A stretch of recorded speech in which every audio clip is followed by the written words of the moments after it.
Thunderhead, ho! Ho. Welcome back to 50 Shades of Coal Gray. What? And as he pulled his stiff bristles out of my wet fluids, I yelled out, "No, Thunderhead! You need to thin that paint first!" That, ladies and gentlemen, is some timing. No, fuck you, Greg. You have a cooldown, and you can deal with it. I had a thing I was gonna say. I was like, alright guys, stream's starting any second. What's the first thing it's gonna be out of your mouth? It's important. I don't know why it's important. But, in theory it is. And, Look, I'm not Greg saying just... Thunderhead's trying to brush you off, but you're just base coat, man. Just undercut. Just knocked my wind right out. That's not true. I got plenty of wind. I'm nothing but wind. I'm a wind bag, if you will, in the best possible sense. Of course. Let's push this button and make some sounds happen. There we go. Now I got a little accompaniment. How's everybody doing today? How are things? Welcome to Drinking a Mug of Coffee for a Few Minutes with Thunderhead. Seriously, don't mind me. I am doing my usual ramp up, drinking a little bit of coffee, wrapping my head around what we're doing today. Besides, what are we doing today? Is O'Coral in here? Has O'Coral showed up yet? I hope he's here. Today's his birthday. At least this is what he claims.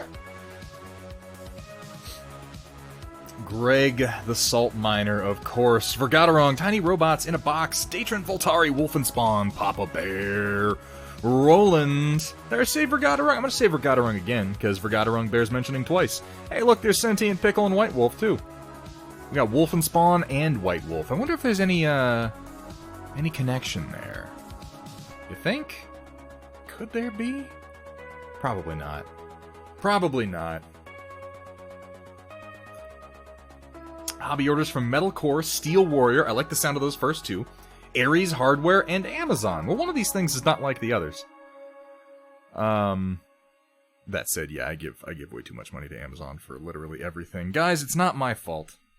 I may have my complaints about the way that parts of our economy are structured, and I may do what I can to support cottage industries and individual creators as much as I can. But, I'm just a man. And as a man, I buy a lot of shit from Amazon. I don't know what I can really do about that. Knew I forgot to do something. Didn't brew the coffee. White Wolf, what the fuck is the point of any of that if you're not brewing the coffee? Yeah, you better be sorry. Oh, Coral, you know what? You're 7 minutes late. 7 minutes. Go to the corner. Sit, put your nose in the corner, and you go to timeout, sir. Not really. Oh, Coral, thank you so much for being here, guys. Chat, could we get a happy birthday for O'Coral? Could we do that real quick? It's not every day that it's your birthday. In fact, it's precisely one day out of any given year.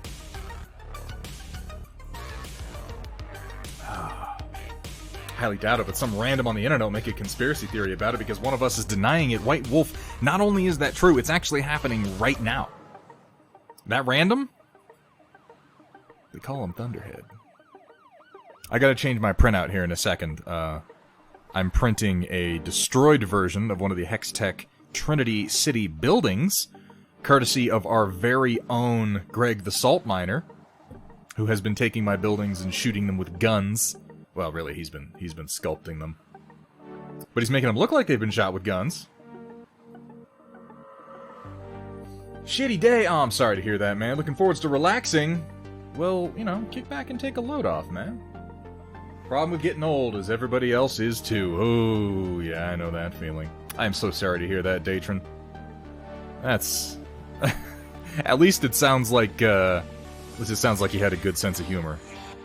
That's one of the most important things, in my opinion, that a person could have as part of their personality, and something you can cultivate. You can't go through life with no sense of humor, man. You can't do it.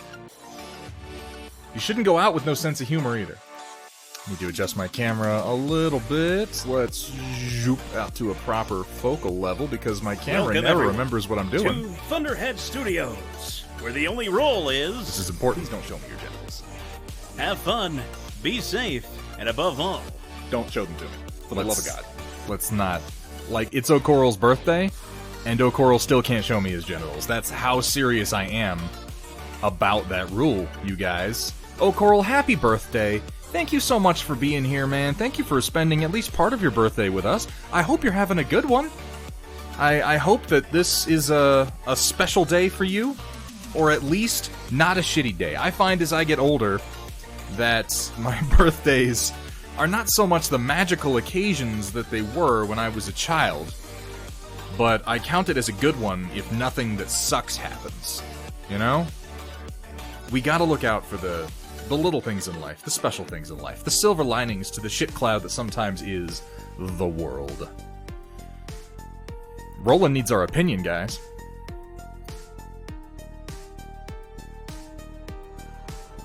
Wait, what stopped? Oh, my chat has stopped scrolling. That's probably not what you're talking about, because you couldn't possibly see this, but hang on, I'm a little bit behind on chat. Give me a moment. Command and support units for 3rd Crucis Lancers, or start on my own clan force. Well, my answer, and you can take whose ever answer you like, from chat or from myself. You know, don't weight my opinion more than other people's. Just know that if you don't take my opinion, I will ban you from this chat. I mean, you know, actions have consequences. What are you gonna do? But the answer is, of course, Crucis Lancers, or really anything in your sphere over clan. And that's... Firestarter, damn it, I was hoping nobody would notice that immediately. I did that, okay. You know, one of the reasons I did that, Firestarter, is because I am going to attempt.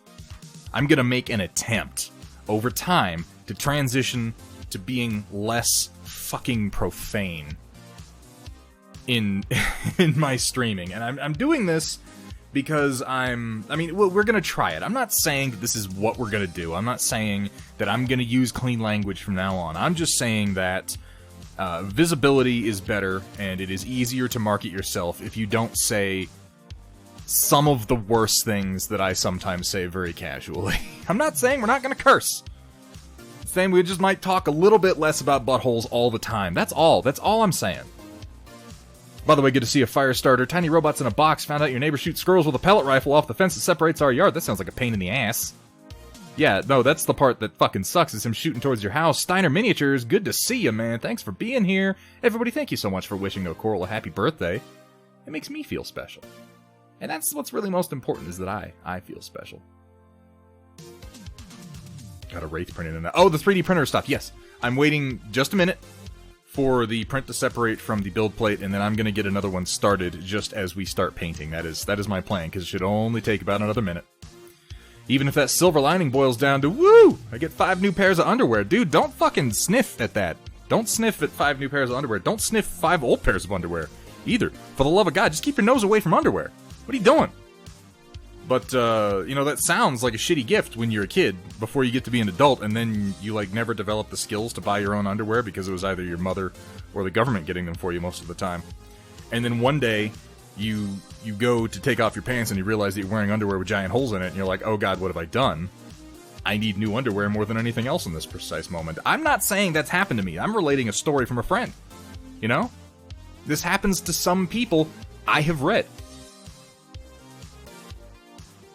Yes, the printer has stopped. We're gonna get the printer going again here in just a minute. I appreciate you letting me know. The butt cake was beautiful. It wasn't just a butt cake. Like, okay, if it had been... Still want to hear my hot take on the sculpt job before we move on. You know what? We'll pop it over here. We'll get it on camera for you, Greg, before we get going. Holy underwear can be very comfy. So can just wearing no underwear at all if we're going that route. We might as well just let it all hang out, at least within certain confines. Fancy brands. Guys, it's worth putting some money into your underwear. Okay. It's not... I'm not saying put cash in your underwear. That's not what I'm trying to say by that sentence. I'm saying you should buy quality underwear. I suspect that Hobby Dad Gaming knows what I'm talking about, because as soon as I said that, he followed. He was thinking, this Thunderhead, you know, he seems like just any old Twitch jackass, but here he is giving good advice on what underwear to buy. Hobby Dad Gaming, thank you so much for the follow. I hope you're having fun. I know I am. Cha-cha-cha. Well, yeah, boxer briefs are literally the only way to go. Have you guys seen the, No, never mind. I'm not going to talk about that. It was... I was about to say something, and I thought to myself, you know... Maybe I'll save that for another time. I'm not even going to tell you what it was. That's the mystery topic. The topic that Thunderhead thought better of as he said it.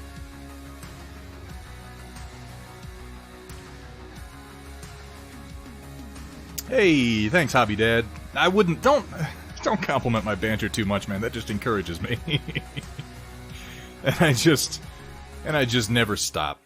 We're gonna get painting here in just a few minutes. I'm realizing that, you know, a lot of streamers, I've only got a 5-minute countdown on my stream, and I go to other people's streams, and I've learned to just not jump in right away when I see the notification, because everybody does the countdown, and I get the point of it.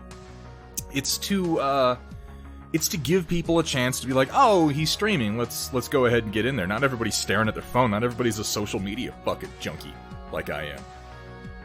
Not everybody's hanging around in Discord, waiting. I mean, admittedly, there are several of you who are just amazing, who generally are in there during my 5-minute countdown, which is the reason I don't want to take it to a 10-minute countdown.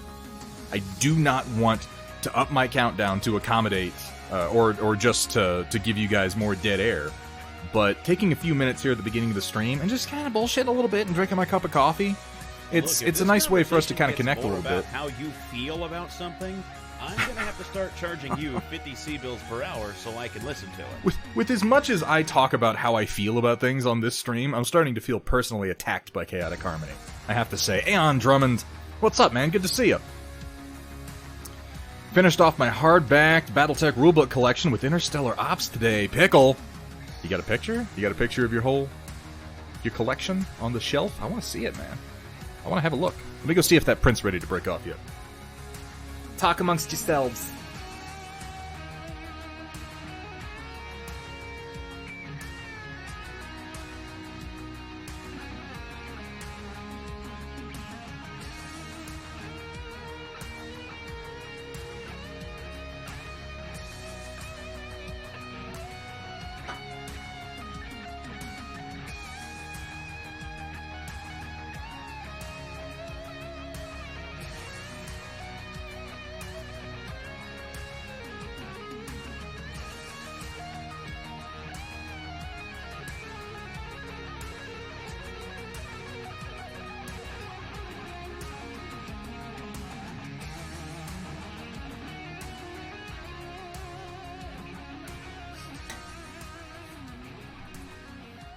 So this may interest you, O'Coral.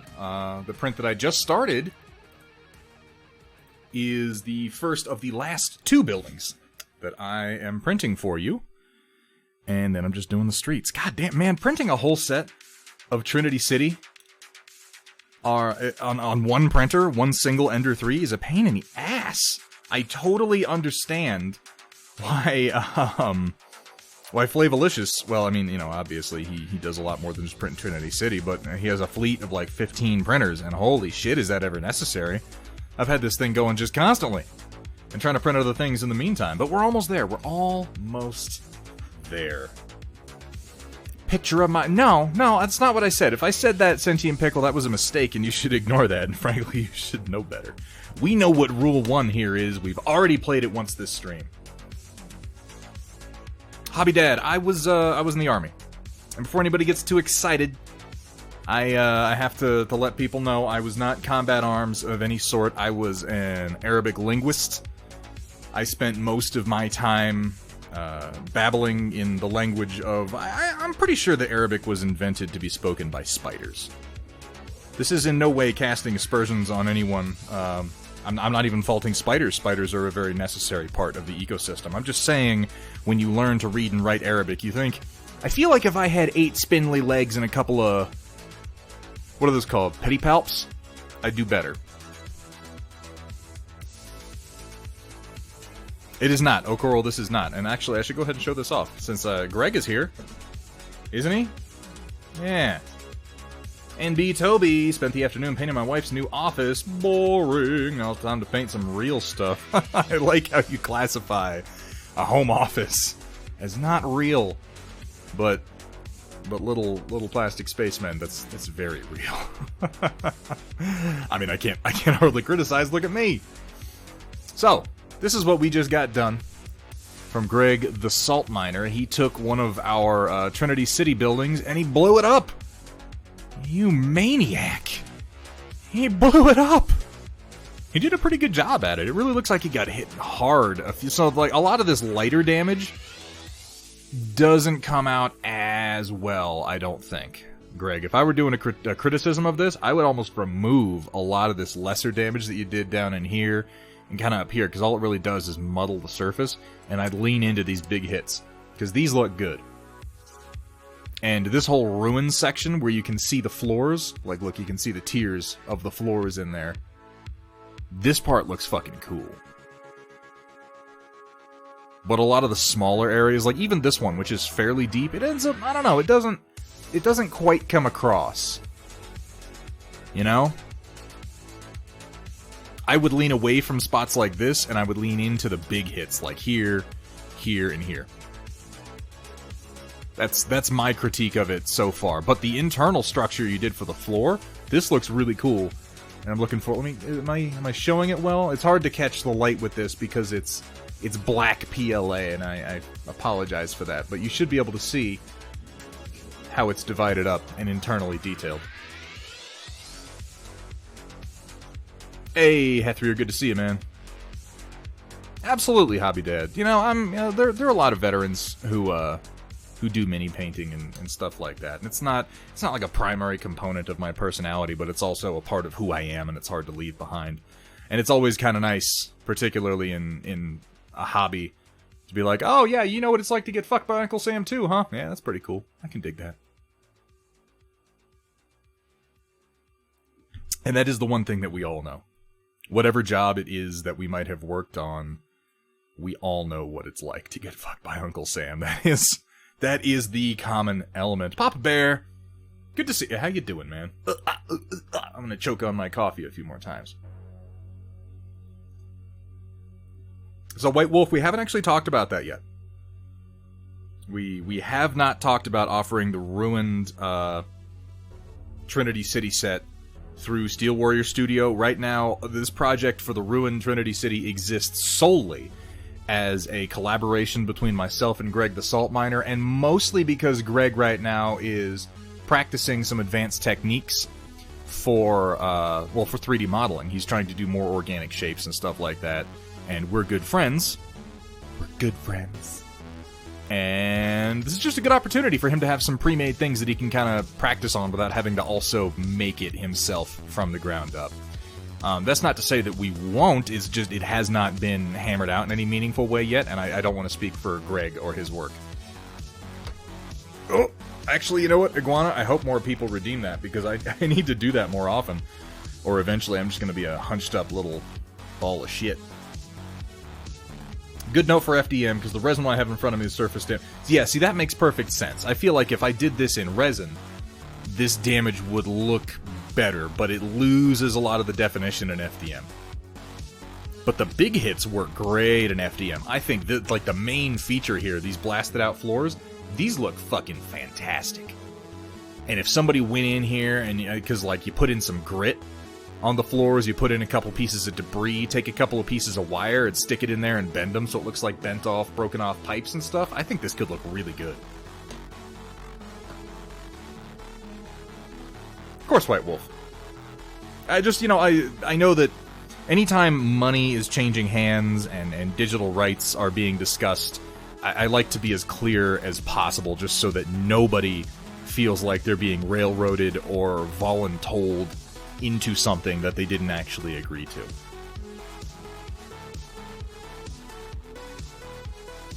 Well, those slots are going to be opening back up again here pretty soon, Iguana, so you hold on to those 50k points. I'm trying to come up with some more things, also, for channel points. I did add family friendly, which I feel like I may come to regret. But like I said, this is a part of a sort of a test program to see if I can be family friendly. Because again, I would, when I started this stream, and we're reaching the end of coffee time here, by the way. I'm nearly to the bottom, so we'll be painting here shortly. When I started this stream, it was all very experimental, and several of you were here for that. Exclamation point, but that's not up yet, Chaotic. Jesus. What coffee today? I am drinking... It's a great question. It said dark roast on the pod that I put into the machine. And as he pulled his stiff bristles out of my wet fluids, I yelled out, "No, Thunderhead! You need to thin that paint first!" Cheveyo75, thank you so much for the Prime sub, man.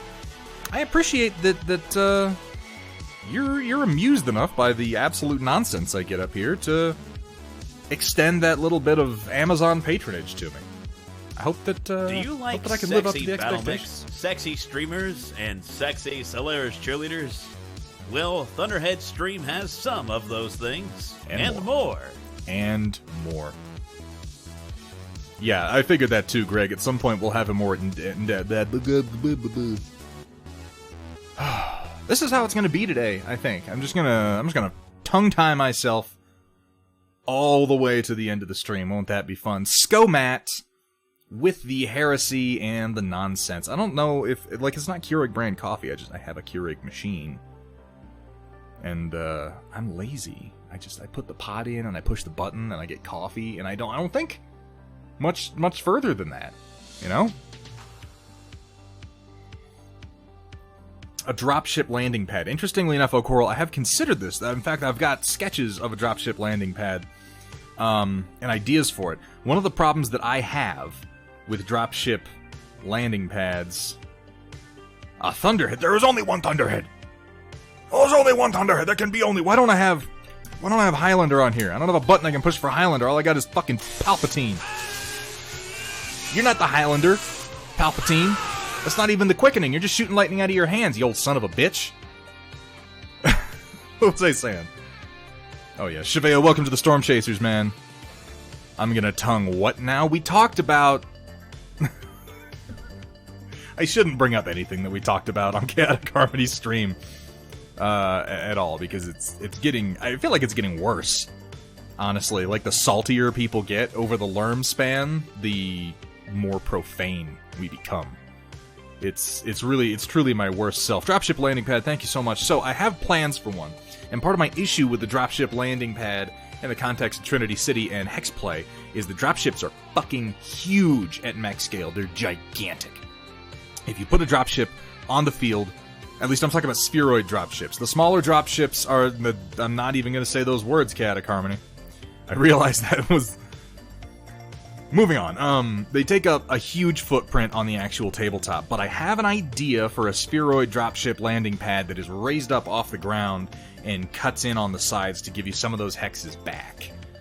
Obviously it's not complete yet, but we'll see. We'll see, O'Coral. Know that it is on my list. It's on my plate.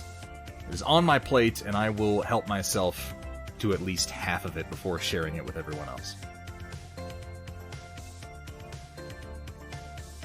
Yeah, they're huge.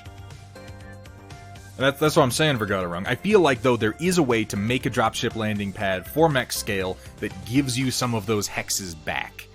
It's just going to have to be elevated, and if it's going to be elevated, I have to do some clever engineering on it to make sure that you can easily reach under it to play, and you're not being hamstrung by...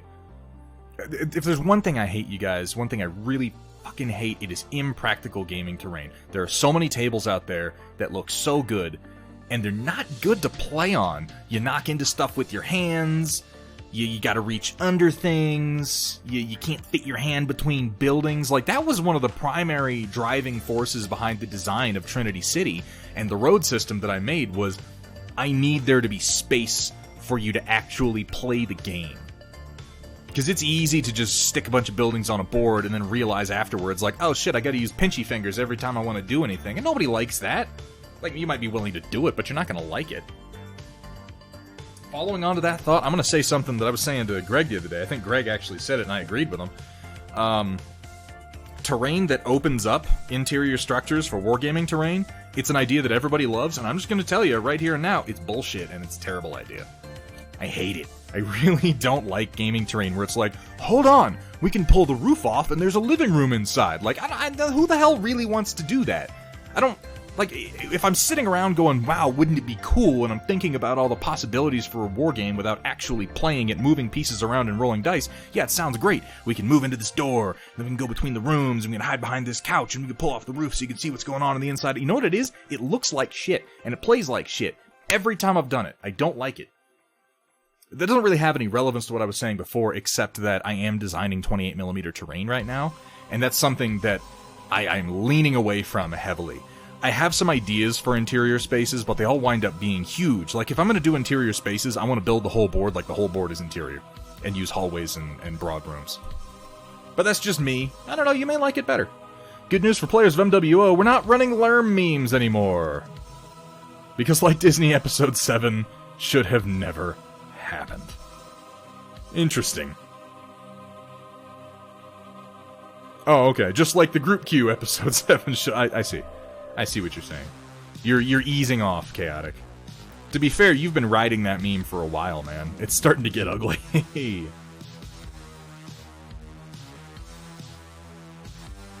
It's also true, Sentient. Of course, I've been promising you guys a simple rebel marker for months and I haven't delivered it, so... I talk a lot of shit, you know, what can I say?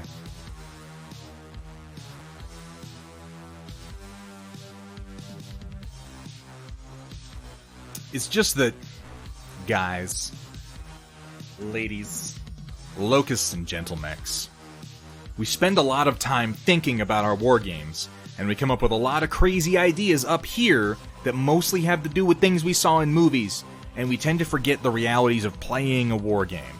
And many of our ideas don't translate that well, and I think it's important for makers to kind of remember that. So,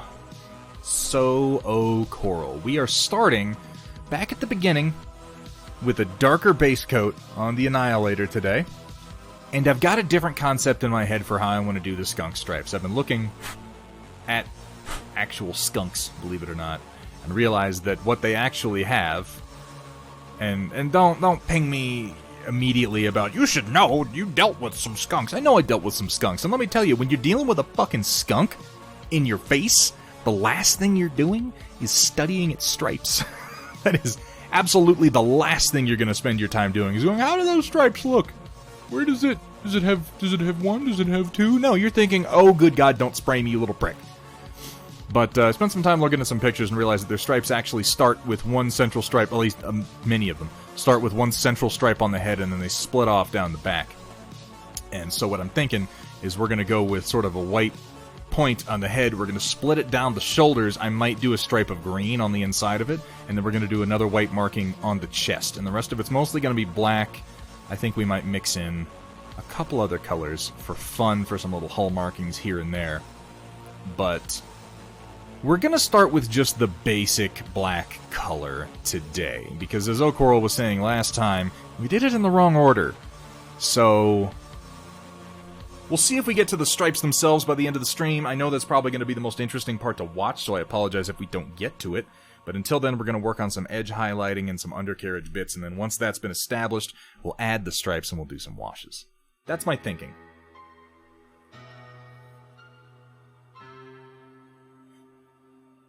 Hethrier, you know what, Hethrier, you can always talk about things that are owed, because I owe you several things, and I'm a terrible person who never makes good on anything. Oh, God.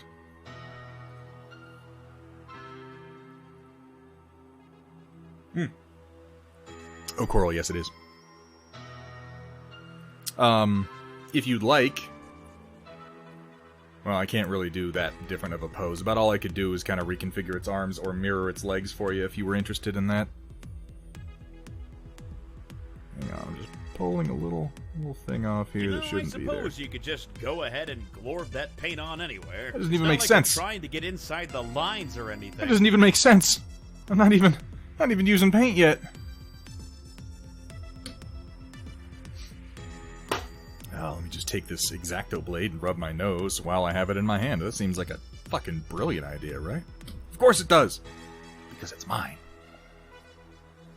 So we're starting off real basic. I'm going mostly black with this tonight, and I'm going to go with blue for the weapons and undercarriage. So I'm going to be starting with my blue, and then I'm going to be going to edge highlighting my black. with some sort of blue grays. Something I want you to think about, O'Coral, the cockpit color.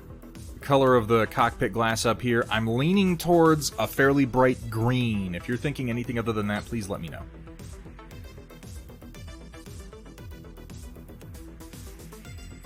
So I'm not going to start with coal black, I'm going to start with a much more blue color for my undercarriage on this because I'm going so dark with the rest of it already, and I'm starting with Deep Ocean from Reaper, which is another favorite color of mine. Pink glass, White Wolf, we've already done that. We've already done that, man. Yellow or pink? Why do I ask you guys these questions?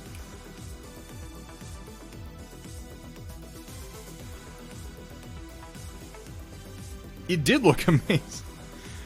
You know, if O'Coral says pink, I'll do it. I'm not a proud man. Just got paint all over my damn glove. Genius. Great way to start the stream. Smearing color everywhere you don't want it. You know, turquoise for the cockpit. My only issue with that, O'Coral, is that I'm going to be using blues elsewhere. Though I could go with a much brighter turquoise. And I feel like using a color that I'm not using elsewhere is going to pop better. But if you want turquoise, I'll do it. This is your day, man. Chaotic. Like, normally I would take the time to explain what he's talking about when he says phrases like that, but despite being the person in his stream who largely instigated that joke, I'm not going to talk about it. I'm just, you know what? I was drinking. And I can't be held responsible for anything that I say in times like that. I'm just thinning out some of my Deep Ocean.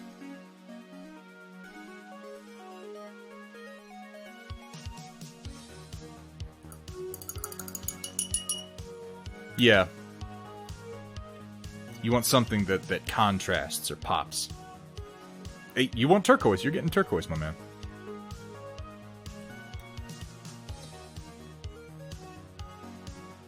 No, I'm not. It's really... I'm ashamed of myself. Well, let me just make this my formal apology to Chaotic Harmony. I should never have given it a name.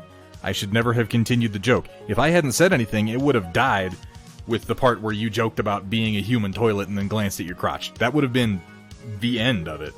And, I apparently just like to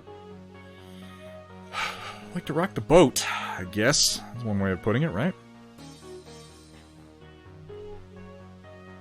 Alright, let's see if I can get my painting A-frame set up here at a reasonable distance from the camera and my own face. Yeah, that looks pretty good.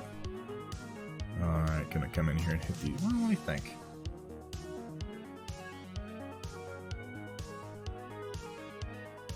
If I'm doing turquoise, maybe I should use another color.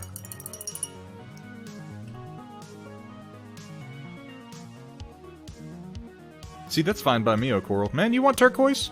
You got turquoise. That's what we're gonna do. You spent the points, my man.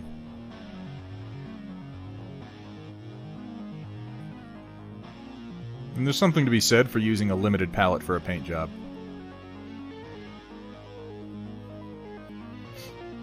I will make it brighter than the others to kind of help it stand out. I think I can work with that.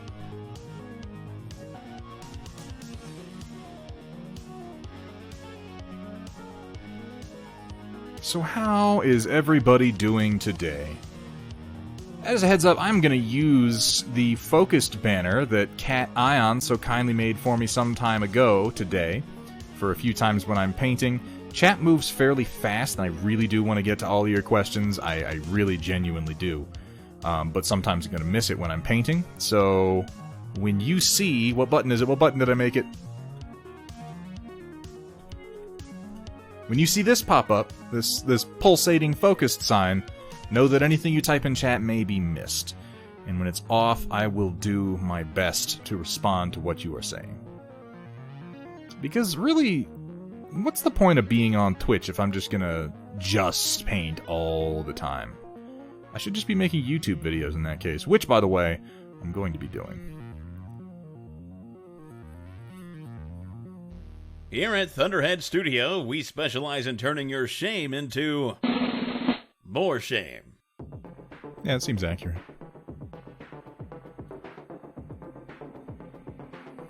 Strangely tired today. Maybe it's the fact that you stream literally every day. Chaotic. Jesus.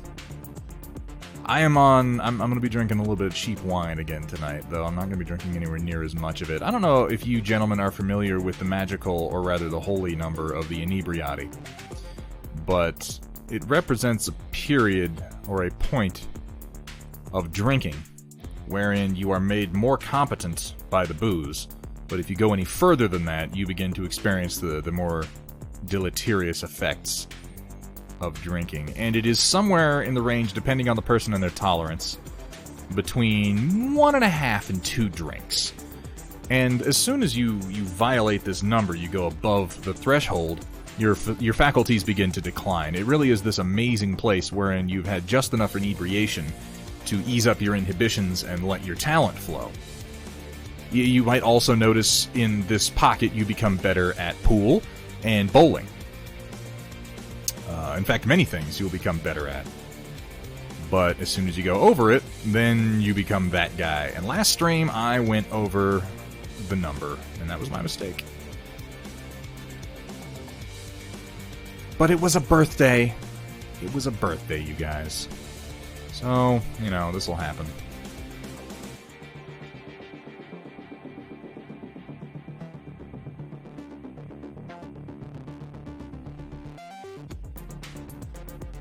I'm doing this quite blue, and it's going to get highlighted in more blues moving towards white, and then it's going to get a black wash, which should tone the whole thing down a little bit. And this, mostly what I do this for, these undercarriage bits, is, particularly on mechs, you can get too much of one color in one spot, and you need something to break it up. And this is something we're going to be talking about on the Storm Report Special Edition, which is going to be coming up. I'm anticipating it being next week at this point, just because getting everybody's entries in, helping them decide on the models that they want to use, and then me coming up with ideas for how to improve them. It's just going to take some time, and I don't want to rush anybody. Wildside, thank you so much for the follow. Welcome to the Storm Chasers. You may feel the urge to do the cha-cha, because he likes to slide it to the left, and then slide it to the right, and then hold it off screen entirely. Come on, Thunderhead, put it back on camera. That's fair. Wildside, welcome to the stream, welcome to the Storm Chasers. Thank you so much for the follow. I hope you're having fun. I know I am. Eventually people are going to get sick of me saying that. I haven't yet, though, so I guess we're just going to roll with it. I might as well take this opportunity to mention that we do a little bit here on the stream that I quite enjoy, called the Storm Report, which is really sort of a community involvement art share bit that has been very popular since we started doing it, and I really enjoy it. So if you're an artistic type of really any sort at all, it doesn't matter if you paint minis, it doesn't matter what you do. Do you do photography? Do you do cross-stitch? We've got a few people with all sorts of different disciplines on there. I just love seeing your creativity, and I know as a creator it can help to have more places to share and to get thoughts on what you work on. So if you would like to share any of your creativity with us today and have it be seen towards the end of the stream and maybe talked about a little bit, please jump over into the Discord, go into the Storm Report channel, and post some pictures of your work. I ask that everybody limit themselves nowadays to no more than 3 pictures, if at all possible, mostly because it is strangely popular. Strangely so. Hey, I'm glad you like it, Wildside. It's true there aren't that many people painting Battletech on Twitch, or even in general. And you know, Battletech gets a bad rap. It gets a bad rap, and I'll have you know that I'm sticking to my commitment to be less negative. I'm not gonna pick on any model distributors or manufacturers, because you know what? You know what those manufacturers are doing? You know what they're doing that I'm not doing? Is making and selling fucking models. They do a lot more work than I do, and they sell a lot more models than I do, and I shouldn't criticize. I shouldn't. I cannot like stuff that people make all I want, but what I should not do is use a public platform like this to just talk shit. I shouldn't do it, you know? And even if I should do it, even if I'm completely within my rights, you know what? I don't feel good doing it, so I'm not gonna do it anymore. And I intend to hold myself to that commitment for at least the next 5 minutes. At least. Woo! We'll see. But what was I saying is Battletech gets a bad rap, and I've noticed this a few times when we've raided some other people. And what Flavolicious raided somebody the other day, and he got maybe the best response I've ever seen from somebody that was still overall negative about Battletech. He raided Crocodile. And hey, Crossbow Roof, good to see you, man. And he raided Crocodile, and Crocodile is a... Wait, did somebody redeem something? Did I miss a redemption? Oh, the next 5 minutes. I was like, oh shit, okay. Yeah, you know what? I'll do it. I'll avoid talking shit for at least 5 minutes.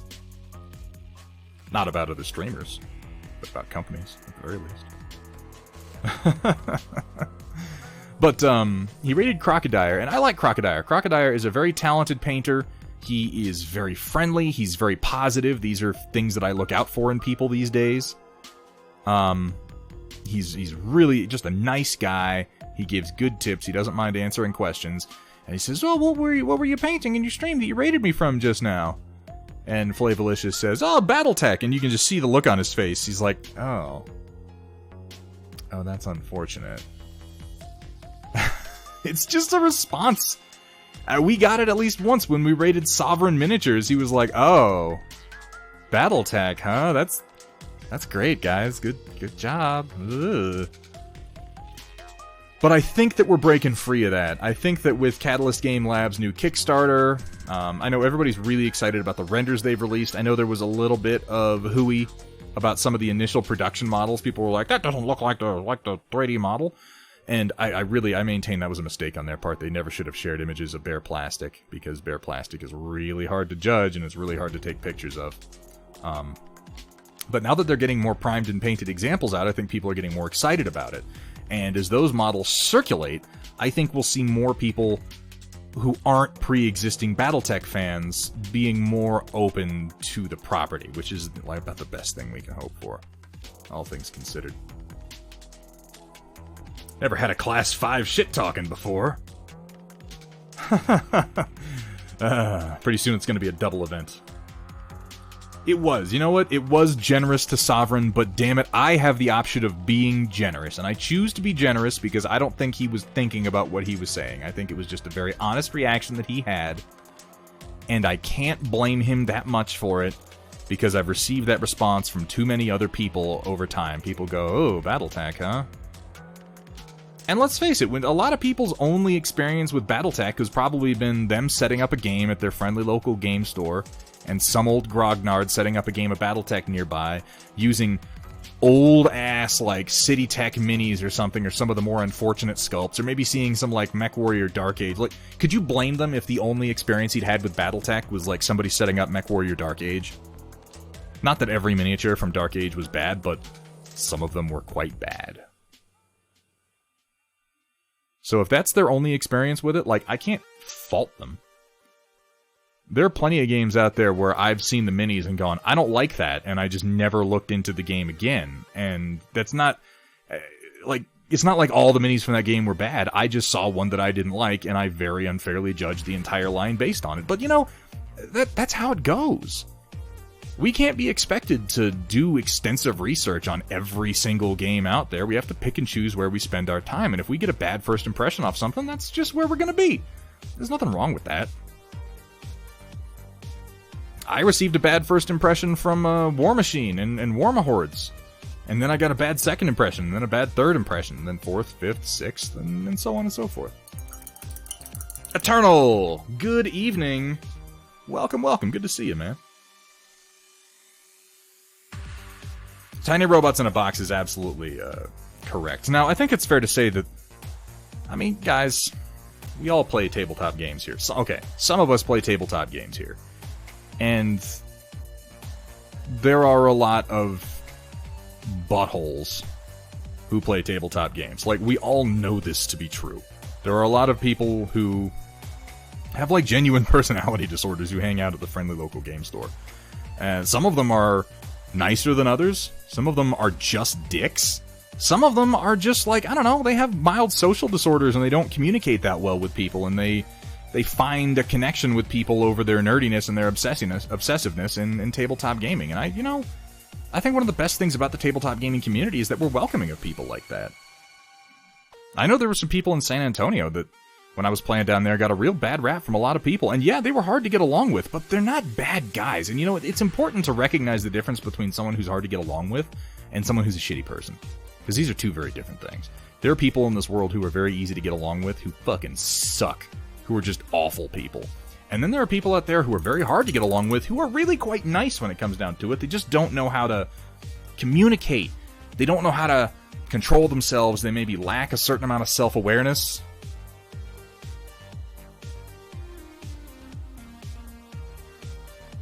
You know? But, yes, and Roland, summer pedos. I guess that's also true. But, you know, we have a problem with them in every group. Went to LVO for War Machine and totally agree. Yeah, I mean, that's just kind of the nature of things. Yeah, Chaotic Harmony, you're just an asshole. There's no redeeming qualities to your personality. The redeeming qualities to your voice and general level of entertainingness. Entertainicity. By the way, Project Dark Fox, would you go ahead and give me a shout-out for Chaotic Harmony? Just know that this shout-out is specifically meant to indicate that you should never go to this person's channel, never share any of their content, never comment on anything. This is more of a shout-out warning than anything else. I'm kidding. You should go check out Chaotic Harmony if you like Battletech content, particularly if you enjoy MechWarrior Online, where he has learned how to truly make the community hate him by doing nothing more than pointing out the flaws in the game system. Does he enjoy trolling a bit too much? Possibly. But I enjoy watching it a bit too much, so, you know, who's the more foolish, the fool or the fool who follows it? It, him. You know, that always threw me off about that line. You know what he says there is, who's the more foolish, the fool or the fool who follows it? But that would seem to indicate that the fool is not a person. Huh. Weird. Got out of 40k because of the asshats. There's a lot of them. There's a lot of them in every hobby, you know? And it's fair to say, like, it's not even really fair to pick out tabletop gaming, because any group composed of human beings will have a certain percentage of it that just suck. And I may want to be more family-friendly for reachability, but I am never going to back off from my position that the vast majority of humans are kind of trash. Trash is strong, but we kind of, as a species, are a bunch of b-holes. Even the best of us can easily fall into, you know, traps regarding, like, narcissistic personality disorder and shit. And, I admit, I've learned to assume the worst about most people just to avoid falling into the trap of trusting the wrong person. But that's been my experience, and I can't possibly extend that to everybody else.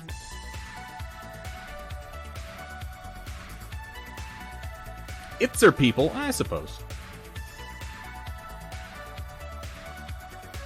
One of those gamers who loves to argue during games, so I limit my gaming to people I know who like to play that. Yeah, I feel that, O'Coral. Ask Greg. I am a salty son of a bitch. That salt mine that Greg is the miner of, he opened up in me.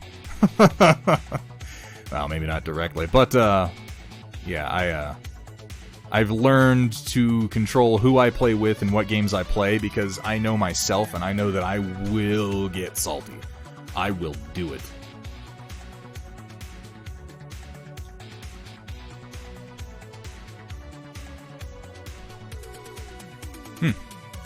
Here's a question, and I'm going to let O'Coral answer it, because today's his day, and this is his mech. O'Coral, I'm with you there, Cheveo. Holy shit. Girl Geek. Good to see you, Girl Geek. Your dad sounds like a smart guy. So, O'Coral, let me ask you a question. You see these... So we have this main arch here for the head, and then there are these sort of drop-down areas here and here. And I'm thinking about doing those in the undercarriage color. In the blue. Do you want that in blue, or do you want it just the same gray all the way down? Bearing in mind that the markings are going to come down over the shoulders. What do you think? Normally I would just do it, but again, this is O'Coral's day and O'Coral's mech.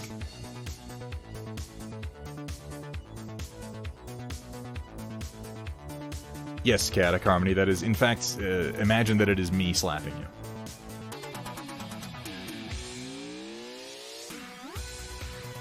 Alright, let's do it. And Roland, I feel you on that one. Like, I understand. Here's the thing, too. This is something that's important to grasp. We all like tabletop war games. Well, I'm making an assumption there, but most of us here like tabletop war games. This is something that brings us together, and it's a small enough, niche enough hobby that we have a tendency to think everybody else who's into the same games that we are is into them for the same reasons that we are. That is a mistake. They are not.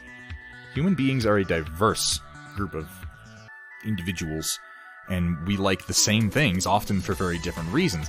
This is something that I had to come to terms with as Star Wars became more popular, for instance, because, not to sound like a gatekeeping geek, but I've been into Star Wars for a long time, you guys. And this is like the avenue through which I understand the mentality of the gatekeeping attitude, even as I disapprove of doing it. You feel a certain ownership when you've been with something for a long time, particularly when, like, maybe you got made fun of for liking it as a kid, and then over time it became more popular, more acceptable, and people stopped getting made fun of for it. You develop a certain resentment. And it's not healthy, but it happens, you know? Like, I mean, unhealthy personality traits don't happen to so many people because they're easy to avoid. They happen because they kind of happen to everybody, and we have to work against them. But you develop a certain amount of resentment for the Johnny-come-latelys, for the, oh, well, it's easy for you and I had to work at it kind of an attitude. Like, I totally get it. And, again, when it's a small community, you tend to think of there being a sort of brotherhood. There's something about mech paint jobs that really just brings a tear to my eye. Hey. And sometimes a tightness to my pants. This stream has a lot of the latter. A lot of it. But my point really is just to say that, you know, everybody isn't you. And everybody's into these things for different reasons. And bringing that around to something that actually has anything to do with what you were saying, I learned that in a lot of war games, like, I'm really into the models. I'm really into painting them. That's not obvious. I'll spend time just posing my models around like I'm playing fucking Legos and taking pictures of them, because I just like doing it, and the time that I spend playing the game is significantly less. The time I spend theory crafting is even less than that. Unless it's something I'm really into. Or something I'm getting paid to do, which happens from time to time. Oh, Coral, thank you very much.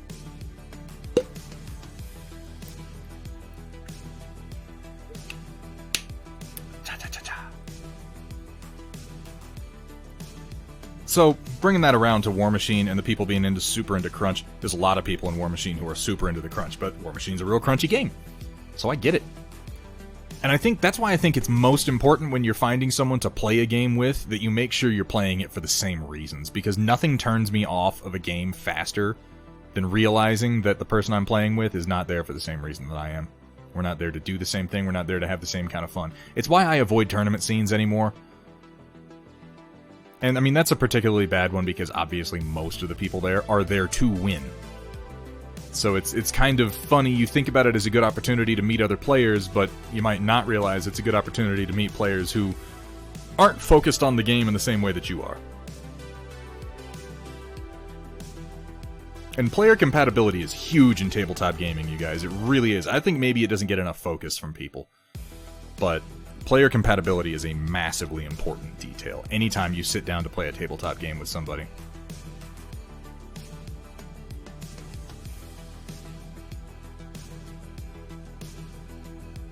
Whoops, that was a bit of a glorb. It's okay, it'll survive.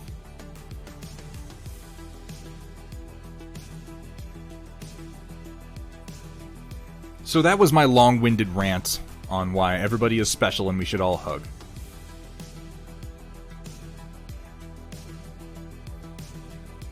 I try to be an understanding person, you know? And part of me trying that is attempting to be self-aware and attempting to analyze the failures that I've had in life and in hobbies and with friends. And that's something that drove a wedge between me and a few people until I really came to understand, like, we need to make sure we're on the same page and not just assume that we are because we like superficially the same things.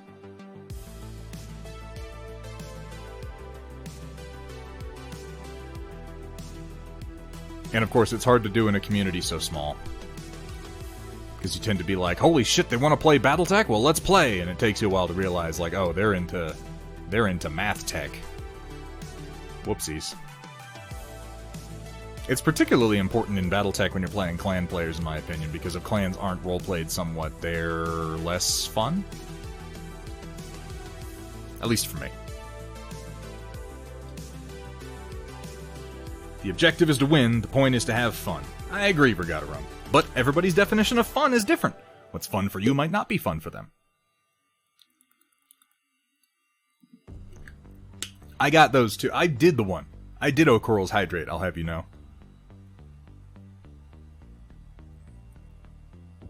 Hethria plays those fucking try-hard games from Privateer Press.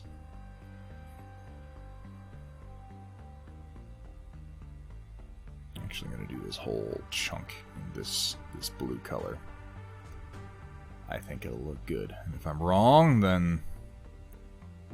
well, I can come back in and fix it later.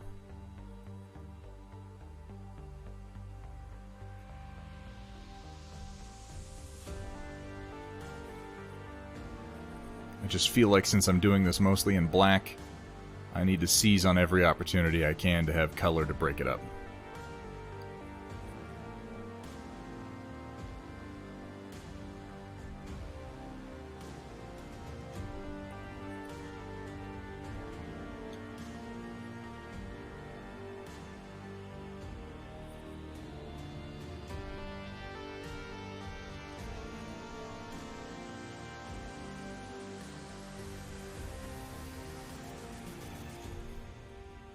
Who wants some cookie money? I like cookie money. What's up, Practical Zaku? Good to see you, man. I've been called a grognard more than once, but my crew seems to be a good one. You know, it's possible to be a grognard without that being too negative of a thing. Crossbow. It's very possible. Practical Zaku, it's good to see you, man. How are things? Ooh, there's that cookie money. I can taste it. I can taste it in the sub. It's a chocolate chip sub. Wait, there are raisins in those chocolate chip cookies. Greg, Jesus, what have you done? I knew there was something off about that sub.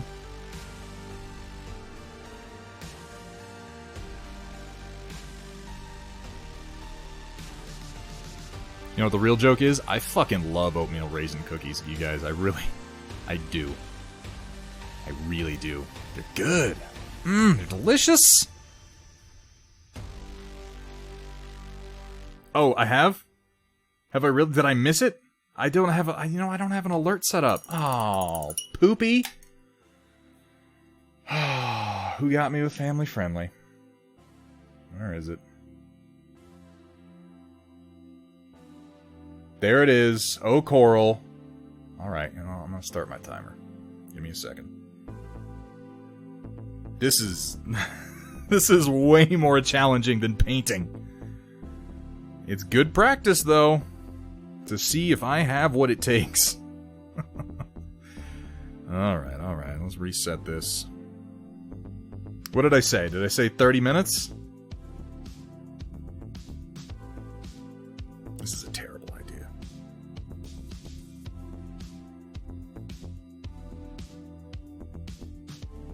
$30. Alright. Reset the clock. You know what? If we do this more than once, I'm gonna pull up some more Pacific Rim. There we go, guys. 30 minutes. I'm gonna pull up some Pacific Rim, and we're gonna have Stacker Pentecost come on here, and I'll give you guys the opportunity to have reset the clock. If only because I want more Stacker Pentecost on here. What am I working on? Practical Zaku, this is an Annihilator for Battletech. It was printed on my Elegoo Mars using water-washable resin, and it is being painted for our very own O'Coral as a reward for the 50,000 points that he spent. Though you got in before it was 50,000. You did. You were one of the first. As part of our viewer-redeemed mech paint jobs to join the dreaded clan Thunderskunk. Just a little bit of fun viewer involvement kind of painting. We've got some really great viewers around here, and I like to give back to you guys. I really do. You give me so much. You make all this possible. The least I can do is paint a mini for you every now and then, you know? 30 minutes of being family friendly. That's right. That's what's gonna happen. And I'm gonna do it too. Like, it's counting down right now. I'm not even gonna freaking curse for 30 flippin' minutes. You bunch of biscuit-eating bulldogs. You Mr. Falcon and Sons of Birds. Cheese 'em crepes. I am allowed to use curse replacement words. I absolutely am. To 50 Shades of Cold Grey, Chapter 2. And as I lay on the cold, unforgiving table, my liquid spewing out from beneath me across the polished surface, I look up to see Thunderhead shaking his head, eyes alight with disappointment, as he cleans his brush. It's the worst. It's not the worst. There is worse, but worse is, well, it's in the vault. It's in the vault with the Ark of the Covenant, and it's never coming out. So I'm just mixing a little gray into my deep ocean to work on my highlight color. Viewer, I prefer Bridge Troll. Well, I mean, that's just accurate. I need an adult. Well, we don't have many of those here, Chaotic. I'm sorry.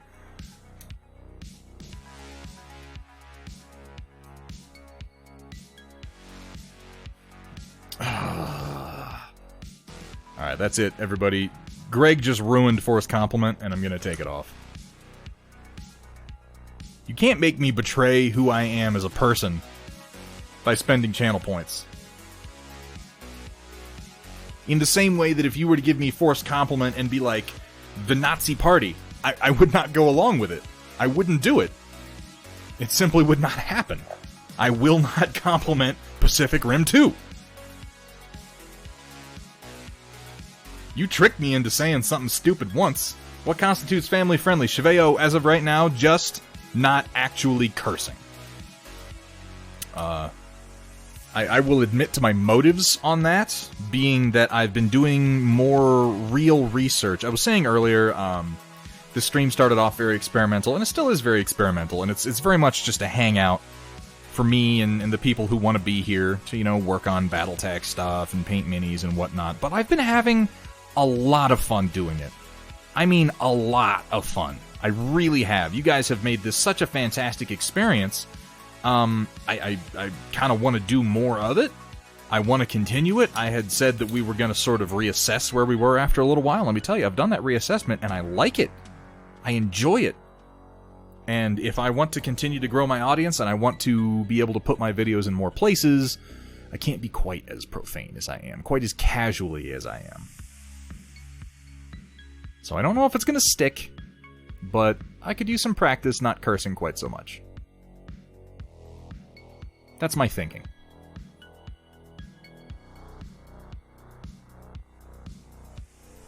I've been kind of branching out and trying to find advice from more successful streamers, like real advice, not the usual hooey, you know, like, oh, do a bunch of networking, and oh, make sure you raid the right people. You know, I'm finding that those metrics really aren't as important as growing a community. And I've been incredibly lucky, and you guys have made that part very, very easy on me. But that doesn't mean that I don't need to do work at it. That doesn't mean that I don't need to do my part to make it possible to grow. So between that and bringing you guys more content more regularly, I'm trying to step things up. And, like, I like to lean on production value and be like, I want to get more production value and more stuff, and I do, I want to do that, but that's not as important as being more accessible, in my opinion.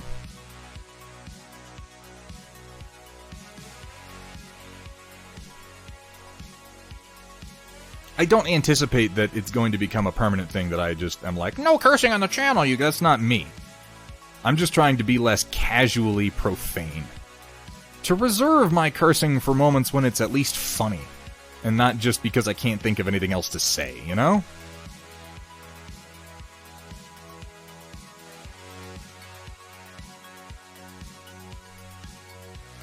I need a little bit more here.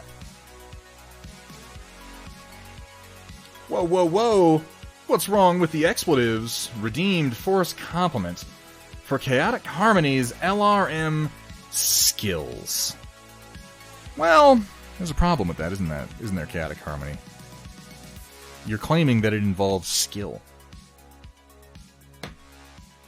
But no, that's fair. Let's see. We can compliment Chaotic Harmony's LRM skills. So, legitimately, I have been watching Chaotic Harmony and his Lerm trolling, and it's not just mindless LRM spam. As much as Chaotic Harmony likes to claim that it is, that he doesn't deserve any praise for what he does, the fact is that Chaotic Harmony brings something to the table he doesn't really talk about, and that is his leadership ability. He calls targets, he identifies threats, he keeps his teammates aware of what the overall plan is. He's not even running just one coordinated lance. He runs one coordinated lance in a group of pickup game players, and then he coordinates the players. As long as they will listen to him, he delivers excellent directives for how to actually win the game. And I count all of that as skill. So Chaotic Harmony, you're not just a dirty, stinking bridge troll. You're also a leader of dirty, stinking bridge trolls. And for that, I salute you. And I hit my camera as I do it. Whack! Take that! Freaking karate chop. I almost cursed. I almost did.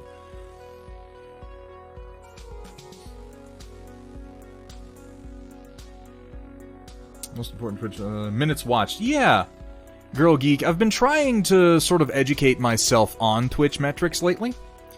And this is not to say that I don't appreciate each and every follow that I have, because I do, and it is an important metric for visibility. Follows are not meaningless, but follows are a lot less important than average viewers and average time viewed. And I don't want to get into like a whole, guys, let's talk about how to make my stream more successful, because, you know, that's not really an interesting subject for you guys for the most part. It's not. It's internal junk. But average viewers and average time viewed, I find a much more meaningful indicator of how well any given stream has done. And, I mean, most of my regulars stick around for the whole stream, which I don't take for granted. I never take any of this for granted. I'm astonished when I see that people have stuck around for the full 4 hours.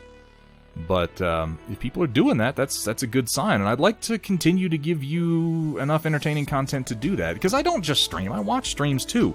And I monitor my own habits and what I like to see and how people keep me engaged. And I'm obviously not as good at this as a lot of people, but I'd like to be.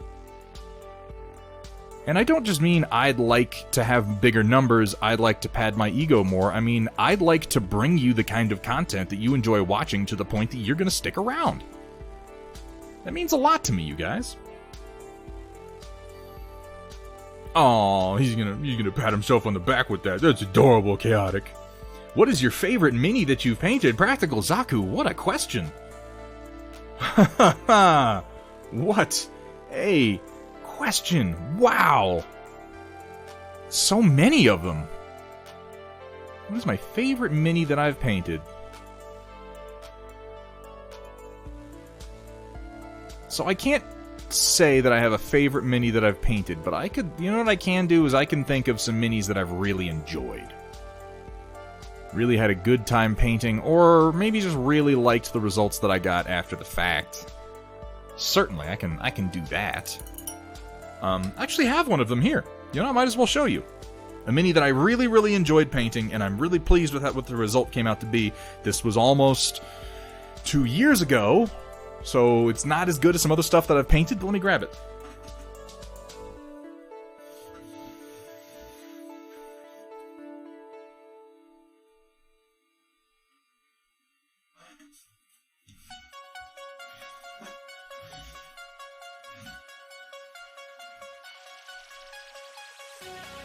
White Wolf, I would like to avoid extending that as much as I can, not because I don't want to see what you want to post, but because there's a sort of slippery slope when you're running a community or running a chat room or really anything where you're the guy in charge of deciding what the rules are. Some rules are very, very important to follow, some are less important and they can be fudged, but in general, if you allow too much rule breaking, essentially what happens is everybody wants to then start doing that. So I'm going to say no for now, White Wolf, but know that it's not because I don't want to see what you have to post, it is simply because I'm trying to establish that as a rule that I don't have to emphasize as much. Now, when this bubble inevitably bursts and everybody stops watching my stream and the storm report becomes just a nothing bit on a nothing stream, then yeah, post whatever you want. As of now, it's a something bit on a nothing stream, and we're trying to keep it manageable. I guess I should probably show you the miniature I was just talking about. Thunderhead Studios, where the only rule is... Please don't show me your genitals. Please don't. Have fun, be safe, and above all... Don't show them to me, for the love of God. I really liked painting this miniature. I really enjoyed it, and I'm still pretty happy with how the paint job came out. It's a little more washed out in the camera than it is in person. This magenta is a lot more vivid in person. But this is Ankar Morrow from Rune Wars, the miniatures game, which is a game that I am still bitter about the fact that they are not making it anymore at FFG. I just love so much about this mini and the way that it's sculpted. He's riding a wave of bone that is like a living creature almost, though it's just a pile of skeletons. And if you look, like right here, you can see, right here, there are hands. There are skeletal hands coming up out of the bone pile and holding his feet down. There's one here that's wrapped around his ankle. See it?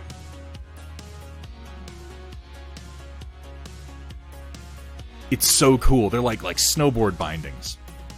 And he's got so much dynamism to him. You can tell how he's moving, and he's thrusting his staff forward and casting necromantic energies with it. It's just such a neat model, and I feel like I could do a better paint job on it now than I did at the time, but I still just love this mini. Yeah, Greg knew. Greg knew. Skelleboarding. I miss Rune Wars, you guys. I really do.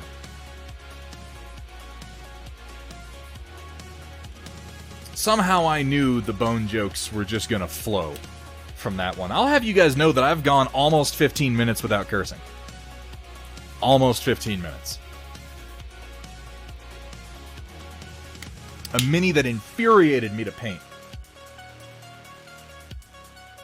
Infuriated might be strong, because if I became truly infuriated by a model, I'd probably just stop painting it. A model that annoyed me to paint. Huh. I've definitely had some. Trying to think. You know what, let me ponder that for a little bit, Roland. Maybe I'll come up with an answer for you. Who knows? No, not quite that bad. At least you get to go down in Rune Wars history as a master of Ankar Morrow, the only person willing to run him and do quite well in tournaments. Ankar Morrow was much maligned and a great character, as far as I'm concerned. Though, I was definitely an Artisix Erebus guy. Of course, you know that, Greg. You also saw how I used to run him as the flanker and the gutter for my big formations of skeletons.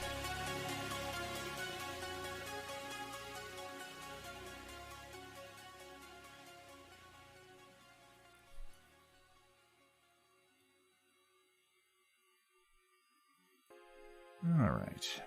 Back to doing my deep highlights, which is kind of a funny way to put it, but it is what I'm doing.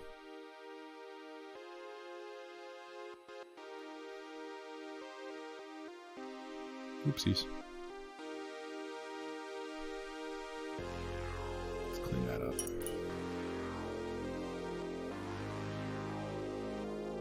Curse Cyber Knight for making tiny windows. He does make tiny windows. His cockpit glass is so small, you guys. Cyber Knight has a tiny, tiny cockpit glass. That was family friendly, technically. As long as you listen to the whole sentence.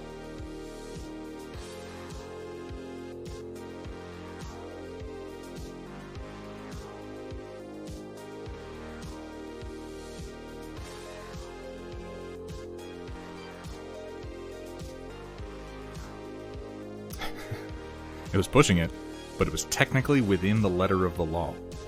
So, I'm gonna roll with it.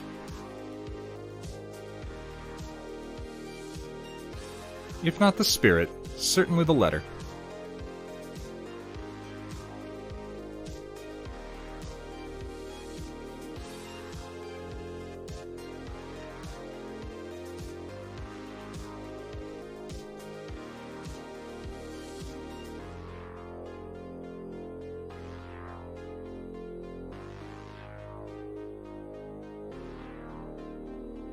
So, what are we all working on today? I think a few of you have probably said already, and I apologize if I missed it in chat. Yo, I heard you liked battlemechs. It's true. So I put a battlemech in your battlemech, and now Thunderhead's 3D printer is broken. That's the part of that that always upsets me the most. If my 3D printer were broken, I would be just inconsolable.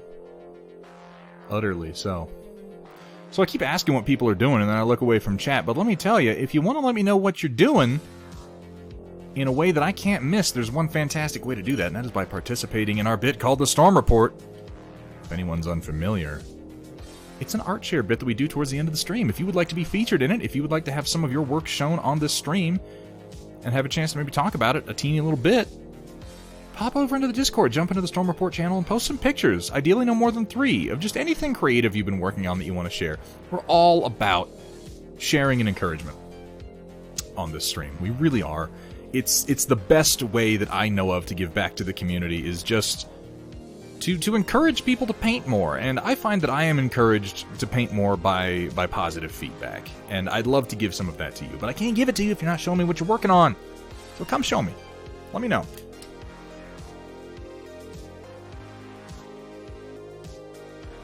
"404th Exile.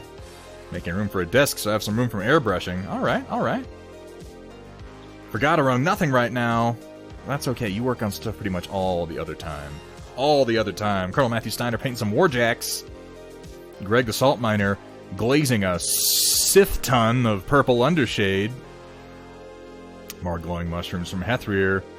Star Wars X-Wing minis. Alright, alright. You're repainting the TIE Fighters? I redid my TIE Fighters when I played that game, too. Oh, this time for your own board. That's good to hear. Practical Zaku. Scratch building a little mech, huh? I'd love to see that. Leica Exo. Is it Leica?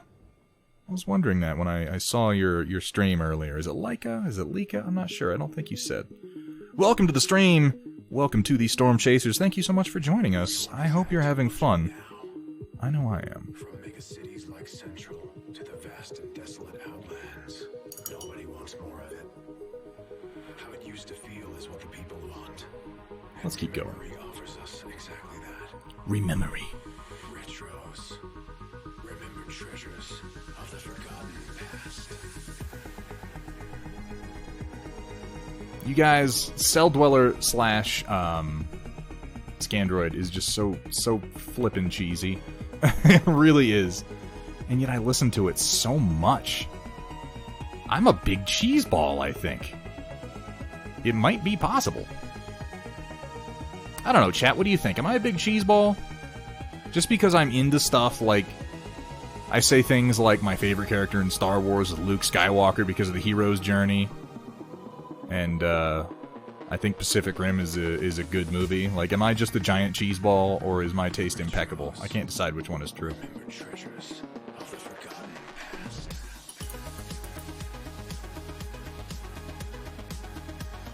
Leica. Oh, thank you very much for the correction. I wasn't sure. Yeah, I'm curious what you're, what precisely you're working on, Zaku, and I would love it if you'd share it with us. Aeon Drummond makes a good point. It's probably both. Little column A, little column B. Can I start cursing yet again? Almost 10 minutes. Just under 10 minutes. I'm gonna make it, you guys. This wasn't even hard. Oh my god. I'll have to make it harder on myself somehow. I don't know.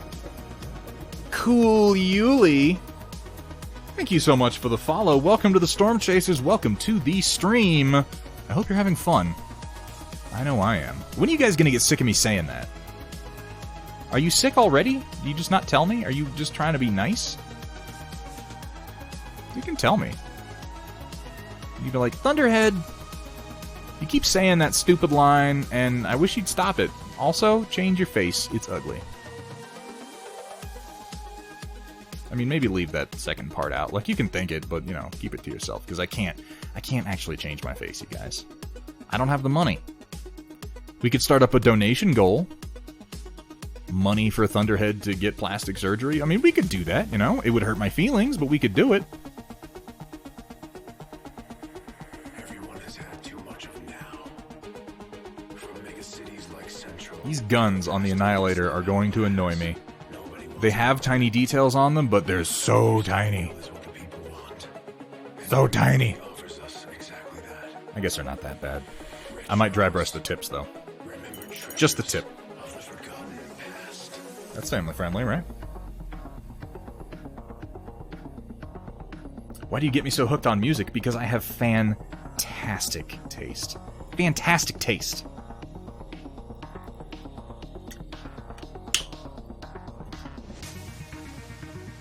Change your face, Thunderman!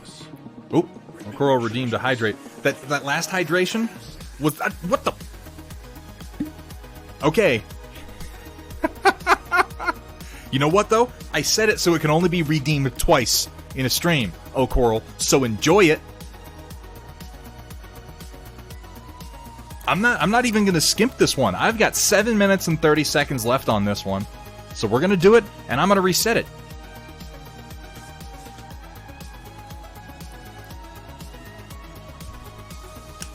I gotta take away Okoral's ability to redeem channel points. Note to self: betray oldest viewer. Hang on, I'm trying to fix my wet palette a bit here. Stinking thing. No, it's 2 total.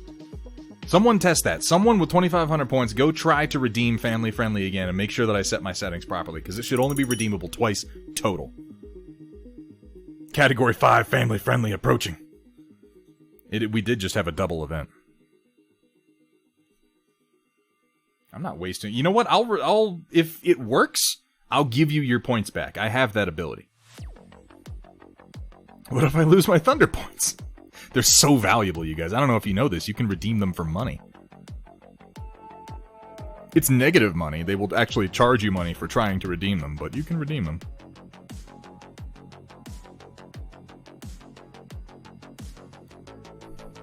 I hate to be the one to tell you that those points are worthless. Out of stock, tried and failed. See, I told you.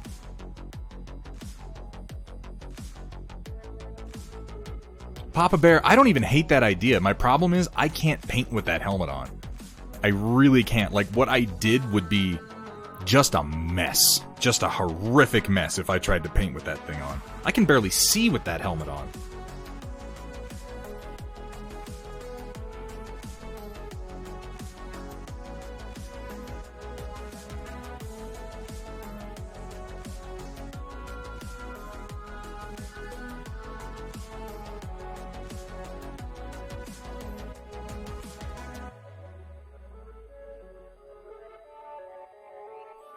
So I'm rewatching Star Wars Rebels right now, and I'm noticing some details that they worked into the development of the show that I noticed it the first time around, but I watched Rebels on a weekly basis as it came out when it came out, and you get different things from something when you binge watch it, when you watch all the episodes right in a row. And one of the things I'm getting from it is an interesting take on stormtroopers that Dave Filoni kind of worked into the narrative. Topless thunder painting. Good lord. I don't hate this idea of TRO Thunderhead. I admit that I would be more comfortable if it were somewhere else doing most of the work on it, but I don't hate the idea, Roland. So anyway, I'm watching Star Wars Rebels, and they make comments about the stormtroopers on a number of occasions, and I'm watching Rebels right after having watched the entirety of the Clone Wars, along with the new seasons, right?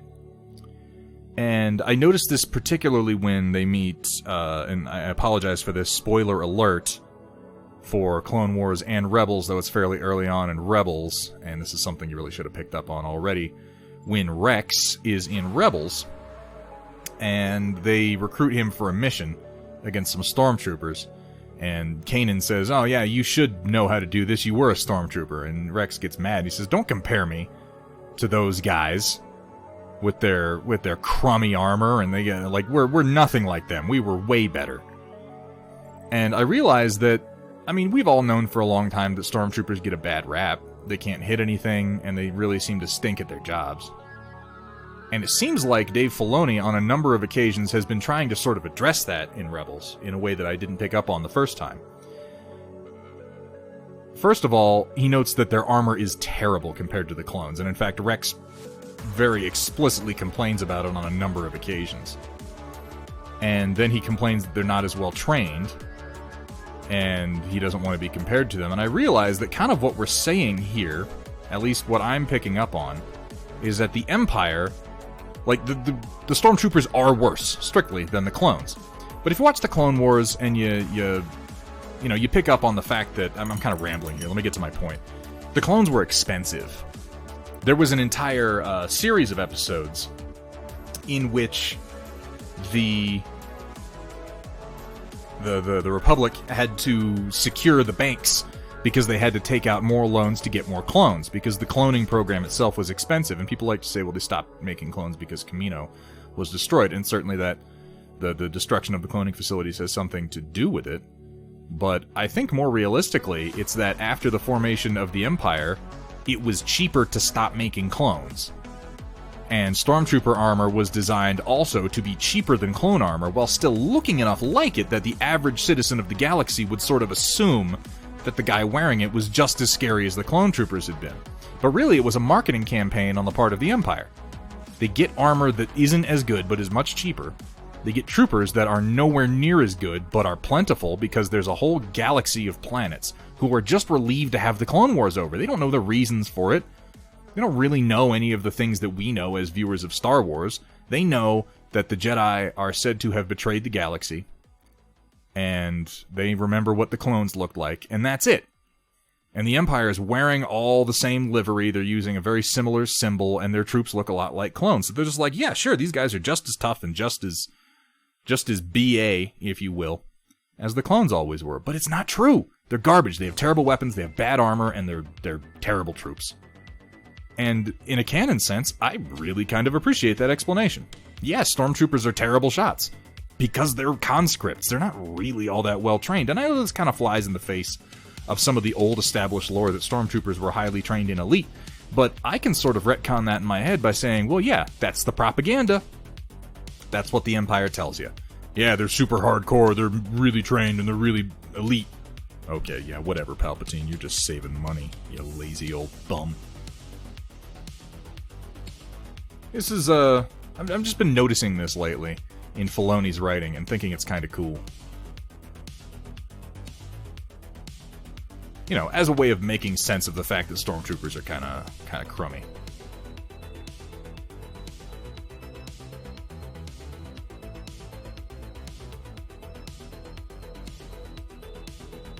Also, Rebels is a great show, you guys. It's even better than I remembered it, frankly. And more people should watch it.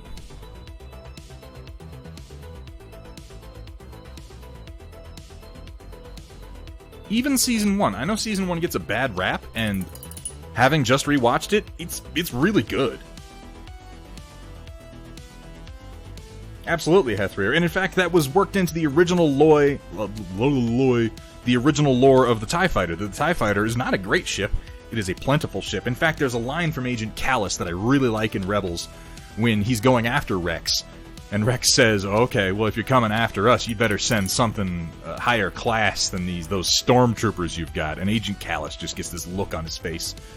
He says, they serve the Empire well, and I have a great many of them. And that kind of encompasses the entire philosophy. We hit 30 minutes, reset, start. 30 more minutes of family-friendly, 1 hour of me not cursing. Oh my god, you guys. This is terrible.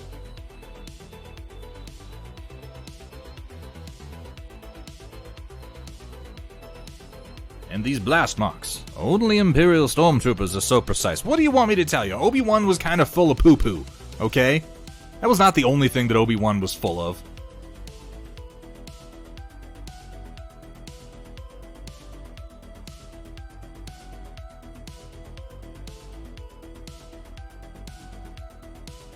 Maybe Obi-Wan didn't know. Maybe Obi-Wan assumed that the clones were still stormtroopers. I don't know. I'm not saying that it was what they intended when they wrote the first movies. I'm just saying that as a retcon, it makes a lot of sense in the context of everything that's happened in Star Wars since then. And retconning is tricky. You're not going to make everybody happy. But if it's done deftly, it can actually explain some classic idiosyncrasies. And, I suppose you could just go ahead and glorb that paint on anywhere. I gotta glorb it somewhere. Get inside the lines or anything. If I don't glorb it anywhere, then there's not gonna be any paint on the model of Coral. I do need to, mix this a little bit more. I need to add... Where is it? Some of my Ghost Gray. Full of midi-chlorians. Let's not talk about midi-chlorians. Let's not do that. I know that they've given some retcon explanations to midi-chlorians over the years, but I still think they're pretty stupid. They tried to fix it in the Clone Wars, and they were like, oh, well, there is the living force, and the midi-chlorians are just what let us communicate with it, which is a nice attempt at a save from something that was objectively quite dumb.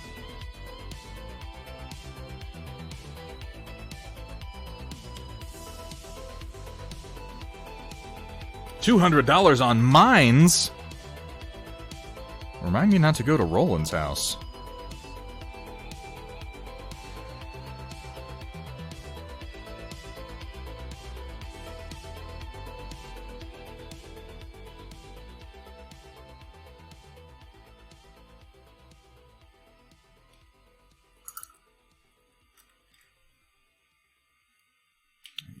When watching Thunderhead's stream, you may feel the urge to do the cha-cha, because he likes to slide it to the left, and then slide it to the right, and then hold it off screen entirely. In some cases, Come on, Thunderhead, put it back on camera. Set it down on the desk and deprive you of it entirely.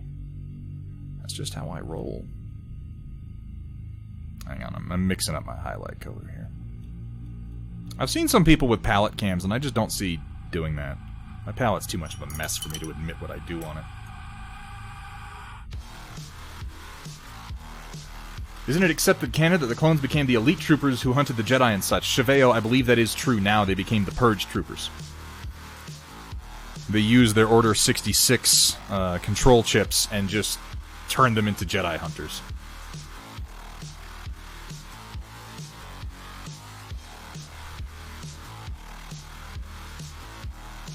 I believe that's a fairly recent development, but it's one that I approve of, so I'm not going to complain too much about it. Oh man, come on. Let's be a little bit more controlled about this, shall we?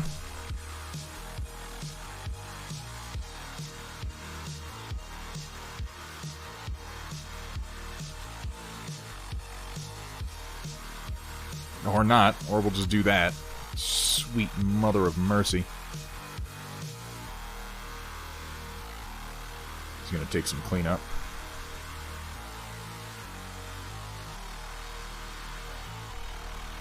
I've glorbed worse. I've glorbed worse.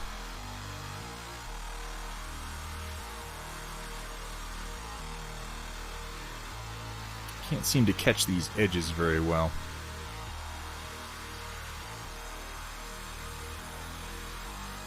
It's okay. A little bit of cleanup, it'll still work.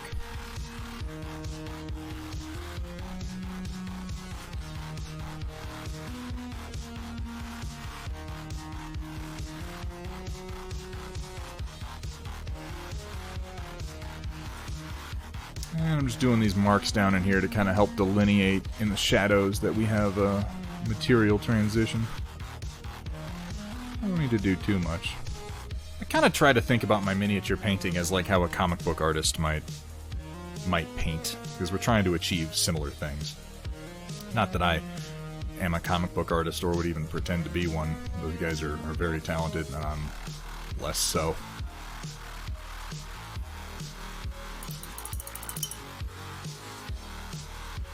That was indeed a glorb. Part of Jedi Fallen Order, yeah. They've got little, they have edges on them, tiny robots. It's just that they're very fine. I may end up turning them into more of a beveled look, though, just because I've already screwed it up. In fact, you know what? Here's an easy fix. I'm just gonna kind of smear this in here. I'm going to put a couple lighter highlights over top of it, and then I think the wash will save me. I need to do this very thin, though. That is almost too much. And then we can contrast the hard edges of the raised parts with the softer edges of the lower parts. And I can put a little bit of texture in here. Not a lot, just a little bit.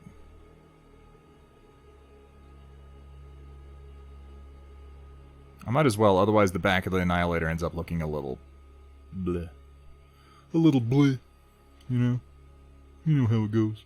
Doobity doobity doo. No talking negative, okay, fair enough. Dunk it in a paint can. Who here liked the new Jedi Order series? We're talking about the old one, Sentient Pickle? That was a long time ago.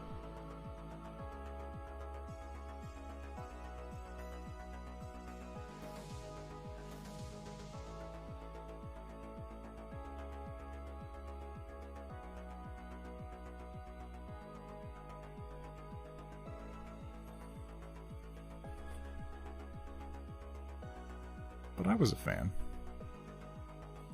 I don't think enough people really understand or appreciate the dark age of Star Wars, the doldrums of the mid-90s,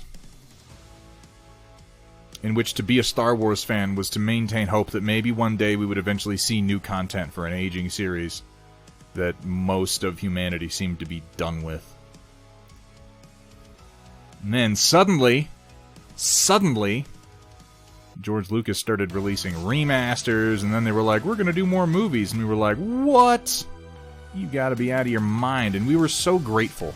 We were so grateful that we said nice things. Thunderhead stream, you may feel the urge to do the cha-cha, because he likes to slide it to the left, and then slide it to the right, and then hold it off screen entirely. Come on, Thunderhead, put it back on camera. Oh, chaotic.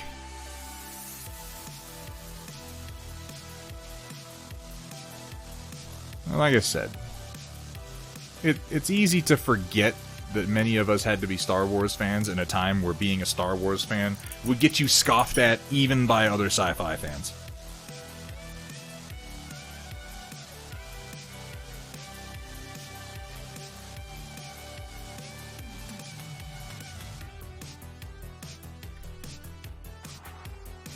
Is this the button? Am I doing the right button? Hey, cat! Hello there. Good to see you, Cat Ion. Jack, can we get a big hello for Cat Ion, our mod extraordinaire? Not that I don't love Project Dark Fox, but Cat just has a little something-something, doesn't she? I don't have your voice clip on yet today, Cat. I literally thought of it as I was starting the stream up. You have got to ping me after this and make sure I do that. If you don't respect the cat, you're gonna get the bap. It's true, you will.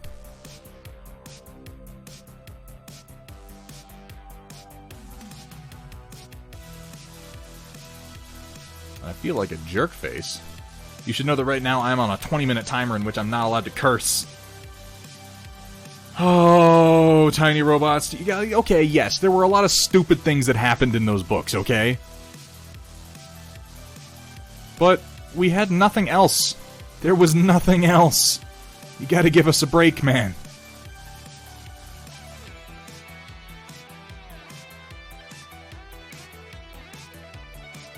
Oh, painting 6mm details. I forgot to highlight these with my initial round of highlights, so the highlights might end up being a little stark on them, but you know what? We're just gonna deal.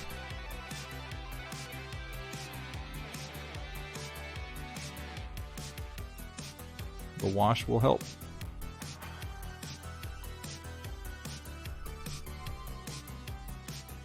Oops.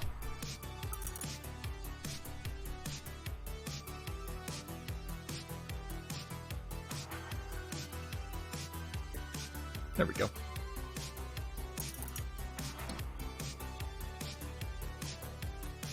Yes, that did happen, Tiny Robot. You're just bringing up all the worst parts of the whole expanded universe. That's not fair.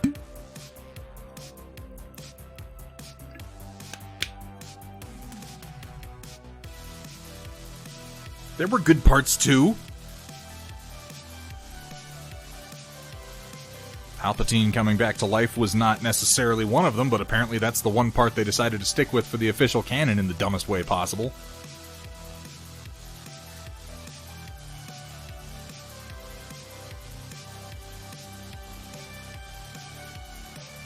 I've decided, by the way, to just not accept the sequels as canon. I realize that's kind of just like an impotent nerd thing, you know? Like, oh, no, it's not, didn't really happen. You can't make me believe it. But, you know, Star Wars ultimately lives in us as fans. And I have personally decided that that didn't happen. And nobody can actually make me accept otherwise, so that's where we're at.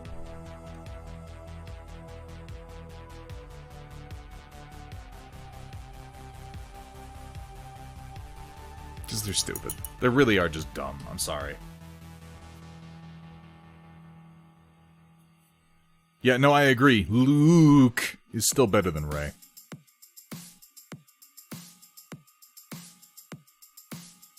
I'm more accepting of the prequels than I was before Aeon Drummond, but I am not accepting of the sequels at all. I was pretty much down with The Force Awakens. I actually enjoyed parts of it quite a lot. But I enjoyed them based on the premise that the rest of the story was going to make sense, and it didn't, so... We are done.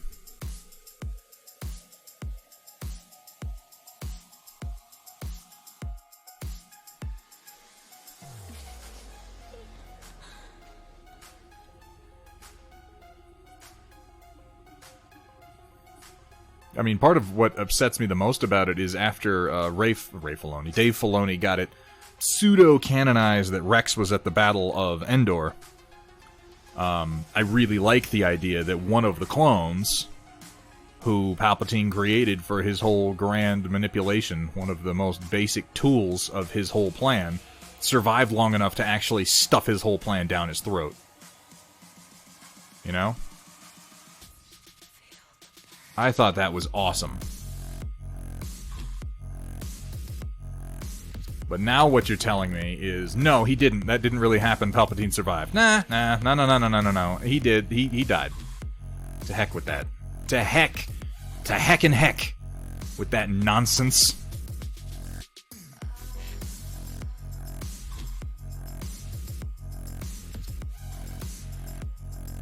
You can't make me accept anything.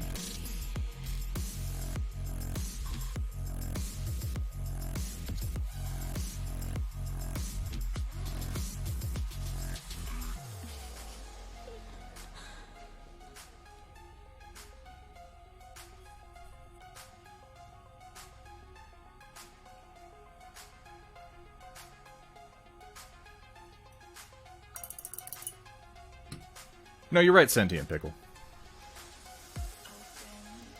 It's mostly the actual direction and execution of the prequels that falls so flat, and I think that that is really illustrated the best in the Clone Wars cartoon, which is some of the most popular and best content Star Wars has ever had. That would not be true if the concept of the Clone Wars was unsound. The concept was fine. It was what Lucas did with it that was the problem. It was the actors that he insisted on hiring, even though they were terrible. And it was the good actors that he insisted on using the worst possible takes of. Like Natalie Portman and Sam Jackson. Who are good actors. They are. I've seen them do it. And he made them come off as wooden. How do you make Sam Jackson come off as wooden? Samey, okay. Doing the Sam Jackson he does in every movie? Yeah, sure, fine. Wooden? No, come on. Madness. Thank you so much for the shout out for Flavalicious Cat. Flavalicious, how you doing, buddy? How are things?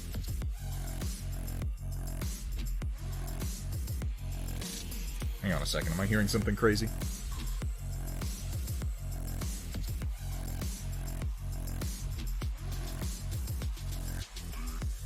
Oh, okay. I thought I heard something. Can't read some of these comments because I'm still on family-friendly mode.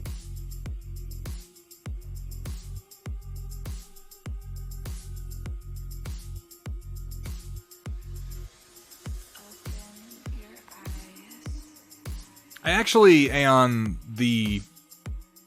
or are we talking about episode 1? I got 15 minutes left. I got 4 minutes, 20 seconds. And then I can curse again.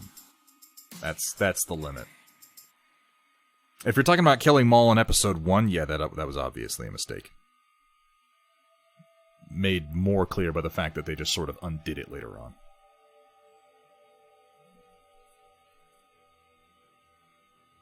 They were like, yeah, that's cute and all, but nah.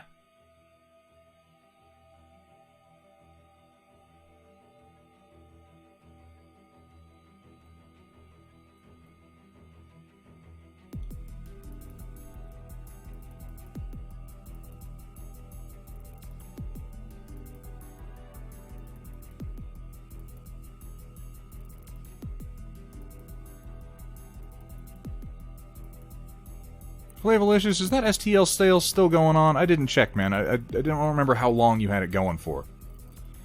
If it's still going on, though, feel free to go ahead and plug Steel Warrior Studios here in the chat, because specifically for STL sales, a lot of what people might be picking up is Trinity City, and that is good for me. So in the most selfish possible way, please feel free.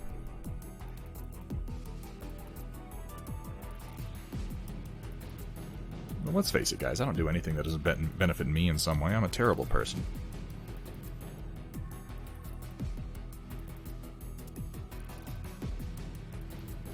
It was, but I had another one already going, Cat. So it's two on top of one another. It did. It grew way too big. Practical Zaku, I'm glad to hear somebody else say that, because I like Laura Dern. I have no problem with Laura Dern as an actress. She's done many excellent, excellent movies. It was what they chose to do with her that was so unfortunate in The Last Jedi. And for book readers, what was extra unfortunate was that as soon as you saw her, you were like, oh, is that supposed to be Winter? And she was like, no, I'm someone else. And it's like, oh. Well, that's unfortunate.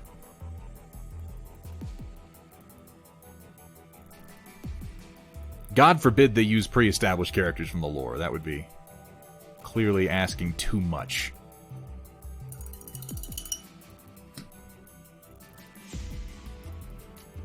You know what, Cat? You don't. You don't know what's going on. Take a seat, young Skywalker.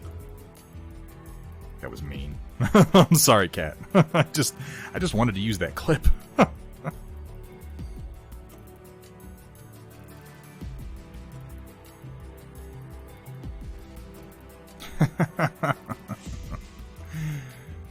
It's not fair. It's insulting. How can you be a moderator and not know what's going on?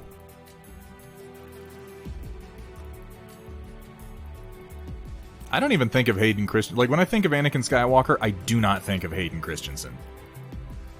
I think of the Anakin from the cartoon. And that should show in the fact that this Anakin mini that I printed, that I'm going to be painting next week, is very much Anakin from the cartoon. And I feel pretty good about that. I've also got an Agent Callus from Rebels that I printed that I'm going to paint, and I'm pretty excited about that. I like Agent Callus a lot. I thought he was a great character.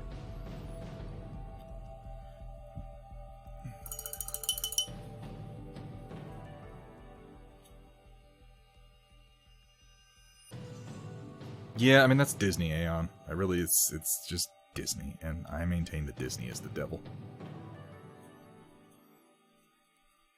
Poor Jake Lloyd. That is absolutely true. Jake Lloyd got really raked over the coals for a lot of things that were not his fault.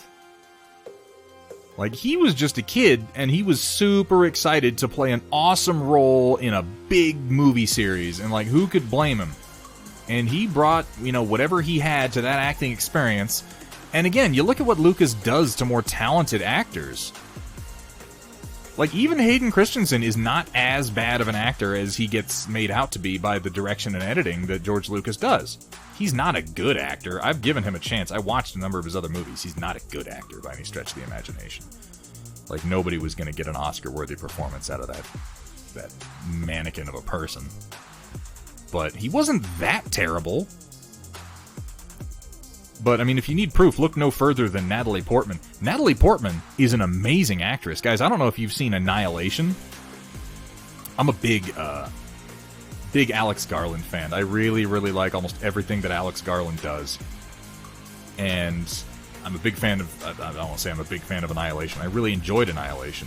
There are scenes in that movie where no words are exchanged, where all the acting is just in the actors' faces between, like, Oscar Isaac and Natalie Portman, and she kills it. She kills it. And to take an actress who can do that and give her... Anakin! You're breaking my heart! You're going down a path I can't follow! Oh my god. Just oh my god. How do you do that?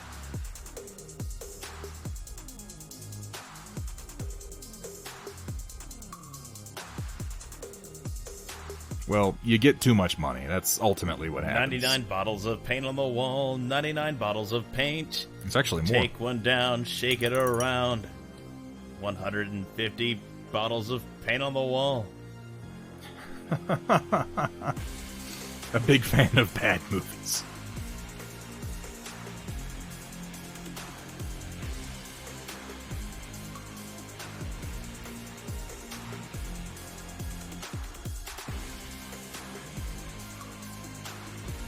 They would have been better off letting Kevin Smith write the sequels. People want to make fun of Kevin Smith, but you watch what that dude did with like Supergirl when they let him write episodes, and he understands what he's doing. Like, his stuff may be super cheeseball, but it's made with love, and that's what Star Wars needs, is love. Yes, these guns are a little rough looking. I might have to retouch these later. Let's see, that is pretty good for this pass. I need to do one more quick pass with high highlights and then black wash those parts that I've been doing. Oh, I missed one bit. I missed the antennas.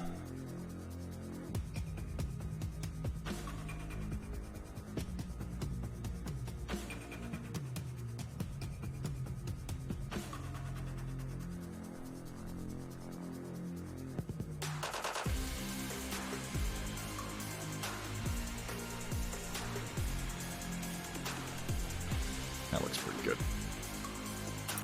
One more pass with, I'm thinking, Wolf Gray, and then I should be good to black wash it. And I think we'll like where it lands. Annihilation was trippy. Annihilation was a great movie. And no, Lucas cannot write dialogue to save his freaking life. That man, that poo-poo faced butt lord. I think poo-poo and butt are fine, by the way. Time to bring out the coal black. We'll get to that. Annihilation was great. I liked Annihilation, and I really, really liked Ex Machina. Really, almost anything Alex Garland has ever done. Wait, what did I say? I didn't curse. I said poo-poo and buttlord.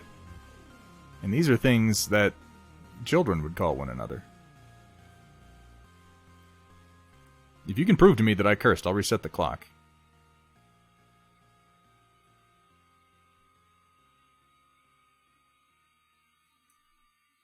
Buttlord is not a curse. Chat, settle an argument. If you believe that buttlord is a curse word that is not family friendly, go ahead and put an X in chat. And if you think that it is perfectly family friendly, go ahead and put an O in chat for me.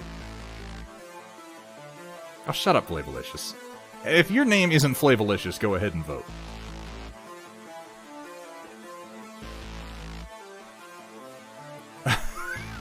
You're just trying to abuse your birthday powers.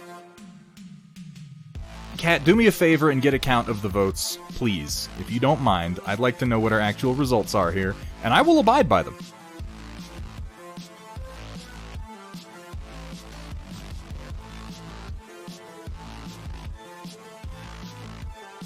I will.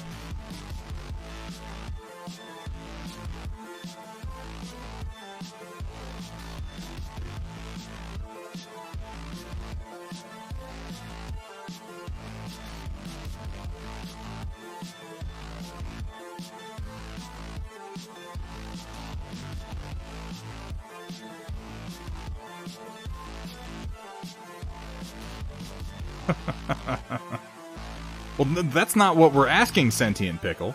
Because a child can't get away with calling their mother anything that has any pejorative connotations. In fact, you can't get away with saying anything to your mother in the wrong tone of voice. So the content of what you call her is really irrelevant. But we're going for family friendly, not are you my mother. These are two different things.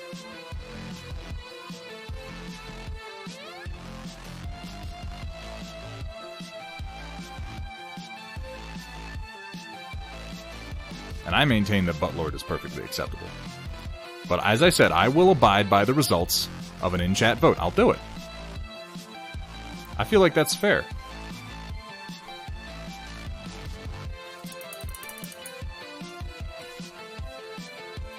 If you don't respect the cat, you're gonna get the bat. 9 verse 4 in favor of non-curse. That's fair. That's democratic. Well, that doesn't make it fair, but it does make it democratic.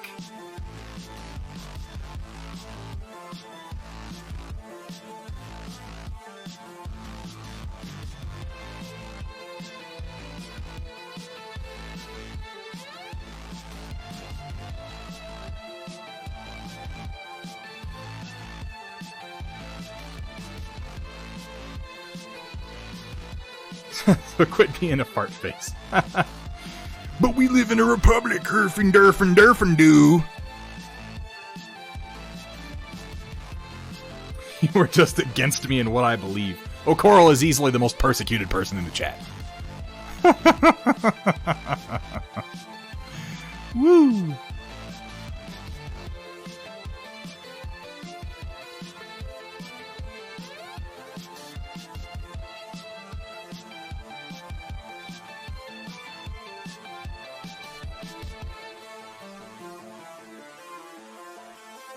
Well, yeah, but Chaotic Harmony isn't here and thus doesn't get a vote. My sister-in-law would have been okay with it, which is a sure sign it's no good. Hey, Pondburn, what's up? I didn't see you there, man.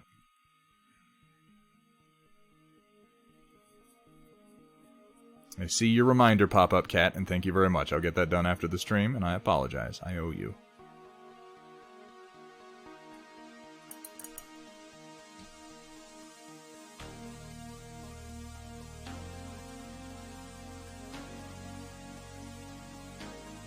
That would be, that. In fact, yeah, that seems like an accurate statement. That would be oppression.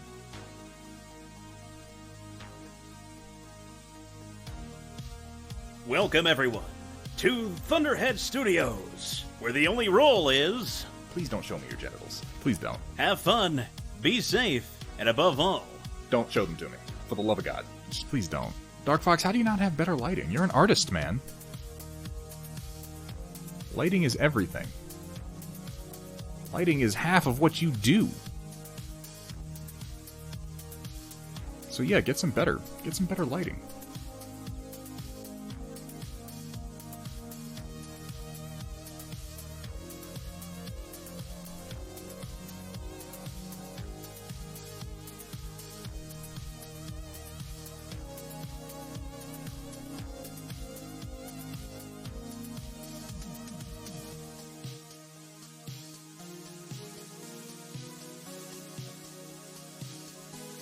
Lighting is tricky though, you guys. Not just for painting, but for photography. Oof.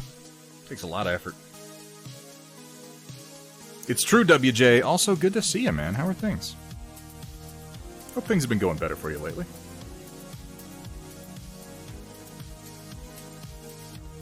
And that's it. 30 minutes are fucking over. Fuck me. That was... I have been censored, and it feels like a violation. My God-given right to fucking curse like a goddamn sailor. Whew. Look, I'm not saying Thunderhead's trying to brush you off, but you're just base coat, man. Just base coat, man.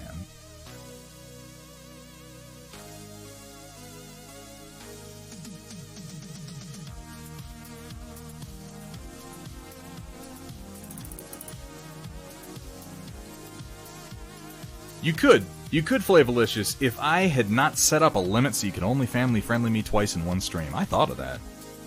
And I thought, I don't want to do that for more than 25% of the average stream, so we're just not gonna.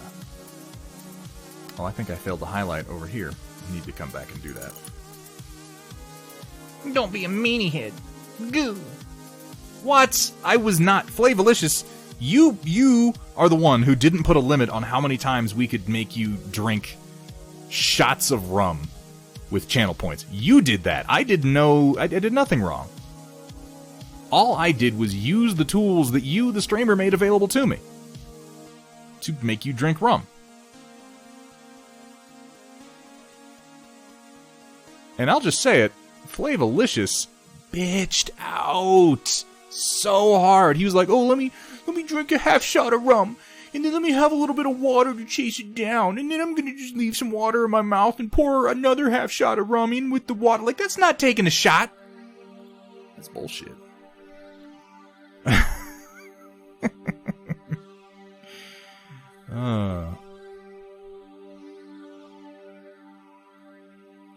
If you don't like being a lush, don't have a lush option on your stream. That's all I'm saying.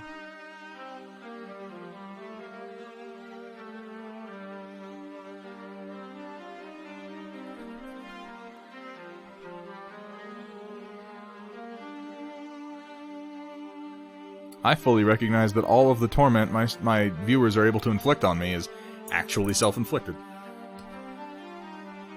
I like to be kissed before I'm abused. That was me saying hi. That was my greeting. It was making you drink. I felt like that was a very nice greeting, really. Yeah, the post-shot face was nice.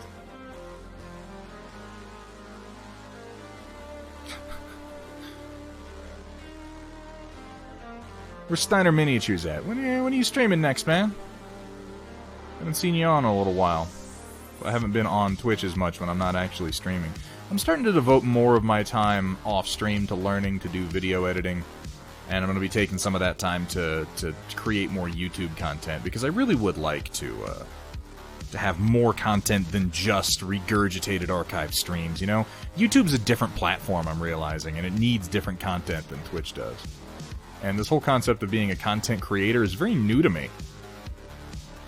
But I'm thinking, like, Hextech painting tutorials? Right? Like, print some stuff out and go over my methods for painting it and put that in a YouTube video? Does that sound useful? I think it does. But, you know, you tell me.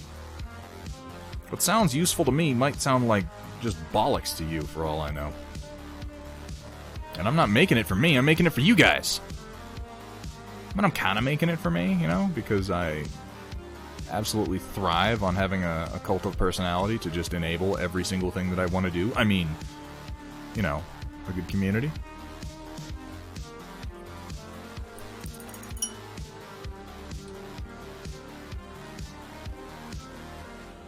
What other Thunderskunk mech will you be doing? I need to, figure that out. Honestly, it's going to be viewer's choice. So I need to contact our other Thunderskunker about what mech they'd like painted. Since y'all got me doing clan stuffs. Though I will say that if you pick one of these three that I have over here, I'd be happy about that, if only because I like the Mad Cat, and I really like the Mech Warrior 4 Mad Cat, you guys, and I do have one ready.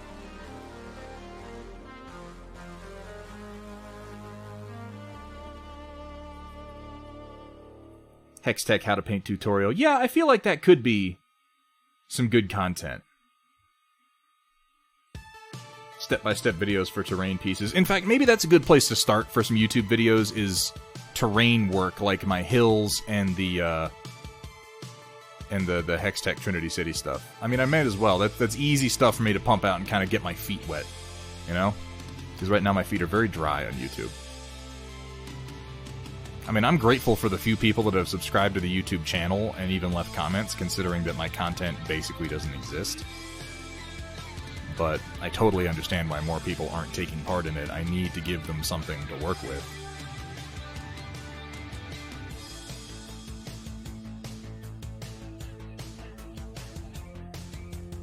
But again, this whole content creation thing, I am brand new to this, you guys, so I really appreciate everybody who sticks with me through all this. I really do.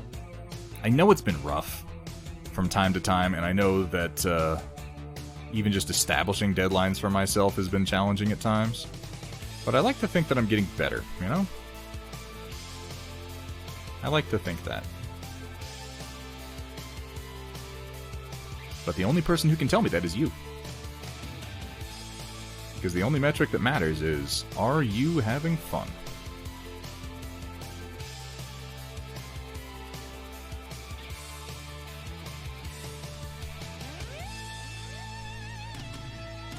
Like those little pet guns, those little nipple cannons. It's a nice touch. Not being as methodical as I usually am, I'm skipping parts.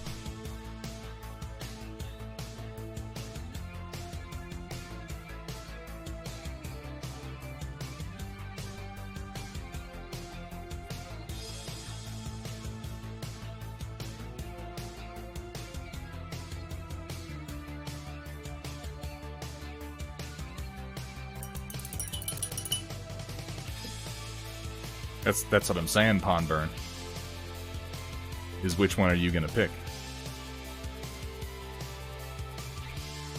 It's up to you, my man. Anything from around 3050 to start with. And then as we work through the log, if you feel like doing another one, we will advance the timeline. Kevin Kitsune, welcome to the stream. Good to see you, man. Urban Mech 2C. Uploading the Swordsman right now. Nice. I like the Swordsman. I really do. If we can find an excuse to paint the Swordsman, which I guess I could come up with an excuse, I could just say something like, hey guys, we're painting the Swordsman. That would really be enough. I wouldn't mind getting that on stream, though. I've always thought the Swordsman's a good-looking mech. It's mostly a good-looking mech. It's not actually a good mech.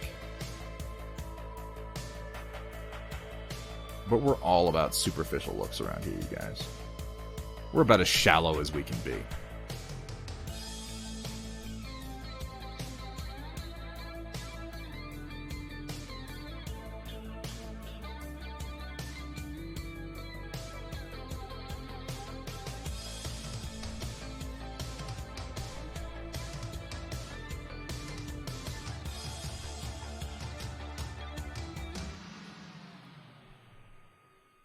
I think that looks okay.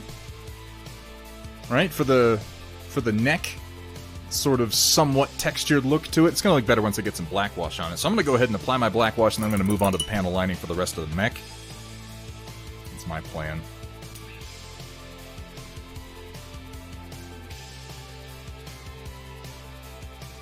If I join one of the redeemable points groups, I'm going to have to wait, because I want to make you paint something with red vines color. That's just red! Paint with red vines colors. You're just talking about a slightly yellow red. Which other people might use the phrase orange, but, you know, we're cooler than those people, and we like to use different phrases.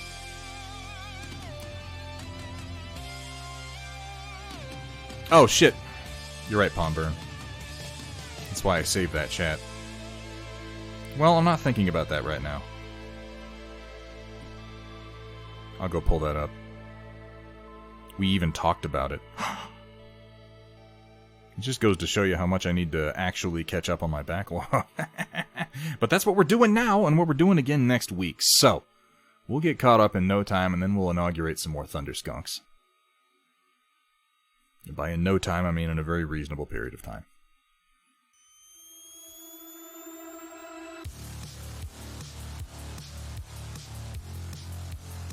Clan Candy Wars. No, we're not reigniting that war.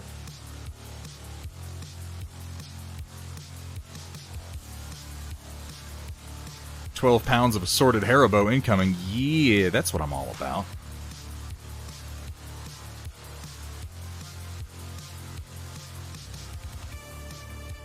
I'll paint some Black Forest Gummy Bear mechs before I paint a fucking Red Vines mech.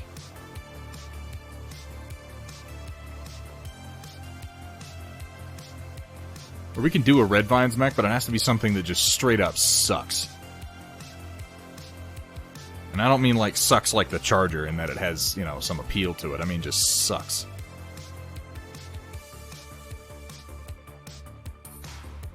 Like, nobody likes it.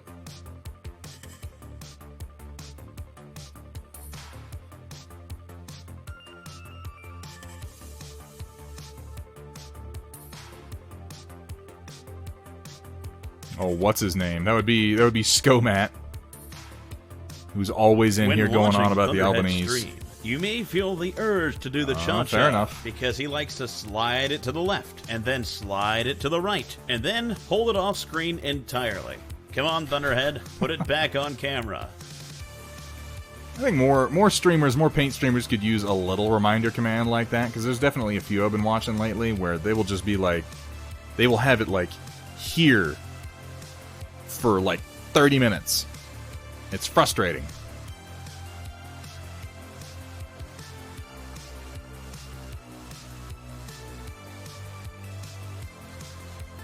And I appreciate the reminder. I might have to encourage Chaotic Harmony to make me a slightly shorter recording than that. I'm realizing that a lot of the recordings we've got are just a little long for the purpose they serve, and just a quick ping would really do the job.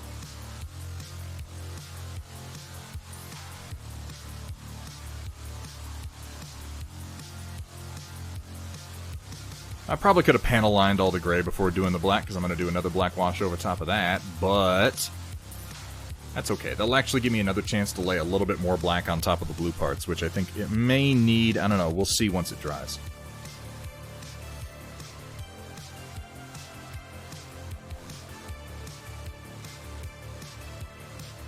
Motion in the Hague. Suppress reference to the Candy Wars. Those were dark times, and I think that the stream would heal if we could move on from it.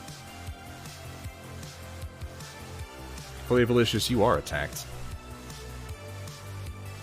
Legitimately, I was not talking about you. I could think of someone specifically I am talking about, but I'm not going to name their name. Because they're a really nice guy. But Flavolicious isn't, so we're just going to pretend like we were talking about him.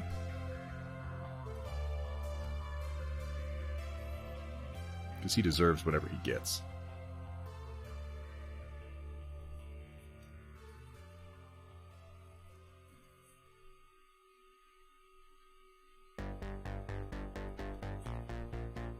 And this is my Army Painter Dark Tone wash mixed with just a touch of Flow Aid, like I usually do. I'll usually put in a little bit of Flow Aid because the AP washes are very strong.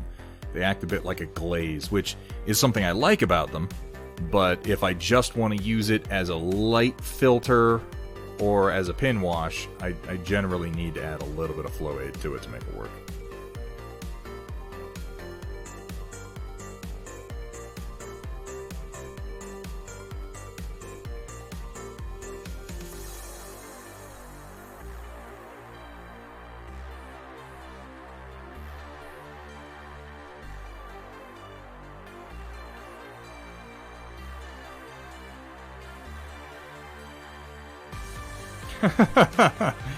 It's not coal black at all.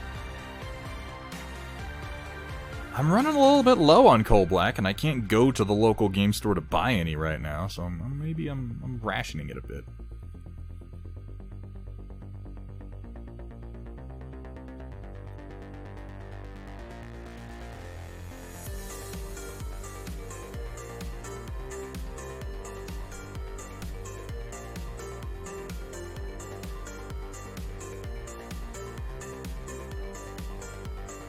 To encompass the cookie theater. We'll have to drag Greg in on this one.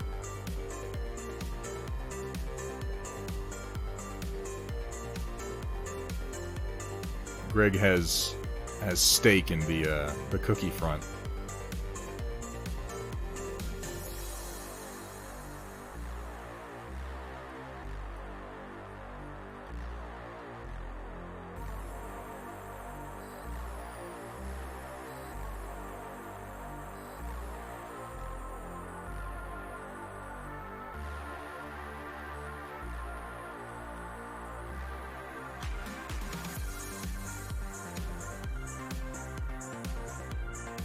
Now, Coral, you definitely want turquoise cockpit glass, yeah? Just confirming one more time before I lay down my base color. Keebler #1. What's up, Shock21? How you doing, man?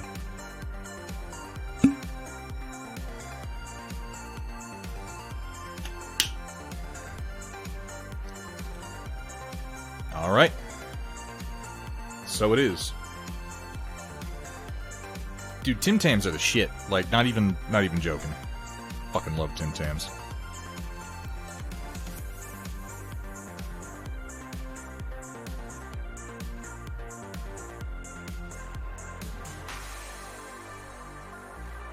Of course, the cockpit glass on the Annihilator is very small, but it is also very present, so...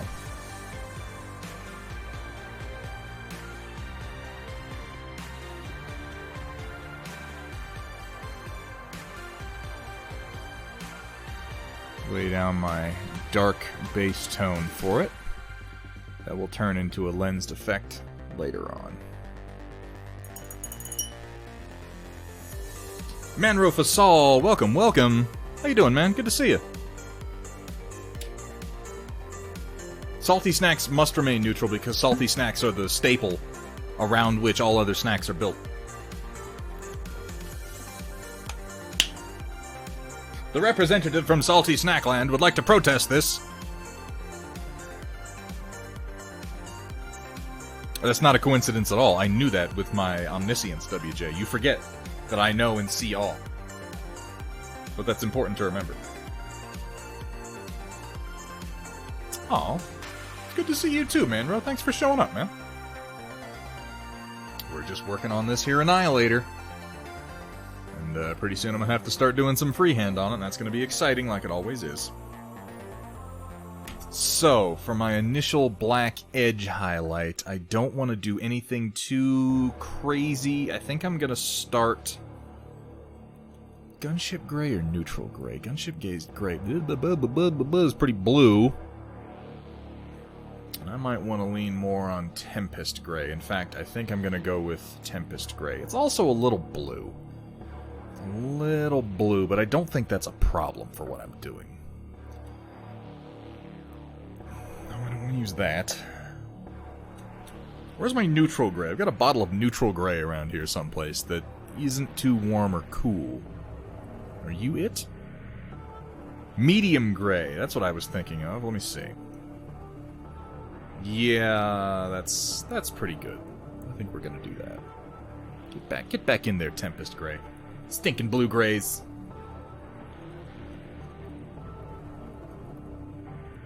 Paydays should be considered part of the Candy Wars. Paydays straddle the line between salty and sweet. They're filthy, neutral snacks. And they're beloved by no one on any side of the snack war. Because they refuse. They refuse to pick a side. Like Mandalore. That was not a great slip-up, Flavolicious. That was an incredibly unfortunate one. Double agents.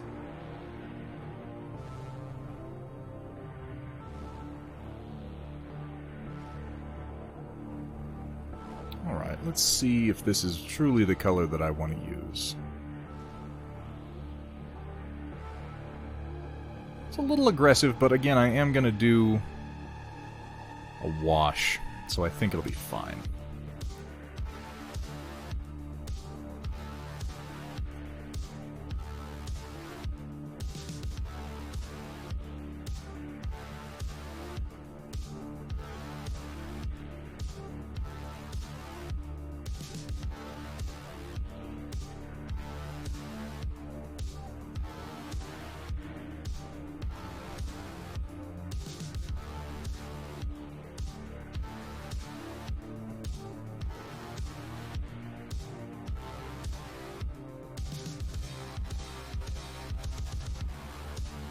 Maybe not.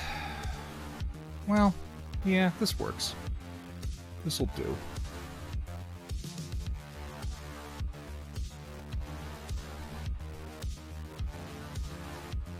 Only because I went ahead and did a little bit of gray as a zenithal already. If I was doing pure black, I don't think I'd use this color.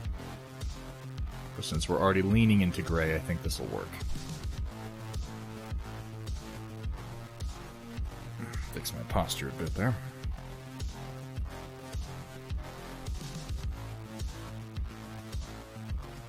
What's good to strip paint from resin? Yeah, LA Totally Awesome is kind of a lot of people's go-to.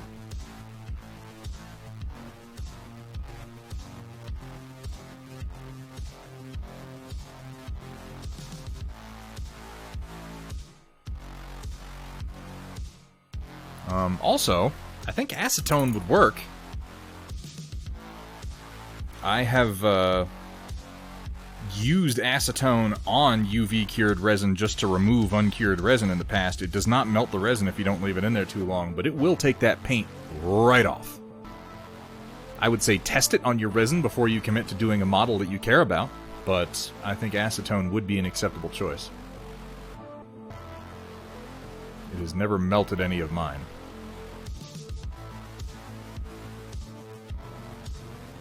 Not all plastics are created equal.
Cutting the acetone. Yeah, you don't need like 100% acetone to get your paint off. Acetone will blast through acrylic paint like you wouldn't freaking believe.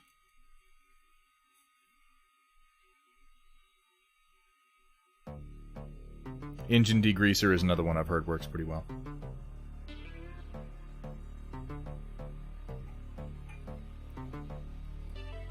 Yeah, UV cured resin does not react to acetone like styrene or most other plastics. Uncured resin will be cleaned up very effectively by acetone, but cured resin seems to just ignore it. On the other hand, acrylic paint just goes. Comes right off. That's why if you're doing metal models, my go-to is always acetone, because it's like, oh yeah, you want the paint off? Boom, there you go, it's gone. It runs for the hills the second that caustic crap hits the surface.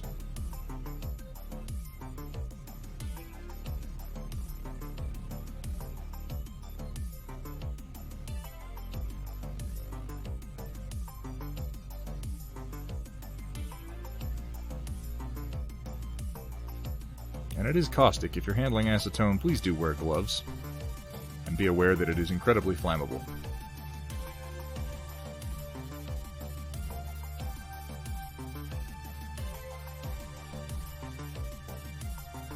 I mean incredibly flammable, like explosively so.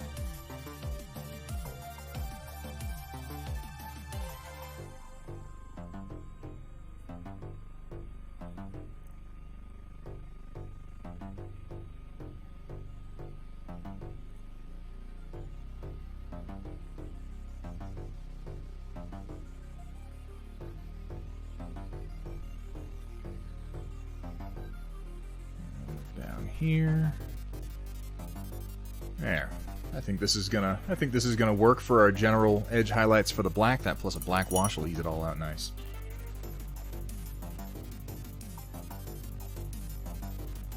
Yeah, like almost any other sort of plastic that you're talking about, most other plastics are going to be some form of styrene or polystyrene mix. Also PVC. Acetone will just destroy them. So don't put acetone on most plastic minis, but UV resin minis, in my experience, have been just fine.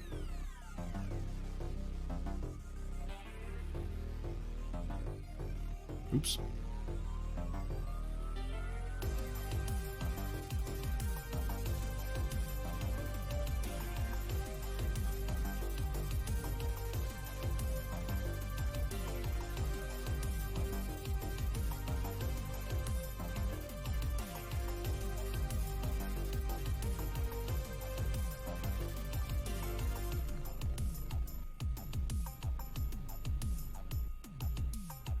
So what's up, guys? What are you guys watching lately? What shows are you into right now? What's even on right now? I'm not paying attention to any shows. I've been rewatching Rebels and Clone Wars and not really paying attention to anything that's coming out. Pond Burn, you taking off? Alright, I hope to see you again Sunday, man. In the meantime, have a great night.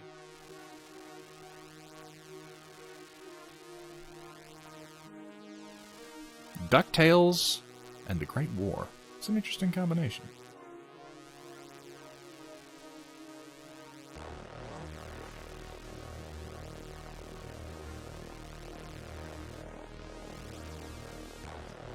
Ooh.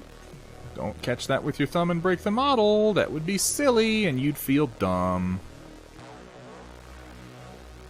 Than usual.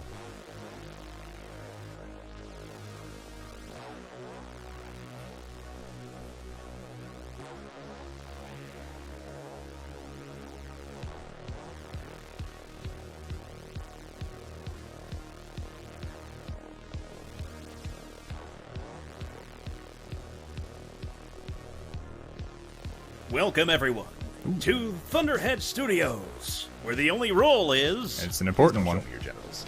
Don't. Have fun, be safe, and above all... Don't show them to me. And that's probably a good segue for me to remind anyone who might be here right now who is not entirely familiar with the stream or the way that it goes that we have a little bit towards the end of the stream called the Storm Report. It's really just a little creativity sharing bit. If you yourself are a creative, if you paint models, if you design 3D files, if you do photography, if you cross-stitch, whatever it is that you do, and you would be willing to share with us, I don't even want to say you want to share, because I know that sharing can be scary. Sharing can be, you know, a little much, a little exposing. So if you feel like exposing yourself to us, and I'm very specifically not talking about your junk, just so that we're clear. But if you feel like sharing some of your work with us, I would encourage you to pop over into the Thunderhead Studio Discord, jump into the Storm Report channel, and post up to 3 pictures of anything that you would like to be shared. And towards the end of the stream, we're going to pop over into there, and we are going to take a look at what has been shared for tonight. It's a great little bit. I really try to encourage people to share their art. Because, you know, it's not just that sharing is hard, self-promotion is hard. At least it is for me. I don't know if it is for you. Some people, I guess it comes more easily, but I get, like, weirdly self-conscious about trying to promote myself. And there's no reason to feel that way, so I'm openly inviting you to share your work at this point. I want to see it. I feed on your creativity. I really do. So I would love it if you felt like participating, particularly if you've never participated before. We've got a number of regulars. We got people who post on the Storm Report every damn stream. And if you're new, I'll give you preferential treatment. I'm kidding, I won't. But I will be excited to see what you're working on. It really doesn't matter how good it is. It doesn't matter if it's a work in progress. It doesn't matter. What matters is that you did it. Is that you know, applied your mind and your creativity to it, and it's yours.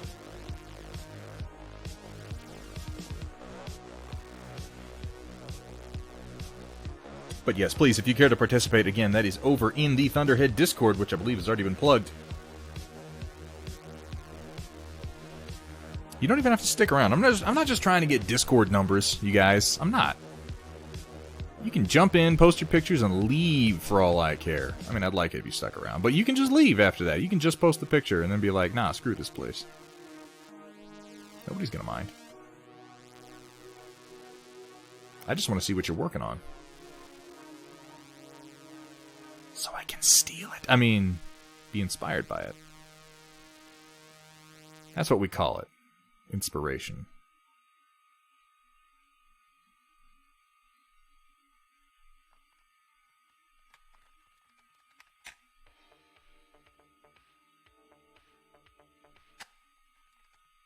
This is not the best edge highlighting I've ever done in my life. I'm going to do some cleanup on this.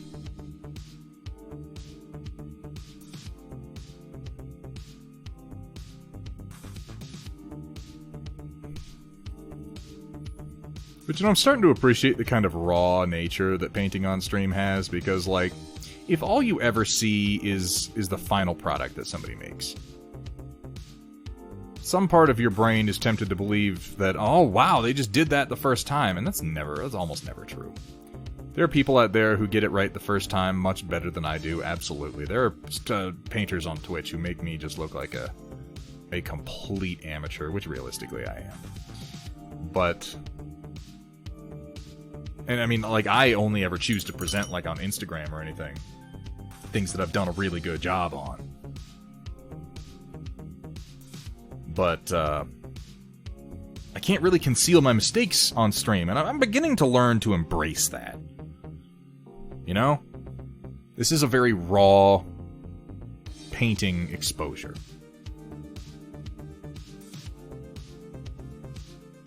And at first I was very self-conscious about it when I first started. It really wasn't that long ago. I still pretty much am, but I'm learning to embrace it more. Am I going to do my... you know what, here's the thing. I'm probably never going to do my best paint jobs on stream. It's just not going to happen. Because painting on stream is like a whole extra series of considerations on top of painting normally. Having to keep talking. Having to hold my model in particular places. These are all things that I have to think about while I'm doing it. So I'm never going to have my full attention devoted to just the paint job. I can't hold it in precisely the positions that I want to every single time. But there's so much more to it than that, you know? And, you know, it comes with practice. Obviously, I'm going to get better at it. I've gotten better at it since we've started doing this. But I love the community aspect of it. I love that you guys get to see me going through my process. And, by the way, if you have any questions anytime, and I know a lot of people already know this, but I'm just going to reiterate it because, you know, we get new people. If you have any questions about anything I'm doing at any time, I try to explain my logic most of the time, but sometimes I just clam up. So if you've got a question, please feel free to ask. I will try to answer to the best of my ability. And, you know, my answer sometimes might be, I don't know, it felt like the right thing to do, but, I mean, that's an answer. Honestly, your questions help me kind of analyze my style a little bit, because sometimes you won't think about why you do a thing until someone says, what the hell is it that you're doing?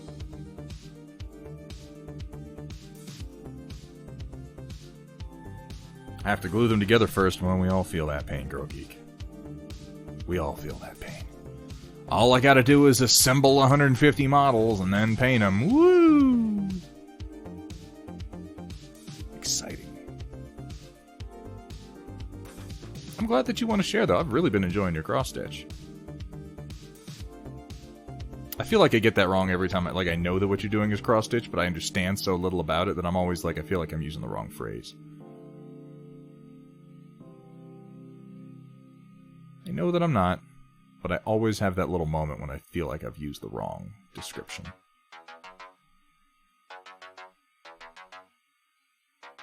Oops. It's a little rough.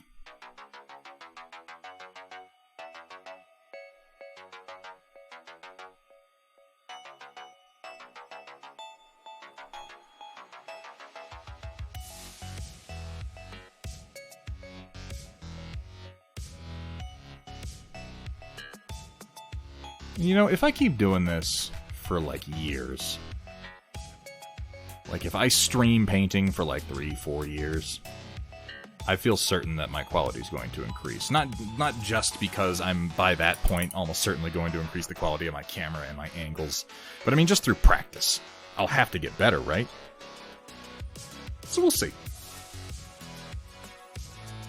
And then I can talk crap about this phase of my painting. I'll be like, oh, I was so full of shit back then, you guys.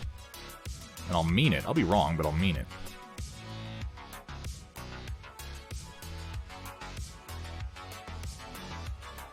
It's worth noting, no matter what it is I'm saying, I am to some degree full of shit. And I will contradict myself at some point in the future. That's just going to happen. I only say that because it's true. The black wash is going to help ease out these hard edges quite a bit.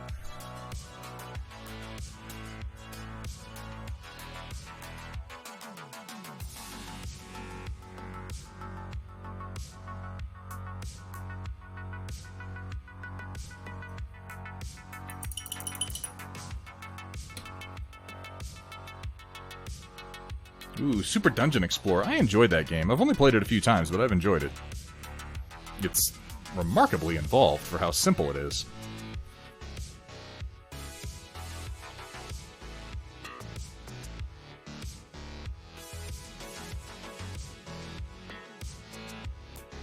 can also get confusingly competitive at times, considering how cooperative it is.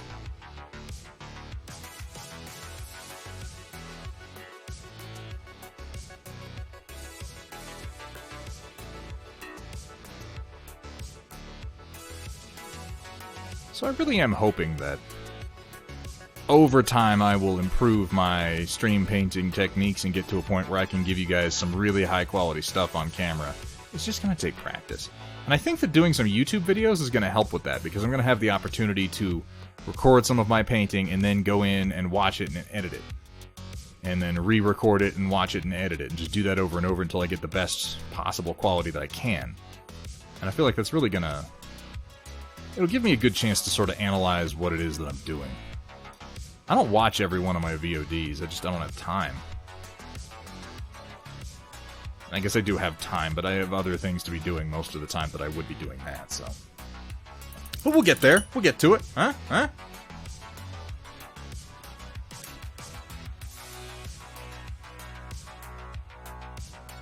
Who didn't get SOS at the DFAC? That was like... I mean, I was never a fan of the omelet bar. The DFAC almost always had the omelet bar, where I was, anyway. I was never a fan of it. It always kind of sucked. Admittedly, these were Air Force DFACs. That's why they had that.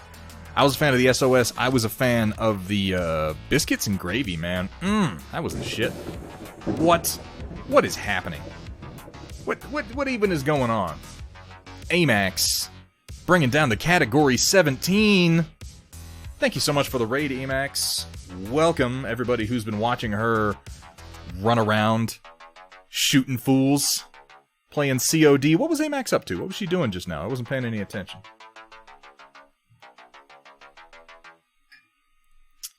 Let me love you. K-Max power in the fucking house. How's everybody doing today? Welcome to everybody coming over from Amax's stream. Welcome to the Thunderhead Studio. We are painting today some Battletech miniatures. 50 Shades why do you of gotta... Coal Gray. Oh, God. And as he pulled his stiff bristles out of my wet fluids, I yelled out, "No, Thunderhead! You need to thin that paint first!" You're gonna get a lot of that over here. We allowed a guy named Caddick Harmony, who's also a very entertaining Twitch streamer, to make us some voice clips, and the 50 Shades of Coal Black have become very popular for how disturbing they may be. Far Cry 5. I haven't played Far Cry 5 yet. I think the last Far Cry I played and really enjoyed was Blood Dragon, which was a mod of 3. Wasn't it? That was a mod of 3, I'm pretty sure. I feel like I skipped 4. One of them in there was like, "You are in the ancient past, and you must fight saber-toothed tigers with a piece of obsidian tied to your dick." Which reminds me, I haven't hit my favorite fucking button all stream. You ready for this? You ready for this? Because this is gonna blow your fucking mind.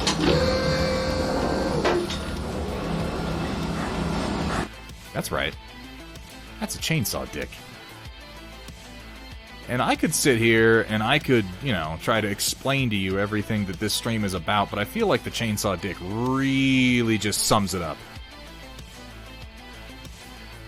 I feel like once you've seen that, you should know what's going on.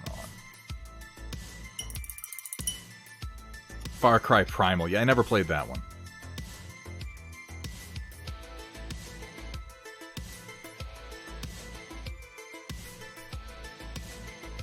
Well, welcome to everybody coming over from Amax's stream. I hope you enjoy painting, because that's most of what we get up to over here. And, you know, shit-talking. Talking about why Star Wars used to be cool but isn't anymore. Bemoaning a bygone era of sci-fi that we'll never get back. Generally being giant fucking nerds. Every now and then we'll bring up Amax and we'll be like, fucking Amax. What is she even doing? Who does she think she is? I'm sorry I wasn't able to hang out in your stream.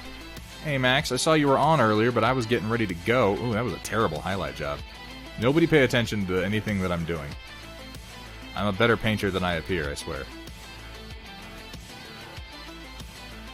I'm not, really. I'm not.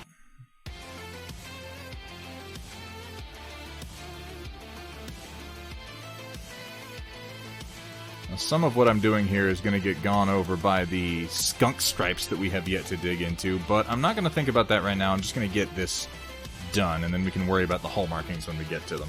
That's my thinking. At any rate, thank you so much for the shout-out. Hello, voice slut. Missiles go whoosh, everyone. Welcome to the missile stream. This is not a missile stream. Your stream is the missile stream. It really is, Amen. Like, I talked a lot when I first got started about, like, oh, I gotta, you know, I'm just gonna pick some days, and that's gonna be my schedule for a bit, and then I'll work out who's streaming when, and I'll modify my schedule. I just never did it. I picked Sunday, Tuesday, Thursday, because it was convenient for me, and I just haven't changed it. I don't know. And by the time I got around to wanting to, a number of other people were getting started streaming, and they all arranged their schedules around me, so it's like, whatever. When I say a bunch, I mean like 2. That's not really a bunch. But if I say a bunch, it makes me sound like I'm more important, so, you know, that's what we're going with. How was your stream, Max? You have a good one? You've been pulling in some crazy viewers, considering you just got started streaming. Now, you're obviously no newbie to Twitch. You've been, around the block a time or two. You know what I mean? I'm gonna get smacked. In my face.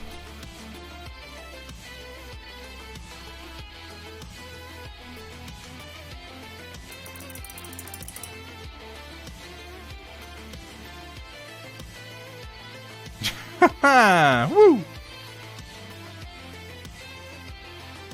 Oh, I'm sorry, tiny robots. Well, the VOD will be up. At the very least, you'll be able to pop on the VOD and see what we got. Hey, Max. You know I only hate because I love.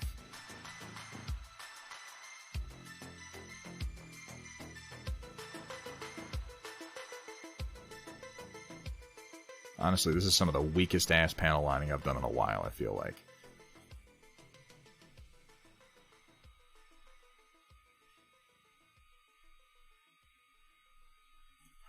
It's true, though. You've been around Twitch for a while. You're on a lot of people's streams.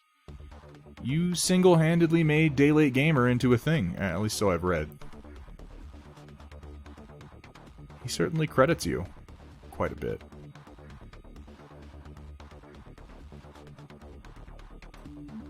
Foiled! Yeah, you already did it. You already did it! You're on fucking cooldown. Look, if this conversation gets more about how you feel about something, I'm gonna have to start charging you 50 C-bills per hour so I can listen to it. Touché. He does. Anybody who is not familiar with Tiny Robots in a Box's work, he does pretty amazing kit bashes of Battletech mechs out of MWO parts, so if there's something you want done in MWO style, you should ask him. I think right now he's actually looking for inspiration for some to work on, so now is the time to get your requests in.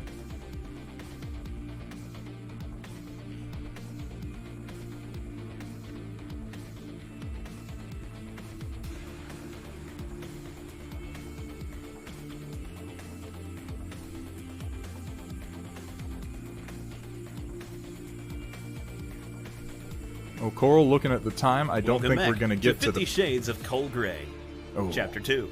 And no. as I lay on the cold, unforgiving table, my liquid spewing out from beneath me across the polished surface, I look up to see Thunderhead shaking his head, eyes alight with disappointment as he cleans his brush. Chaotic Harmony really is just a sick little man, isn't he? My God. But he even thinks of these things, and then he records them. And then he gives them to me, for free! It's amazing. I don't even have to pay for this kind of quality content.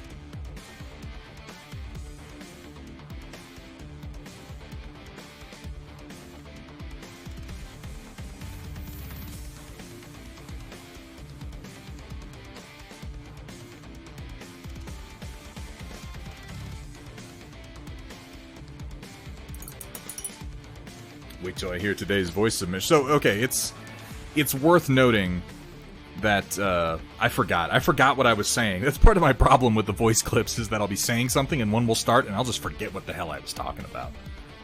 But I'm getting more and more used to it.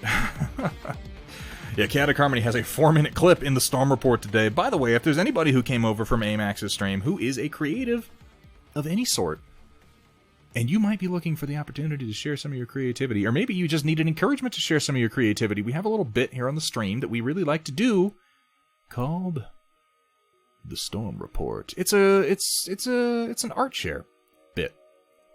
So if you paint, if you apparently even do audio clips, if you do cross-stitch, if you do photography, and you are at all interested in sharing your work, we would love to see it. We really would. And if you pop over into the Discord for Thunderhead Studio and go down to the channel called The Storm Report and post ideally no more than 3 pictures, ideally, that's what we've been trying to keep it to, we'll take a look at them later on the stream. And by later, I mean in just about a half hour. And I really, really like it when people feel like participating in this bit. I know that it can be difficult to share your work, and I feel like people can use as much encouragement as they can get. At least some people can. Some people have no problem with it. But if you feel like participating, I would personally appreciate it. I love seeing everything that everybody's working on. I really do, particularly if you haven't shared before. Or if maybe you just need a little push, you know? To get your work out there, to get it seen, and to get some encouragement. We're all about sharing and encouraging here. We really are.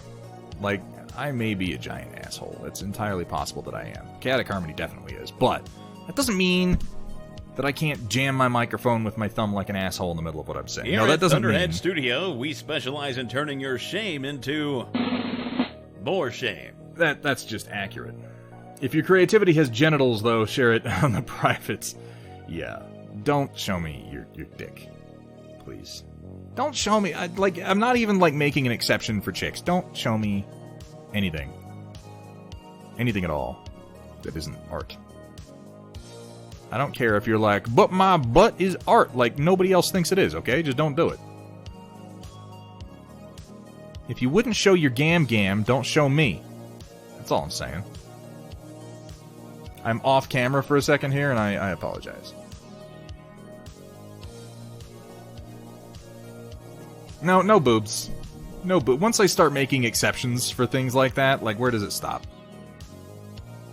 Which pretty much excludes anything Amax ever wants to share, but, you know. What are you gonna do?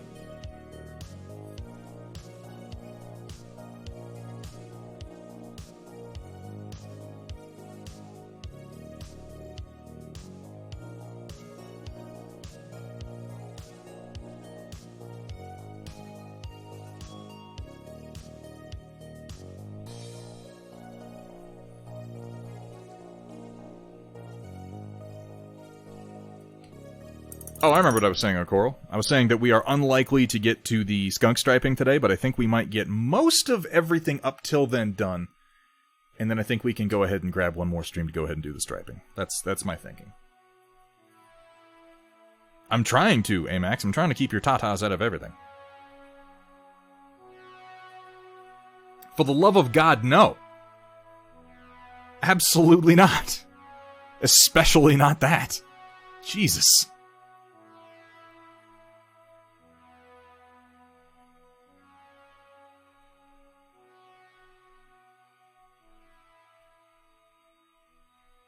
I barely tolerate Chaotic Harmony's hairy fucking knuckles.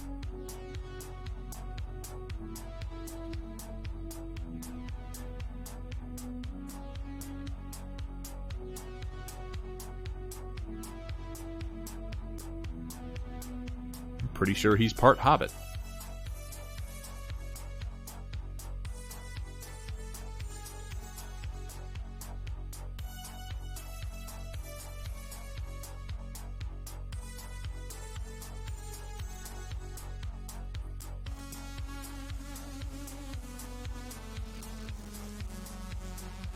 Oof, that was a little rough.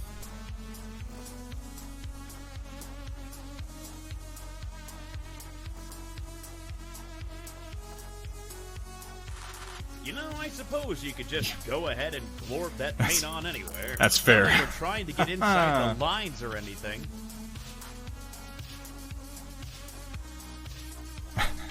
The sphincter cake I had no control over. It was just like, here's a cake, and it happened to look like a beehole, and that's not my fault. Alright? Like, oh, this is an atrocity I'm gonna have to do cleanup on over here.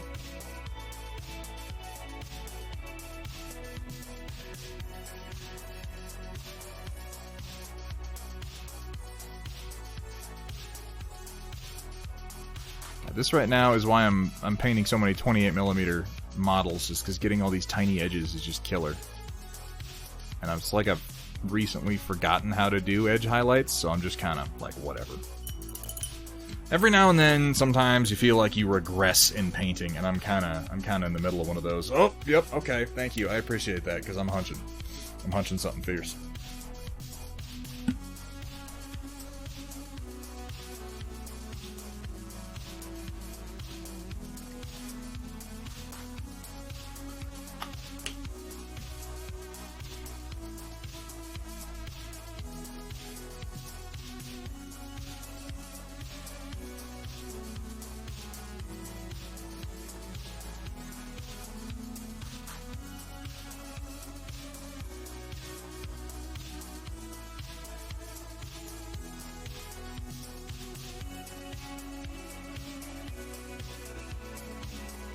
Funny as I think White Wolf was asking me to demonstrate edge highlighting for the Storm Report Special Edition.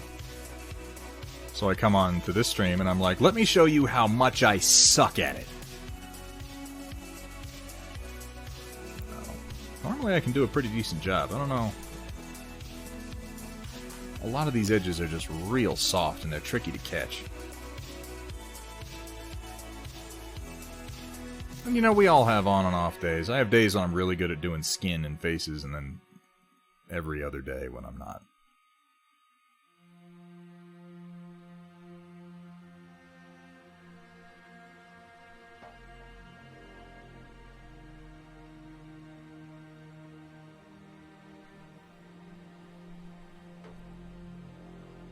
Ugh, come on.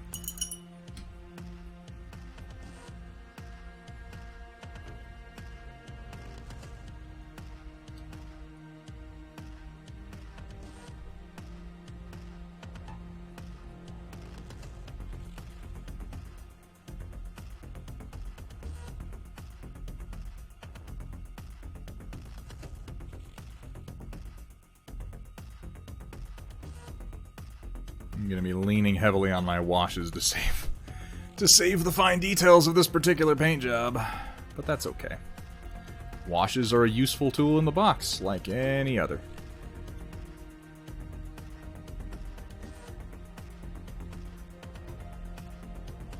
I find that painting on stream is also a fairly unique challenge in that I am, like, because when I paint for myself, I'll tend to paint in like 20 to 30 minute bursts. I'll work on something for a little while, and then I'll cut it out, and I'll go do something else, and then I'll come back. And this is more of a, nah, sit down and just fucking paint. And I try to get whole models done. And you guys have seen me do it. But I don't always. It's just different, you know? Something to get used to. Which I am, a little bit more every time.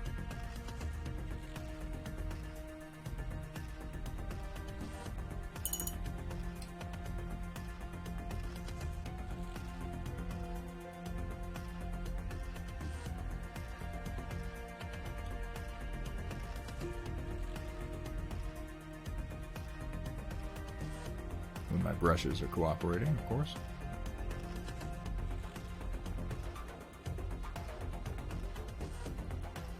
I'm thinking we're going to have kind of a diamond pattern right here on the chest. See, I'm glad I did it this way because my blue parts need a little bit more of a black wash. And now that it's had a chance to dry, I can see that. Not every part of it, but certainly these chest guns need just another coat of my thinned down AP dark tone. To ease them out. I'm also going to take this opportunity to slop a little bit of this AP dark tone onto the lower leg here to give myself a feeling for how the rest of the black is going to come out and whether I need to do another round of highlights on it. I'm betting I do, but I'd like to test it and find out.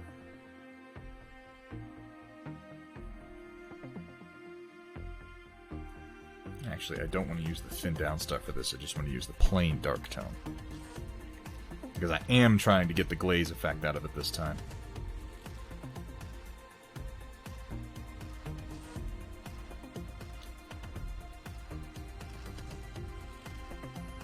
Need a monster in the freezer, stat!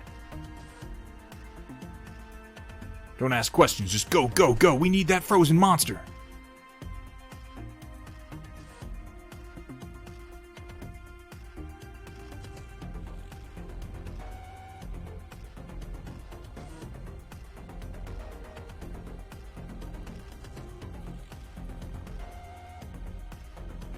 Well, for in a bit. Yeah. Gotta have some patience. I'm out of beer.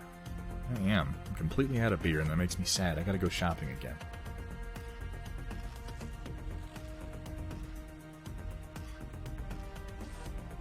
I mean, you know, I had fun getting to the point where I was out of beer, but I never have fun once I am out.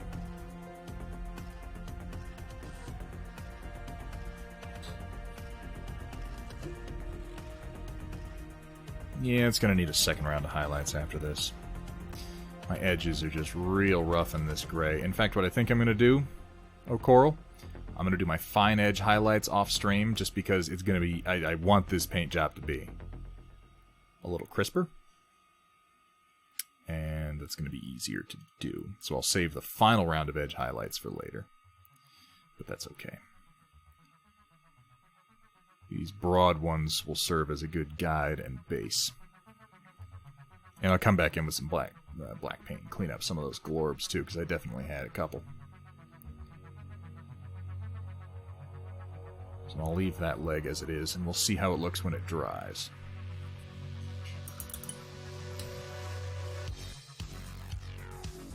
Saving an energy drink myself for the next attempt at a 12-hour run. Probably gonna do something next week. What are you gonna do for 12 hours? Not showing us his secret tricks on stream. My secret tricks? You wanna know my secret tricks, Flavolicious, in this case? It's holding the mini right here. It's just being like, that's my secret fucking trick. Is that I gotta squint real hard. I've seen painters who what they have is a DSLR camera. I mean, like you, for instance, and they'll have it positioned, like, above their head, so they don't interact with it at all, and it's just aimed down at their painting area, and they've got a good zone that they hold it in, and I can definitely see how that helps. Because if I could hold my mini, like, where I usually do when I'm actually painting, which is probably way too close, because, like, if I try to do that here, it ends up with me headbutting the camera. I don't know, it's not a perfect setup yet, you know? We'll get there. We'll get there. One day, this entire stream will be perfect. One day, no one will be able to complain about anything. They'll be like, Thunderhead, why don't you? And I'll be like, shut up, it's perfect. Actually, I could do that right now, I realize. It doesn't actually have to be perfect. Why didn't I think of that? Why didn't I think of telling my audience to shut up more often? Ah, I'm slipping.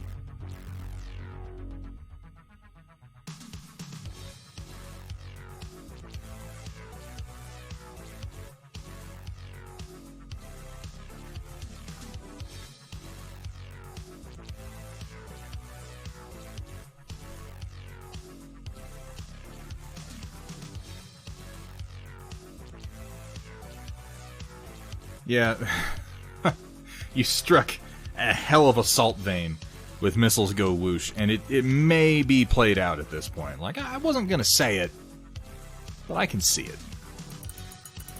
Alright, so here is an example of a mild issue with a wash, where I quite foolishly left too much wash right here. And we've got these two pools that have formed. And they are going to create very, very dark spots. And the problem is if I try to remove them at this point, they're going to leave, like, tide marks. They're going to leave coffee rings. So I've got to leave it, and I've got to let it dry, but it's going to look a little funny, and I'm going to have to come in and clean it up later. So in case you were ever wondering, what is too much wash? That is too much wash. I did too much. Here and here. Got to look out for that. But I was planning on retouching those areas anyway, so I'll live.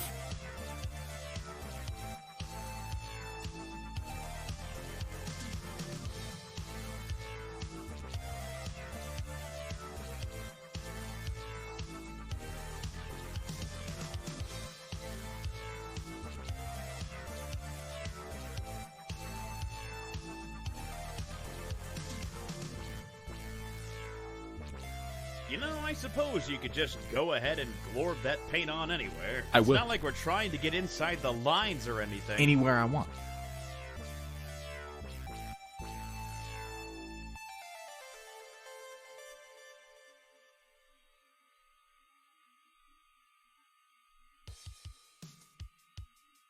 In this case, I will glorb wash all over the place. And then pretend like I did it on purpose as a teachable moment instead of on accident because I'm mildly incompetent. But, you know, I give myself credit. Only mildly incompetent, not completely.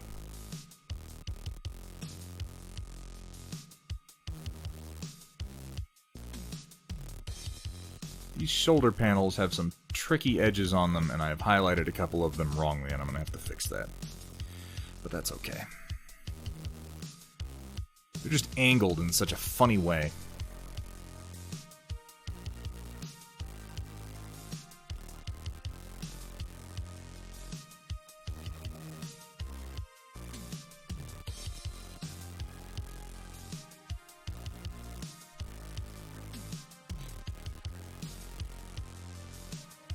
Yeah, I was doing much better with my highlights on the blue. I don't know what's going wrong with my gray, but it's going to take a decent amount of cleanup. Oh, well. We'll live.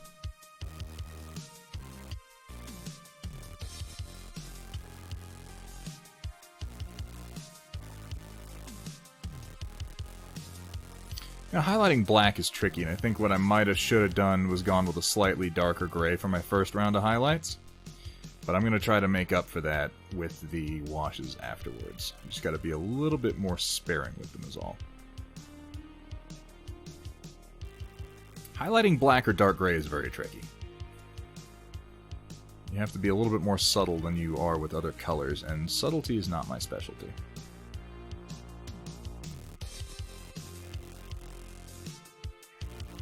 I don't even know that I have a specialty per se.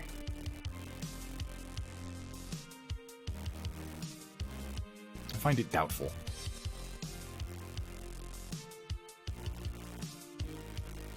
Thunderhead Stables. Yeah, I think we probably will, because I really do like that idea quite a lot.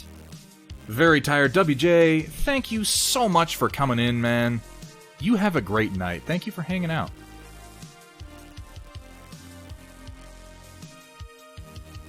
Ugh. Oh, that's terrible. What's the Stables thing? Stables would be for, Solaris. Oh, thank you. That's the sound I make when I'm surprised, by the way. No, this glass of wine is all that I have had tonight, and that's all that I've had to drink from it. In fact, we were talking earlier, Chaotic Harmony, about the magic number of the inebriati, which is approximately 1.5 to 2 drinks. Inside of that number, booze, in general, will remove enough of your inhibitions to allow your natural talent to flow freely. You may notice this number, you may be familiar with it from experiences playing either pool or bowling. Almost everyone who participates in these sports knows about the number, even if they don't know the name of it. But once you cross that threshold, once you get into that third drink, ooh man, it's all downhill from there.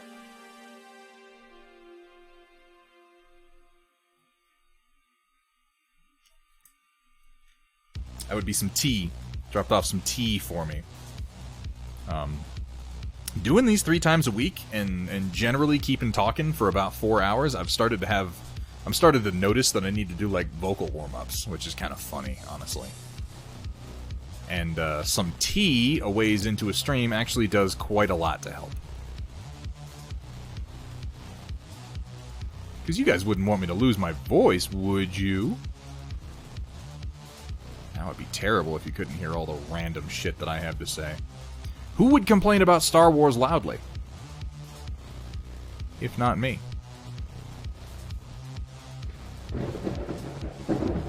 Dylan Universe with the follow. Thank you so much. Welcome to the Storm Chasers, my friend. Welcome to the stream. I hope you're having fun. I know I am.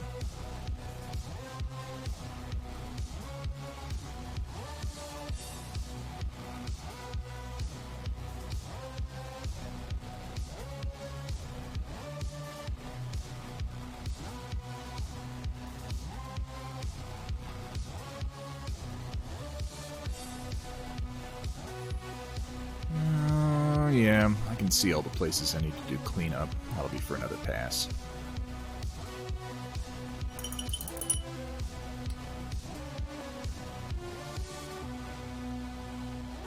Back with dinner.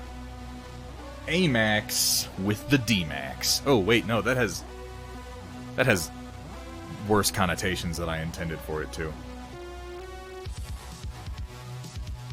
I'm glad you like it, Chaotic Harmony. And really, part of what I get from streaming is people as I'm painting going, oh, that looks good, because at the same moment you're going, that looks good, I'm thinking, ugh, what I just did there looks like shit. So that actually, it keeps me more positive about my own work, which is strangely difficult.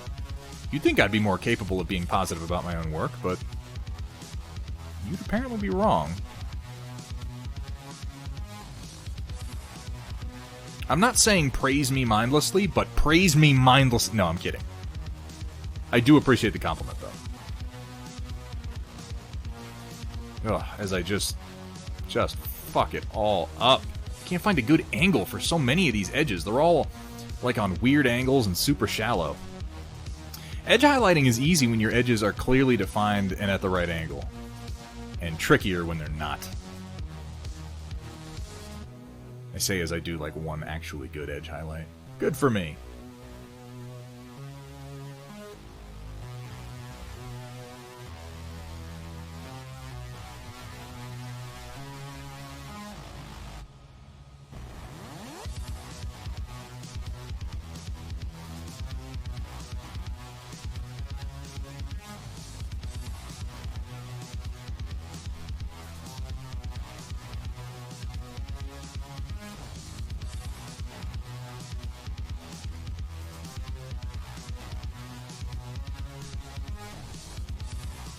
Go.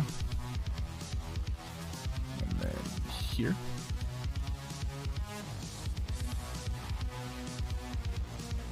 And honestly, the trick to doing edge highlighting, I say this as I bungle it up, is using the edge of your brush. And that's why a lot of these have been tricky, is because the angles at which I have to approach it with my brush sort of precludes using the edge of the brush, and I end up having to use the tip, and the tip is not as accurate. You should never, I don't want to say never, you should try to avoid trying to paint straight lines with the tip of your brush.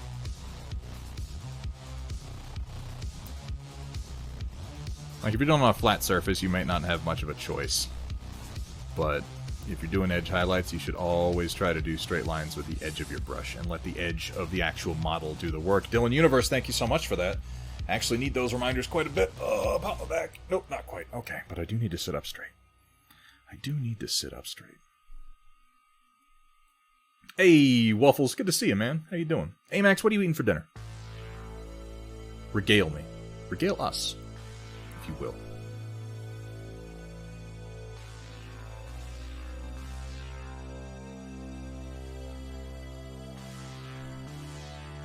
Yeah, that definitely needs clean up, because that's not even on an edge. I just put a line there on no edge at all. How did I do that?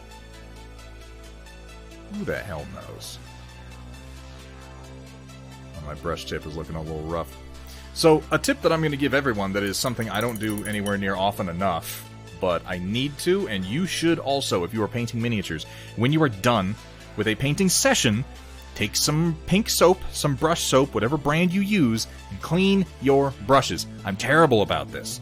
I'm awful about this. I forget to do it all the time. And you're going to forget to do it quite a lot too. But if it's in your head, sometimes you might remember, and it's going to really save you a lot of hassle. Like right now, I'm having some issues with the tip of my brush because I don't clean it enough. I really just don't. I did yesterday, but, you know, abuse adds up over time. I find it's helpful to designate some brushes that I kind of treat like shit and other brushes that I treat pretty well. Sort of like I have viewers that I treat like shit and other viewers I treat pretty well.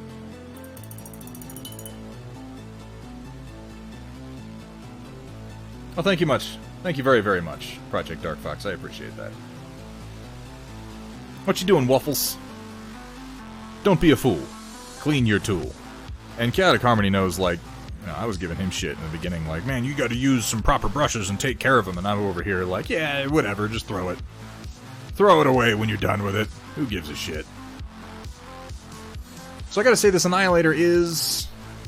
it's coming together pretty decently. I think with some cleanup, a few more details, and, okay, just to reiterate my plan for the skunk striping, oh, Coral, and let me know if you have any problem with this, or if there's anything else that you would like to be... oh, he's BRB, so I'm not going to do it right now. Never dip your brush so deep into paint that it goes in or past the ferrule. No, that's a very good point, Sentient Pickle. You don't want to do that. You want to avoid paint ever getting that far up your brush if you can help it. That's not to say don't load your brush, you really should. It's going to help you particularly with drying problems. But don't go crazy either. Oh, these are some rough lines. Just gotta keep telling myself I'm gonna clean it up later. And I'll be okay with it, I suppose.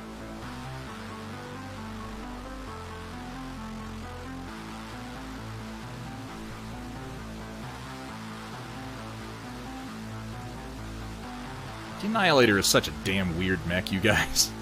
It really is just so odd. It's odd in the same way that the Cyclops is odd.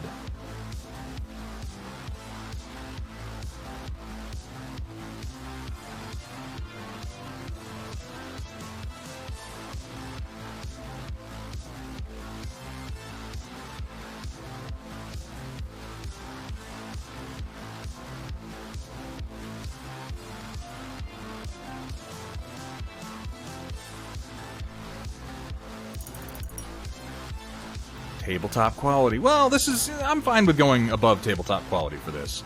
Though I may not have a choice. I may paint tabletop quality because I'm just too incompetent to do anything else. But, you know. Curvy yet angular. Yeah, that's a good description for it, Sentient Picular. Sentient Picular. I'm just going with that. That's... Oh...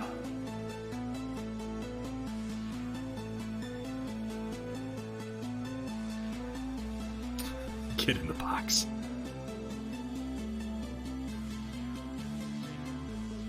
One of our oldest viewers, Sentient Picular.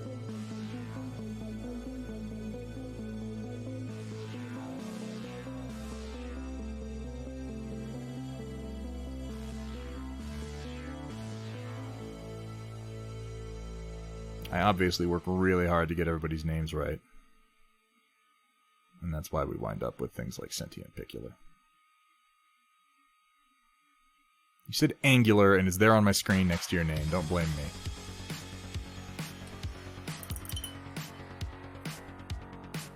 Don't mess with the fox, or you go in the box. It doesn't quite roll off the tongue the same way. What happened to my medium gray? What did I do with it? There it is. I'm not even going to say that combination of words. It's not going to happen. Sounds like we've exceeded the magic. I haven't even had one full drink. I'm just a moron. That's the problem that we're having here. This has nothing to do with booze and everything to do with my brain being garbage. Fucking do it. Punish him. You know what? The people from PGI apparently can't punish him, but we can. Oh, good idea, Roland.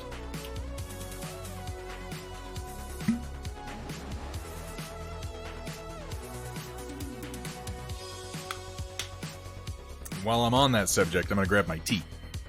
Because I need that. Oh, don't fall over. And not going to burn myself. Okay.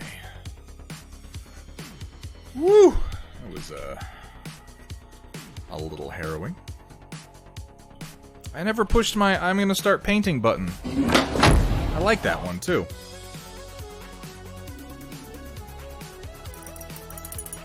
Aeon Drummond, you were looking for like a sepia or a light brown to yellow wash. If I was going to recommend a wash out of the Army Painter Quick Shade range, I would recommend either light tone, soft tone, or even flesh wash. It's a little redder. But there's nothing wrong with getting some red in your gold, you know? PGI dropped the hammer on Polygon? Really? Did they seriously do that? Chevillo. Oh, you know, I actually do appreciate that. Guys, if I'm pronouncing your name wrong, please let me know, because I'll just keep doing it. That fucking sucks. I like Polygon Masterworks, and that is some bullshit.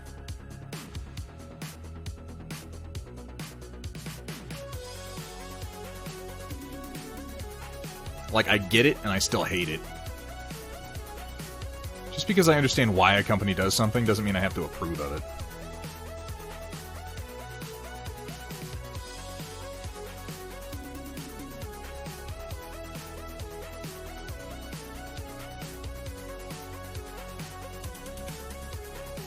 And I mean, it's important to recognize that if a company doesn't pursue IP infringement, or in this case, I don't think it would be would it be IP infringement? I'm not sure exactly what it would be, but it's one of those things where if you don't pursue it, you legally lose the right to pursue it in the future if another case comes up. But that said, there are a lot of people they don't pursue at all, so I don't really know that much about the details of it or why they would choose them over others. Maybe because they're openly selling? But I mean, he runs like a Patreon.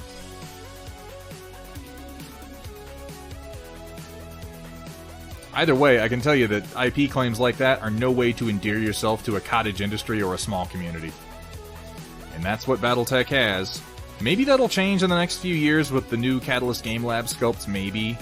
Battletech will become a bigger name. I don't know, I hope so. I think we all hope that. But it's not a good thing to do to a small community, you guys. Chevillo. It's Navajo. Really, is it? That's interesting. What does it mean? I mean, is it just a name? Though that's, I mean, names mean things too. Like...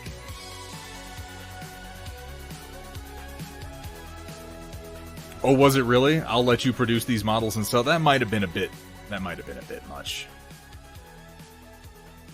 It sounds like he might have crossed the line a bit with that one. Like, again, I get it. I still think it's bullshit.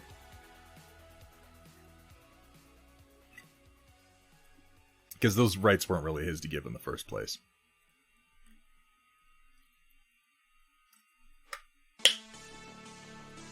Yeah, he opened himself up to litigation with that move, is what he did. Spirit Warrior, really? That's fucking cool, man. Thank you so much for sharing that.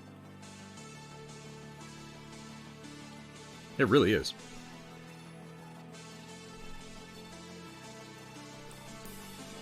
My name, as far as I know, refers to a dog-headed man from the Bible who once carried Christ across a river. And I'll just let you dwell on how fucking strange that is.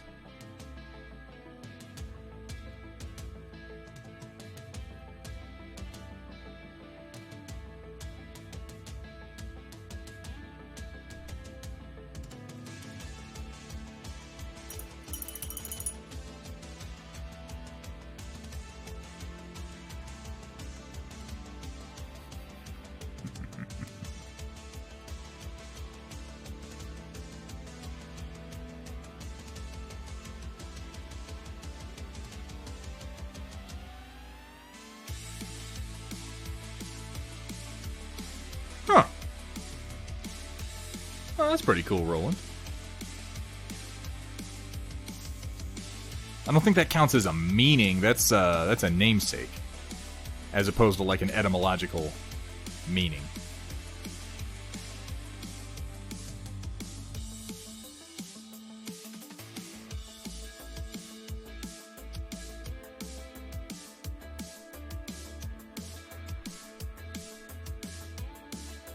Where are we at? Oh, we're at 320. You know what?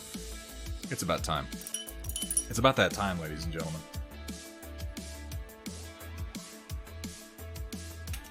Oh, Coral. You here? Alright, so, oh, Coral. This is where we've gotten today. We've done the majority of our highlighting on the black. We need to do another pass on the black. I'm going to do that off stream because it needs to be a little bit more precise than what I did for all these edges here. Which, they need a little bit of cleanup.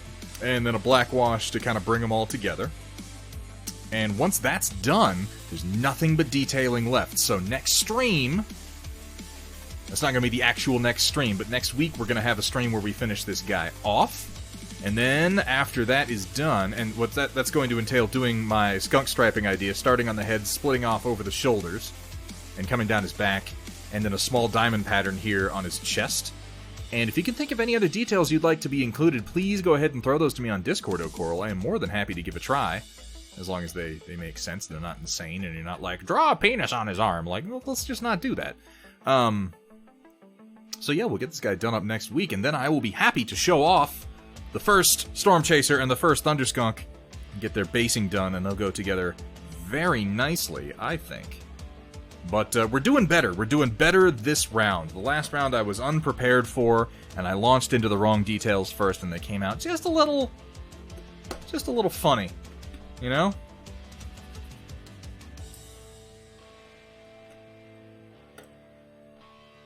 My name means nothing because it doesn't technically exist. Your name means, as I understand it, the etymology of cat in this case, is mighty red-haired warrior woman who mods for streams on Twitch like super duper well. That's, at least that's in the original Latin, you know?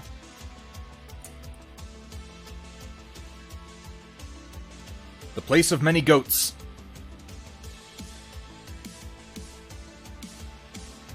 Yeah, I agree with you. I was thinking about that, O'Coral. I was like, you know, he's right. I should have worked on that first. I really should have. So, I'm going to say it one time and then never again. O'Coral was right. You can't prove anything. I don't care if you clip that. You can clip it and I'll still deny having said it. This is 2020. I can get away with that.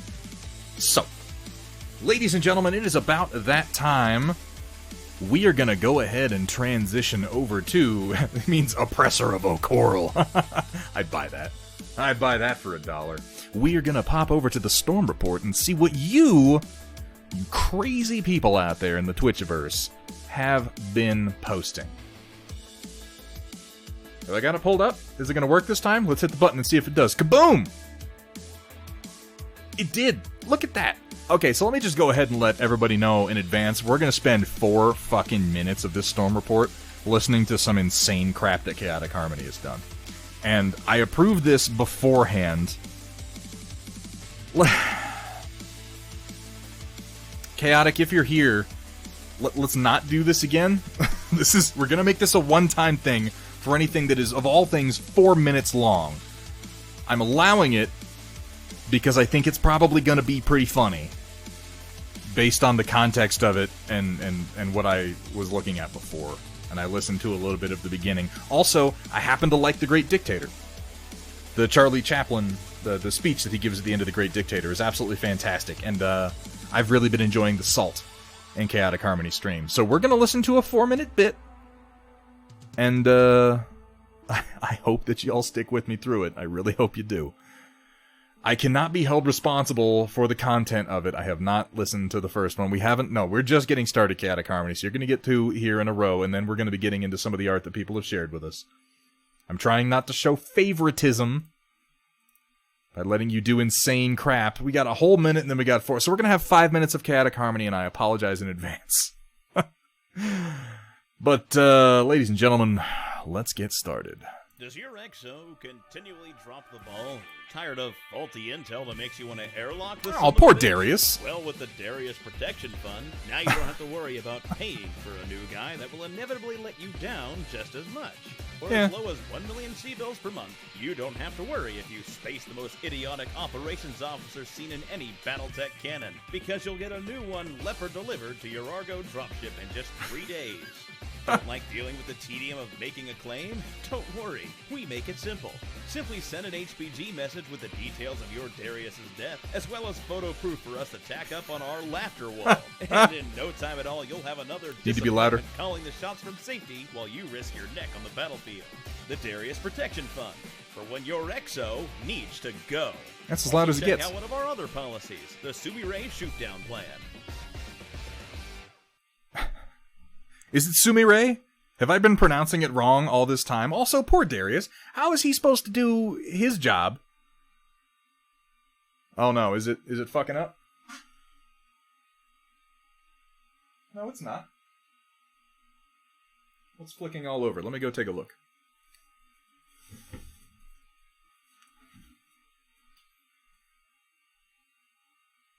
Oh. No, that's just fine. On that part of the print, it's going to wind up with a couple of loose strings. It flings around a little bit, but those get cleaned up as it keeps going. Thank you very much for the attention. Sumi-Ray. I always say Sumair, but then that's probably wrong, given that she is of Asian descent, and I don't know shit. I don't know shit about dick, guys. But no, White Wolf, that is not quite a failed print yet. It'll get there, I'm sure. Poor Darius. I mean, he just lets you know that there are mechs incoming at the same moment that those mechs fucking shoot you. That's all. He's what is he supposed to do? He has literally no sensors. He's certainly not in a ship full of sensors hovering over the battlefield. That's crazy. Increase the gain on OBS if you need it. Okay, let me see if I can do that for you, because I do want it to be a little bit louder. Let's crank that up and see if that's way too fucking loud. It may be. That may be. Let's have a look. Have a listen. I'm going to start over Darius for just a second, just a volume check. Does your XO continually drop the ball? Is that Tired better? of faulty intel that makes you want to airlock the son of a bitch? Well, with the Darius Protection Fund, now you don't have to worry about paying for a new guy that will inevitably let you down. Alright. Now we're going into the Great Lerm speech. Ladies and gentlemen, Locust and Gentlemechs, enjoy. Why do I do this? Why do I indulge him? Sorry, but I don't want to be a queue burner. That's not my business. I don't want to ruin or stomp on anyone. I should like to enjoy the game with everyone if possible. Comp players, casuals, mech dads. We all want to destroy each other. Mech warriors are like that. We want to have close game, not 12-0 losses. We don't want to lose and lose again. In this world, there is room for everyone, and the good game is rich and can happen for everyone. The way of this game can be free and tactical, but we have lost the way. Easy games have poisoned men's souls, has barricaded queues with hate, has goss exploded us into name-calling and raging. We have developed strats but have rotated ourselves dead. Builds that give results have left us in want. Our experiences made us cynical, our wallets closed and shut. We've played too much and win too little. More than AC2 spam, we need proper balance. More than pug shields, we need leadership and shot calling. Without these qualities, the population will be faded and all will be lost. The group queue and sync drops have brought us closer to viewers. The very nature of these things cries out for the balance of group queue, cries out for the queues to be merged. Even now, my group is reaching hundreds of players in the world, hundreds of drinking men, women, and tryhards, victims of a system that makes people ruin the game for fun. To those who can hear me, I say, hold locks, please. The misery that is now upon us is but the passing of balance, the saltiness of mech warriors who fear the way of mech progress. The hate of mech jocks will pass, and meta builds die, and the losses they gave to people will return to the people, and so long as the balance dies, Lerm boats will never perish. Mech warriors, don't give yourselves to the tryhards, men who despise you, enslave you, who regiment your builds, tell you what to bring, what to shoot or what to kill, who rage at you, die after you, treat you like cattle, use you as cannon fodder. Don't give yourselves to these unnatural men with comp minds, with comp hearts. You are not comp players, you are not cattle, you are mech warriors. You have the love of bracket builds in your hearts. You don't rage, only the salty bitches rage, the salty and the hated. Mech warriors, don't fight for the comp players, fight for yourselves. In the recent patch notes of Chris, it is written, the kingdom of Lerms is within mech dads. Not one mech dad, nor a group of mech dads, but in all mech dads. And you, the population, have the power to create memes, the power to create saltiness. You, the population, have the power to make this game free and beautiful, to make these matches a wonderful adventure. Then in the name of Soup Q, let us use that power. Let us learn together. Let us learn for a new Q, a decent Q that will give all pugs a chance to win, that will give groups a future, and balance and sync drops the fun they deserve. By the promise of these things, tryhards have risen to power, but they lie. They do not fulfill that promise, they never will. Comp players free themselves, but they enslave the mech dads. Now let us learn to fulfill that promise. Let us learn to free the queues, to do away with bad balancing measures, to do away with cheese, with hate and intolerance. Let us fight for a queue of reason, a queue where new builds and new strategies will lead all mech warriors to GG's. Mech warriors, in the name of MWO, let us all unite! Well, that's just inspirational as hell. Of course, it helps that that's a great fucking speech. Reactor online. Sensors online. Weapons online. All systems nominal.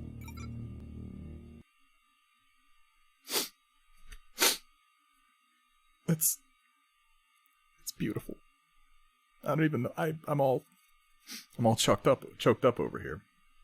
Anything that calls out the fucking tryhards, honestly. Did he? I hadn't heard that, Datron. I wouldn't doubt it.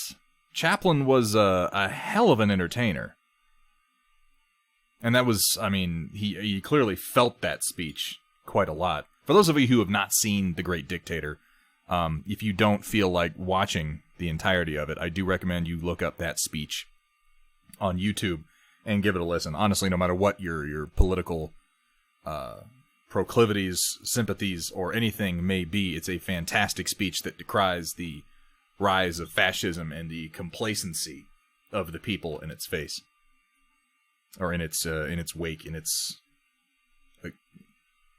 rise, what have you. I'm not wording very good right now, but yes, do go check it out. That's one of the classics. I'm looking forward to you doing some more speeches. We talked about this on the stream the other day, that we need to have some HW in there, you know? 1,000 points of Lerm. We can get some Reagan in there, you know? Mr. Tryhard, Lerm down this wall. That wasn't a very good Reagan. It really wasn't. Get a little JFK, perhaps, you know? We choose to Lerm the mechs and do the other things, not because it is easy, but because it is funny. I'd love to see all of these. Even though you're cutting back on the Lerm spam, okay, fair enough, but that doesn't mean you need to deprive us of content. Let's get Pretzel going again. A little touch of music. Ooh. It seems too loud. Lower that a little bit. That should be better. Yeah, we could get some Churchill going, right? In general, I just want more of Chaotic Harmony doing, like, riffs on classic speeches, because that's, it's remarkably easy to listen to. Yeah, it's a little loud now. Let me crank it down a little bit. How's that? Is that better? Told not to do Churchill. Well, when the hell is the last time you listened to anything anybody told you to do? Chaotic Harmony. You do you, man. And you do you particularly when other people say, hey, stop being you son of a bitch. Alright, let's move on into the rest of the Storm Report, ladies and gentlemen. Thank you so much for sticking with that wonderful, wonderful bit of absolute nonsense that Chaotic Harmony has provided us with. He told you to do Churchill. See, that's nonsense. Do yourself. Alright, let's see what we got. First up, we got Project Dark Fox, drawing human portraits sometimes. Work in progress, some basic shading to follow. That's pretty solid. When I look at this, I see like a Mike Judge, Beavis and Butthead inspiration. That's kind of what I'm getting from the facial proportions. I think maybe it's the forehead and the tall hair. Maybe it's the nostrils that I'm getting that from. Oh, I see. I'm not the only person to notice that. Butthead was the inspiration. Yeah, I see that. I see that very much so. Marmalade delivery system. Oh, God. Oh, my God. Shading took a lot less time than I expected. I'd say so. You got this up next thing. That improves it. That does improve it. It makes him look a little bit more Joe Dirt and a little bit less Butthead.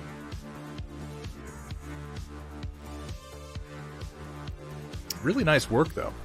The eye to nose... maybe it's the eye to cheek ratio. Or maybe it's the nostrils. I can't quite put my finger on what it is that's giving me a less post-apocalypse boomhauer. Thank you so much for sharing, Dark Fox. I always love seeing your art. I particularly love seeing your progress pictures as they go from one to the other. Roland, what are we drinking? Woodchuck hard cider sipping citrus. God damn, that sounds delicious. That sounds delicious. It really does. Oh, why not? I agree, White Wolf. Why not? Proud of it. Her. Bashi Bazook with submachine gun.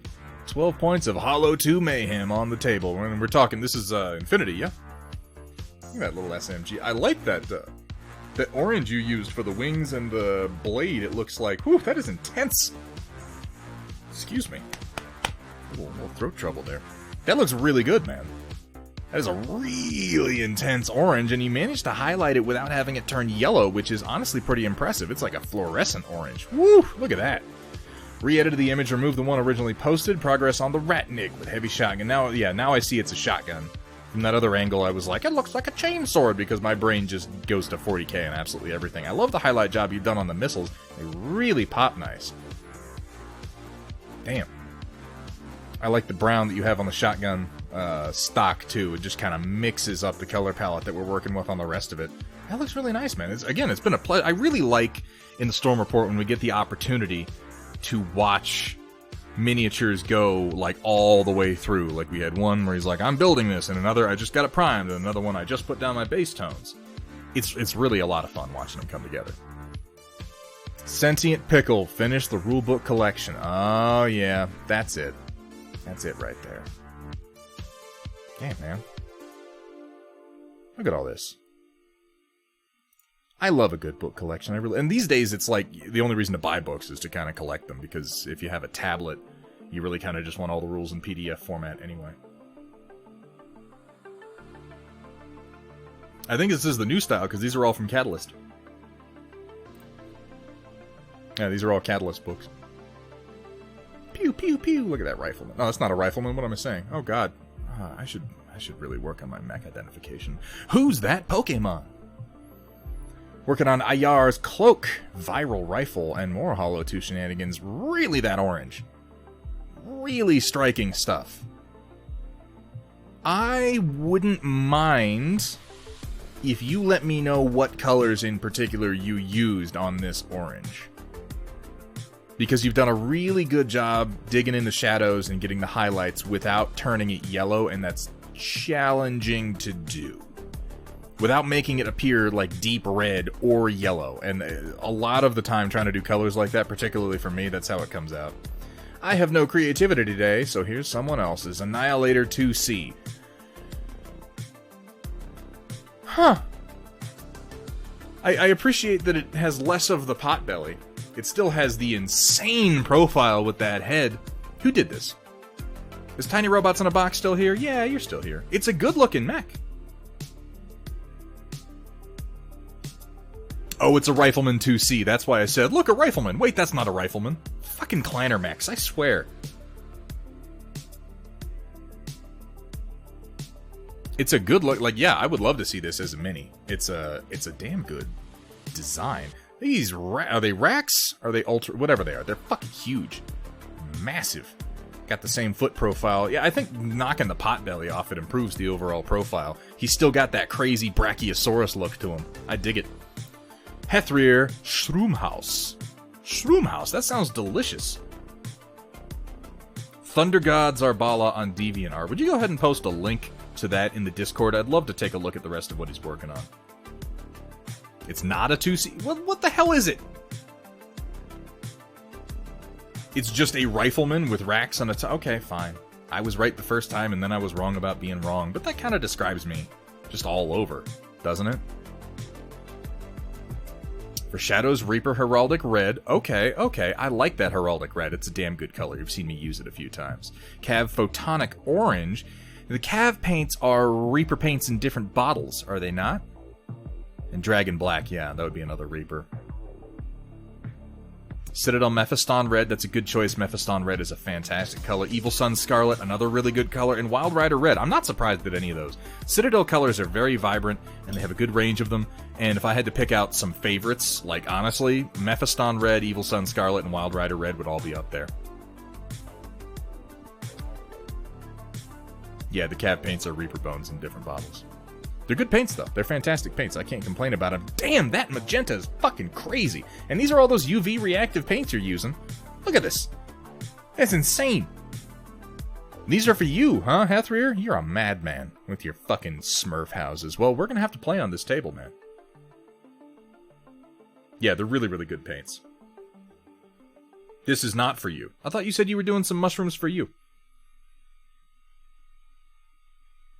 Well, whichever mushrooms you're doing, we're going to play on. I don't even give a shit. Once traveling is easier and everything is more open, I'm coming. Oh, I'm coming.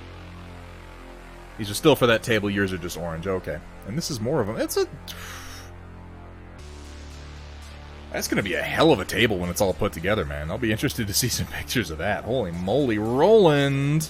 With some more of the Crucis Lancers. Look at these two. Look at these two cataphracts. You silly Frankenmechs.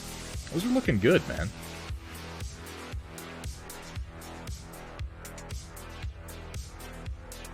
The yellow really makes... I mean, green and yellow is just such a classic combination. They pop really well against one another. You're definitely getting better at using the contrast paints. There's definitely some skill involved in using contrast paints. Like, yeah, you can just slop it onto a model, but I want to say that they have a really low skill floor, which is to say almost anyone can pick them up, slap them on a model, and have it look okay. But there is a reasonably high skill ceiling on them, which is to say that if you practice with them, you can actually do some really, really cool stuff with it. One on the right's getting stripped. Yeah, I feel like the one on the left definitely has a bit more depth to it. Really nice work, though. Thank you for sharing, Roland. Let's see, we got a few more. There's little Mr. Catapult. Oh, and we got some stuff from Cyber Knight coming up here in the middle. Look at that little guy. Look at that little fella with his little 6 wheels. Oh, he's adorable. I've got to paint up some of the Metalcore collectible stuff that I've got. They're just sitting in a drawer right now, and I feel like a boob for it. Good work on the tires. You made the treads pop out real nice. That looks fantastic. Roland, thank you so much for sharing, man. I always appreciate seeing your stuff. Datron Voltari, since my day has sucked, I wasn't feeling very creative. I'm going to share other people's creativity. Hey, that works too. First up is the rarest officially made battlemech I own. On the left is my favorite mech, the Marauder 2C. On the right, the original Mastercast for the prototype for the sculpt, gifted to you by the sculptor. That's very cool. First thing he ever sculpted, made on a whim and sold to Ralpartha. Their response? That's awesome. Now do it again 10% smaller. Fucking Ralpartha. Sits in my collection of irreplaceable one-offs. That's pretty neat, man. That's actually really cool. That has a story associated with it is fucking neat as hell. Another picture of the Marauder 2Cs to show the difference in scale. Oh yeah, it's fairly obvious. Of course, the top of it just winds up looking like that space shuttle prototype they had a little while back. Last one is Orko 1's N-Scale Thunderbolt Sculpts, designed by Justin Nelson, sculpted by Orko 1. Best take on the Thunderbolt / F4X Hasty since Fang of the Sun Dugram. The Bigfoot, man. Wait, no, the Bigfoot was the Battlemaster. Yeah, that's right. Also on my irreplaceable list, but at some point I need to get off my ass and paint them. Printed Thunderbolt for scale. That is a really good take on it, because a lot of the ones based on the Fang of the Sun Dugram model wind up lowering that cockpit really low on the chest. And I mean, it's fair to say it was pretty low on the chest in the original designs. I like how he's got those big Popeye forearms, and his head is a little bit higher up. You do, man. You got to get this guy put together and painted. I would love to see this come together. This seems like the right balance of the original design with slightly improved proportions.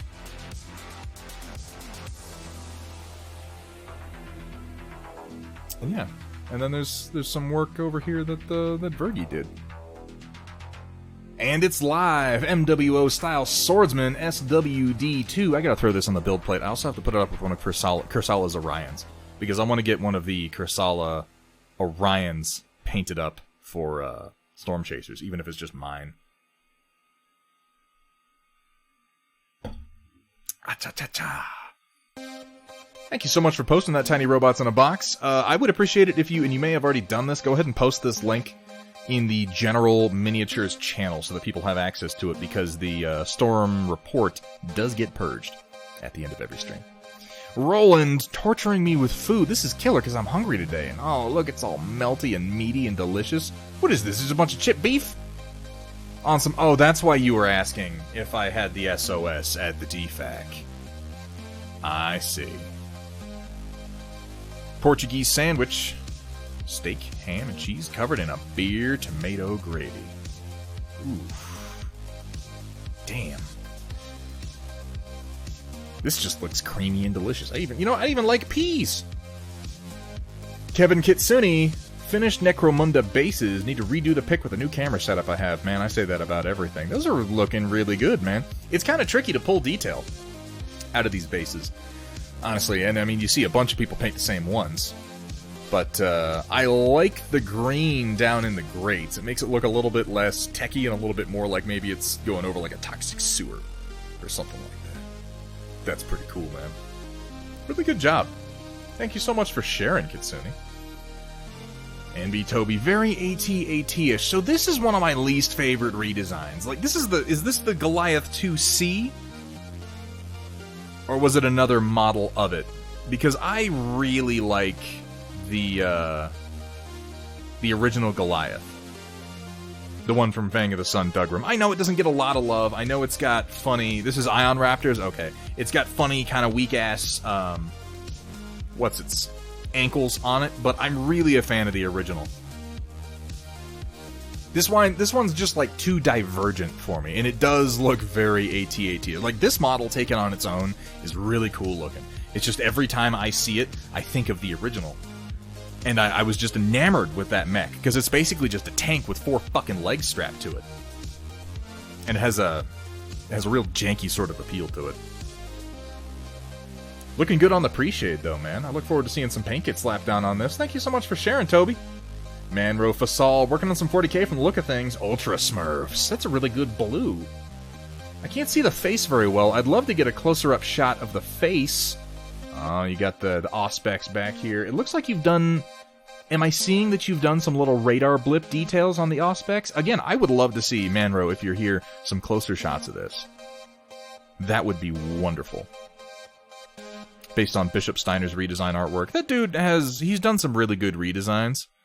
And with something like the Goliath, it's tricky because so much of what I like about the original Goliath is like the jankiness of it. And when he set out to do a completely different aesthetic, I mean, yeah, you're not going to make everybody happy. And I'm one of the people he didn't make happy. You know, big deal. I love some of his other redesigns. The Warhammer Omnipods that I put on the Warhammer that I put up on Thingiverse were very much based on his work. Manro, again, I'd love to see some closer shots of this so I can get a better look at the face and the Auspex. Really nice blue. Cyber Knight, well, not quite as nice as Kevin Kitsune's. Oh, I disagree. You just got a different aesthetic to it, man. I love that. That's more bronzy than brassy, because brassy's very yellow, but that sort of weathered bronze look you have going on there, Cyber Knight, that looks fucking fantastic, man. It really does look good. Oh, Coral, the desk that you're working on. I love a good desk project, really I do. And this is going to become your painting desk, huh? I look forward to seeing the... I mean, you got drawers, you're already doing better than I am. My drawers are like roll around. I look forward to seeing this finished, man. Where I got the Viking... where you got the Viking 2 last stream. That's right, Vergatorung has been streaming, and he went late into the night working on this last time. It was a pleasure to watch you do every little step of it, and man, you're getting better at this Dazzle camo every single time you do it.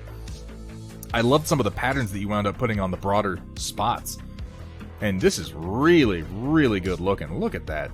Like I said, did the Korean sunburst style pattern on the leg. Oh yeah, right here, on the thigh. You can see that. That's really neat, man.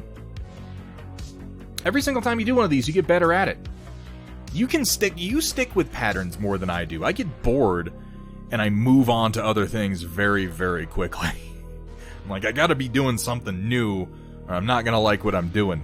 But there's something to be said for doing the same thing over and over until you become so good at it that it really looks fantastic. There's a word for that. What is it? Practice? I think it's called practicing. Yeah? Really nice work for Gadarung, and thank you again for sharing. Oh, he posted up the DeviantArt link. Go ahead and put that in the miniature general, man. I'd love to see it. Tenacious T. Wait, who's Tenacious T? Tenacious T, please raise your hand. Demon Crag, are you winning, son? I have no idea who you're talking to. What's up, Demon Crag? Welcome to the stream, man. Tenacious TJ. Oh, okay. I didn't realize that your name was the same in the... I'm sorry. I'm trying to connect names to names. There you are. Loving how this House Lao Red Lancer's Awesome came out. Really, really nice job with... See, okay. Let me just say this. I know I struggle with custom patterning on mechs. I tend to go for solid colors or simple blocked out heraldic panels like quartered schemes or motley or something like that. And when it comes to, like, picking places to do stripes, like, I don't know, my brain just goes all wonky. But you've picked some really nice patterns on here. I like how you've got vertical stripes on the thighs and then horizontal stripes on the shoulders. That really comes together well. Good job on the basing, too, man. I find that tufts are a little... They kind of throw the scale off. I noticed that you do a round base, so this is probably for Alpha Strike. Tufts tend to throw the scale off on mechs just a little bit. And I don't want this to come across as like you're the only person I'm going to single out for criticism. I'm just going to say that I feel like, because the basing looks really good, and if you wanted to push this basing just a little bit, Tenacious, what I would do is I would get some Woodland Scenics fine turf, and I would take some snippers and I would clip the tufts down just a little bit. Not all the way, just kind of narrow the tops down a little bit, and then put some of that fine turf around the base of it. And what you'll wind up with is the turf looks like grass, and the tufts look like bushes or tall reeds. It kind of helps sell the scale just a little bit better. Wish you could take credit, but you just pulled it off the unit color scheme. There's nothing wrong with that. Where do you think I get most of my ideas? That's called inspiration, and you did a fantastic job, Tenacious. Thank you so much for sharing with us, man. Screw it, I just can't resist. White Wolf! Someone put White Wolf in timeout. Someone punish this man. No, that's fine. Contemplating grayscale for him minus the blade, probably putting a Nirvana smiley face on his helmet because he's an That'll be fun. I like the green you've done for the blade. And it's a nice cool gray you've got overall. I feel like you could maybe add a little bit more interest to the base just to differentiate between the model and the base. Or maybe repeat that green down on the base someplace. When you've got a lone color like that, like it's the only spot on the model, it kind of helps to repeat it someplace else. And either in 2 spots or up it to like 4 spots if you want to sort of spread it around. But it needs a bit more of a focal point. Or maybe I just can't see it. Maybe it's on the chest. Either way, man, really good job. I love the cold gray, and I love the green. That green is vibrant and nice. Thank you so much for sharing, White Wolf. I always enjoy your stuff. Been working on this warrior house, Matsukai Battlemaster. Building up the courage to tackle that cockpit nest. Man, do I ever feel you on that one. The Battlemaster cockpit drives me fucking crazy. It really does. Oh, he's only primed with dry brush so far. Okay, so you've got more to work on. See, and that's, if I ever give you criticism or critique of any kind, and it's just a work in progress, like, you know, I don't know offhand. But that's a fair response. I'm still working on it is very real. And that's why I try not to give too much critique on the Storm Report, because we're mostly just looking at what people are working on. But, you know, if something pops out to me and I'm like, you can maybe improve a little, I'll generally throw it out. A green used in the mech 2B based he has could work really well, though. That green used in the mech 2B base he has could work really well. I'm not getting that sentence for whatever reason. Maybe it's my brain. Maybe my brain is garbage. I mean, we know that it is. I like this color scheme.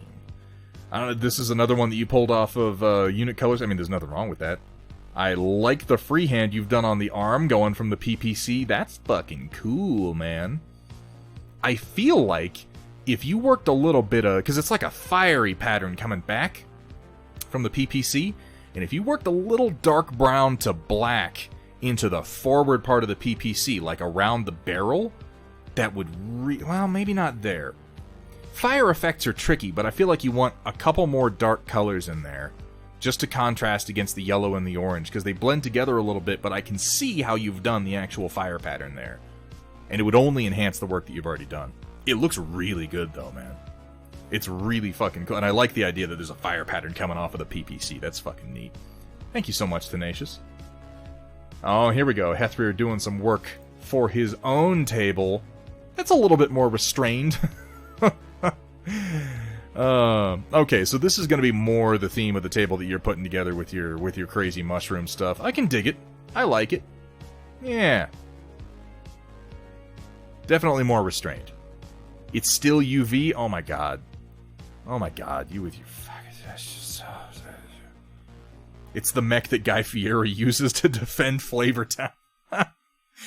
Oh my god. Yeah, put some sunglasses. That's what you need to do. Is put some sunglasses on that Battlemaster and just paint the cockpit like it's got, like, blonde frosted tips. I would love to see that. Pop Bear. More progress being made. Some areas getting refined. Maybe arms next.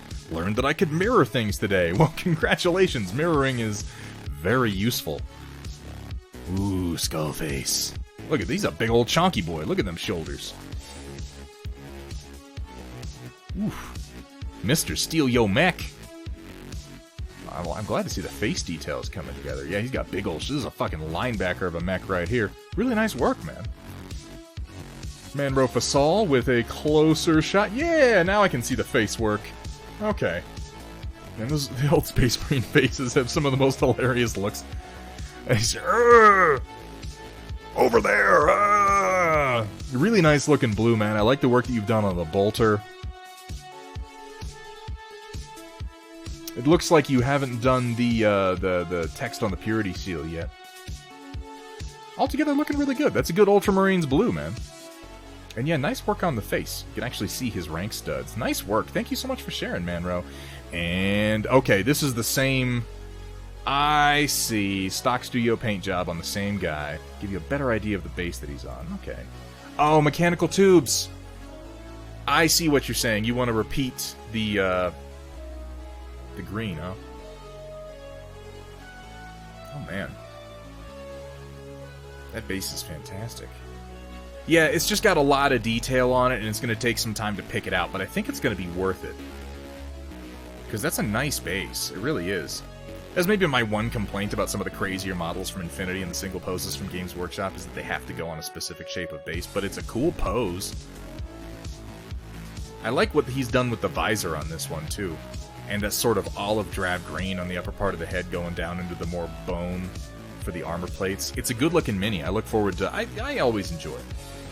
Always enjoy your stuff, though. Hey, McB. What's up, man? Cat, can we get a shout-out? I suspect you're probably already doing it.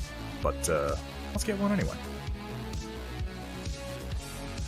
Oh, Coral, you taking off? Hey, man, happy birthday. Thanks for being here, man. Thank you so much for making this stream possible. I appreciate it. Ladies and gentlemen, Locus and Gentlemechs, that brings us to the end of tonight's Storm Report. That's the one I'm going for. Welcome back I didn't to update 50 my Shades banner. of Coal Gray.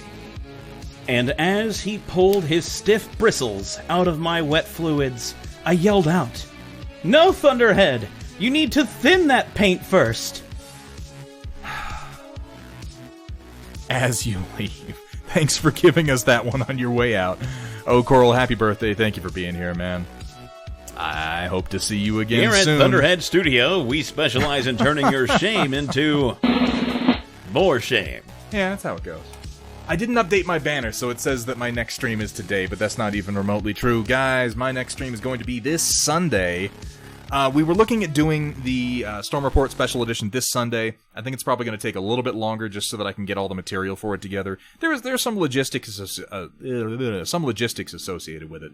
The winners have to actually pick the things they want me to help them with, and then I have to do some analysis on it, then I have to do a little bit of model prep. So it's very likely that we're going to get going with that next week.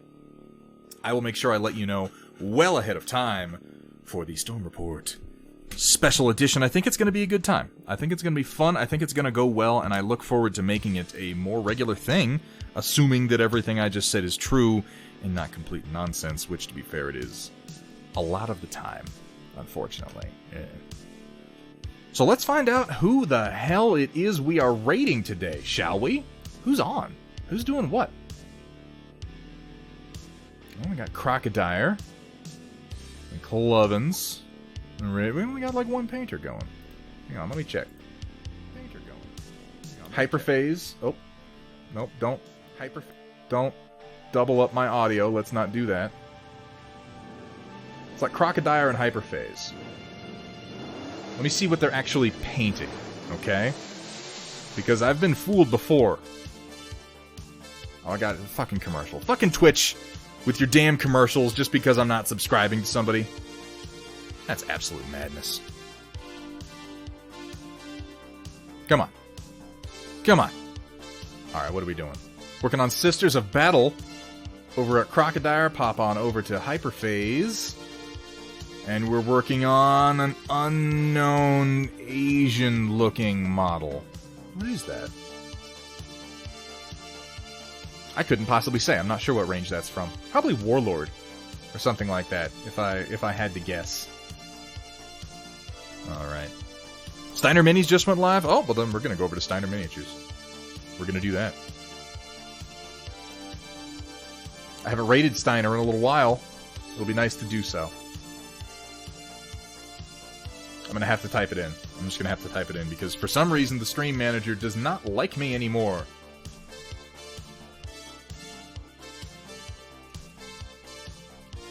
And he's just not popping up in the... It keeps doing this to me. It worked so well for so long. Let's try it like this. It's Steiner Miniatures, right? Kaboom! Hey, that's actually gonna work. All right. Locus and Gentlemechs, thank you to everybody for joining me today. I have had a great time. We've got a lot of work done. Thank you to Cat Ion. Thank you to Project Dark Fox, the moderator team from hell. If hell were a good place where awesome things came from. Happy birthday again to O'Coral. Guys, I gotta go eat something. You didn't literally do nothing. You made some funny jokes and witty remarks, and that's really all I demand from you. Guys, I will be back Sunday. I'll let you know what we're painting before we get there. It might wind up being some Star Wars Legion because I got some things to finish off. It might wind up being heavy gear. I'm undecided yet. I will let you guys know in Discord. Again, thank you to everybody who joined us. Thank you to Kat. Thank you to Project Dark Fox. I'm sending you over to Steiner Miniatures right now. I'll be in it a bit. Make sure you say hi for me. And thank you to Chaotic Harmony for the insane content that he provides. All right. Well, until Sunday, keep on painting, everybody.